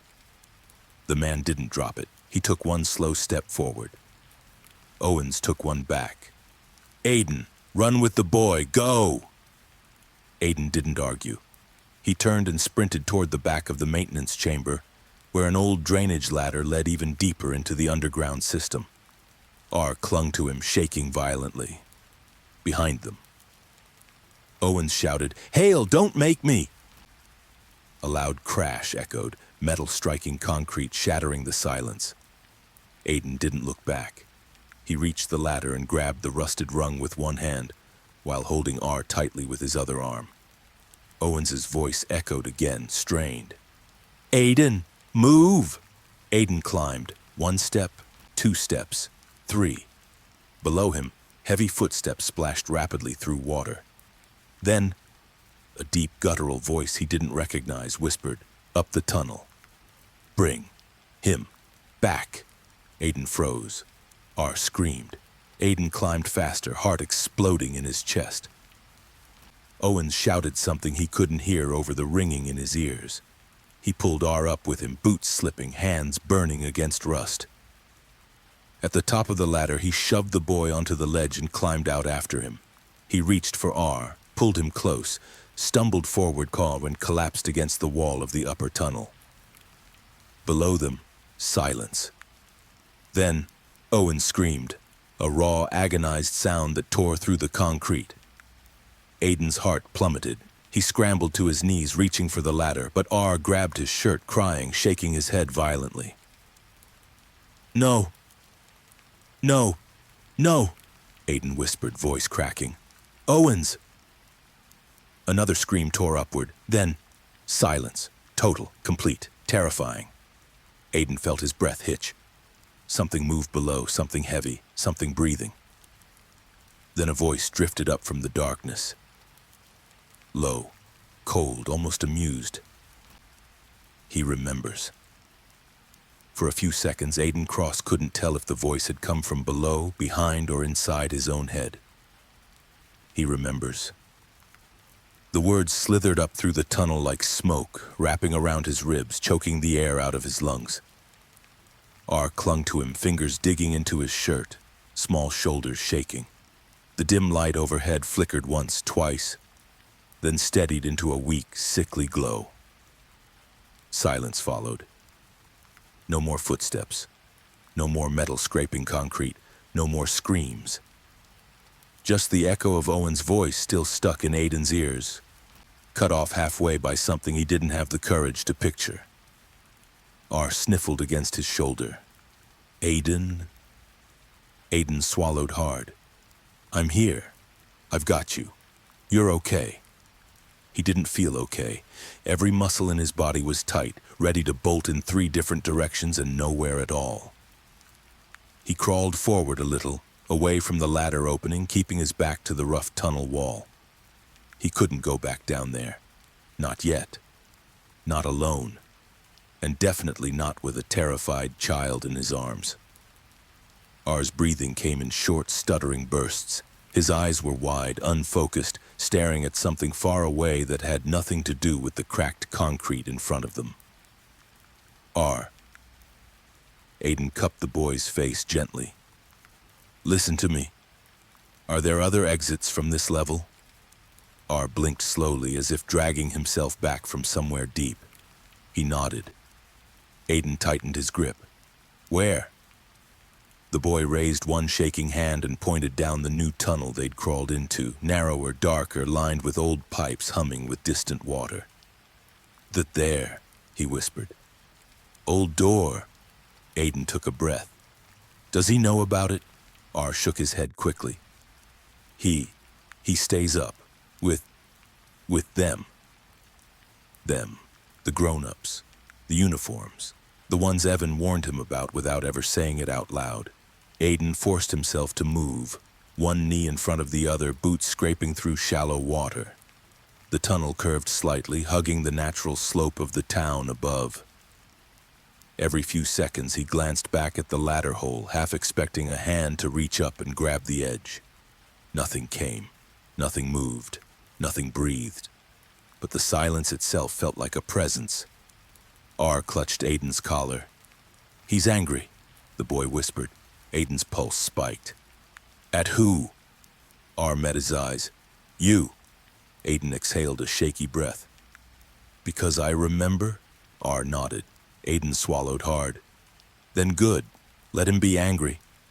He tried to believe the words, tried to make them sound like strength and not the brittle edge of fear. The tunnel narrowed more. Pipes ran along the ceiling, dripping occasionally, leaving dark spots on the concrete. At one point, the floor sloped down sharply, and Aiden had to steady himself with one hand against the wall to keep from sliding. Behind them, far away, a faint metallic clang echoed. Aiden froze. R stiffened against him. Another clang, then a pause, then another. Measured, patient. "He's not following us yet," Aiden whispered. "He's moving slow. He wants us to feel him coming. R shook his head. No, not him. Aiden frowned. Then who? R's voice was barely a breath. The man he keeps. Images flashed through Aiden's mind. Officer Hale's empty eyes, the way he didn't react to Owen's commands, the way he moved like he was half asleep and half controlled. A puppet with a pulse. How many? Aiden asked quietly. How many people does he control like that? R swallowed, eyes shifting away. Too many. Aiden's stomach tightened. In town. R nodded. Of course, the town didn't just bury the truth. The town was being held by its throat. As they moved deeper, the air grew colder. A low rumble vibrated through the walls. Distant traffic or the buried heartbeat of Raven Hollow itself. Aiden kept one hand forward, feeling along the tunnel in case the floor dropped off again. R's weight pressed into his chest, light, fragile, but somehow anchoring him. Finally, the tunnel opened slightly, widening into a small dead-end chamber. At least it looked like a dead end. Rust covered parts of the far wall. Old graffiti tagged in faded spray paint covered the rest. But in the center of it, almost invisible under grime, was the outline of a metal door. R lifted his hand and pointed. There. Aiden stepped closer, shifting R onto his hip so he could free one hand. He ran his fingers along the wall until they caught on a thick, corroded handle. He pulled. It didn't move. He set R down gently. Okay, stay right here. Don't move. R immediately latched onto his sleeve. Don't go. Aiden squeezed his shoulder. I'm not going far. I'm right here. Just need both hands. The boy hesitated, then slowly let go. Aiden gripped the handle with both hands and pulled. Rust ground against rust with a painful screech. The door shifted just a fraction of an inch. He braced one boot against the wall and pulled again, muscles straining. The door finally gave, swinging inward with a burst of stale air and dust. R coughed. Aiden pushed the door wider, using his shoulder. Beyond it, a narrow staircase descended deeper into darkness. Owen's voice whispered in his memory. You sure those tunnels are safe? Absolutely not, Aiden muttered. But safe wasn't on the menu anymore. Survival was. He picked R up again and stepped just inside the doorway. Then he heard it, from the tunnel behind them. Bootsteps. Heavy this time, not splashing through deep water, walking on shallow puddles, getting closer. R whimpered. He's not alone. Aiden turned slowly, standing in the doorway, the dark stairwell at his back, the tunnel stretching ahead like a throat waiting to swallow them. The steps grew louder, then stopped. A shape appeared around the curve. For a heartbeat, Aiden thought it was Hale again. But this figure was bigger, older, a different uniform, not police, maintenance overalls, town utilities patch on the chest, eyes vacant, face slack. Another one of the keeper's men. He held nothing at first. Then slowly he lifted something into view, a flashlight, not turned on, just held up like an offering. Aiden felt his fingers tighten around R's jacket. The man spoke. His voice was low, flat, without inflection, like he was reading someone else's script. Aiden Cross, he said, come back up. You're not supposed to be down here. R shrank into Aiden's chest. Aiden tried to keep his voice steady. I'm not going anywhere with you. The man blinked once. The chief is waiting, he said. Owens. Aiden's heart lurched. He's alive. The man didn't react. The chief is waiting. It wasn't an answer. It was bait. Aiden took a step backward onto the first stair. If he's waiting, he knows where I am. He can come himself. The man's jaw twitched. He sent me, he said. R's fingers dug into Aiden's neck. Liar. The word shook the air between them. Something changed in the man's expression. Not anger, not frustration, nothing. He just lifted the flashlight higher. Come back, he repeated. You were supposed to stay. The same words carved into the concrete. Aiden swallowed hard. And if I don't? The man blinked slowly. Then he'll take the boy instead. R gasped and burrowed into Aiden's chest. Heat flared under Aiden's skin. Fear, fury, guilt, all crashing together. He stepped fully into the doorway now, one hand braced against the frame. Tell him this, Aiden said quietly, voice shaking but firm. I'm not a child in his circle anymore, and I'm done following his rules. For the first time. Something flickered in the man's eyes. Resistance, pain, a tiny crack in whatever held him. He swayed slightly. R lifted his head, eyes wide. He doesn't want to do this. Aiden's chest tightened. What's your name? The man's lips parted. For a moment, Aiden thought no sound would come. Then hoarsely, Mark. Aiden's breath caught. Mark Jensen, you used to work at the school. A faint, broken sound escaped the man's throat. Yes. R tugged Aiden's sleeve. He's trapped. The footsteps started again. Not from Mark, from farther back, deeper down the tunnel. Several pairs, slow, steady, coming closer. Mark's eyes widened slightly like something inside him heard them too. He whispered, voice cracking, Run. This time the word didn't come from a terrified child. It came from a grown man fighting his own chains. Aiden stepped back into the stairwell, grabbed the metal door with his free hand and yanked it hard. Mark didn't move to stop him. Their eyes met for a split second. A silent apology, a silent warning. Then the door slammed shut, cutting off the tunnel, the light, and the approaching footsteps. R clung to him, shaking. Aiden, he whispered. Aiden wrapped one arm tightly around the boy and stared into the darkness below, heart pounding against his ribs. Yeah, he said, voice low. We run. Thank you for listening to this dark mystery thriller. A story where every shadow hid a secret and every answer uncovered a deeper lie. If this crime suspense narration kept you on edge, don't forget to stay with Dark Pulse, where each night reveals a new twist, a new fear, and a new set of secrets waiting to be uncovered. Tell me in the comments, where are you watching from and which part shocked you the most? Your support helps this channel bring more serial killer mysteries, psychological thrillers, and true crime-style stories every week. Until the next midnight story. Keep the lights low. Keep the doors locked. And remember, sometimes the shadows are not empty.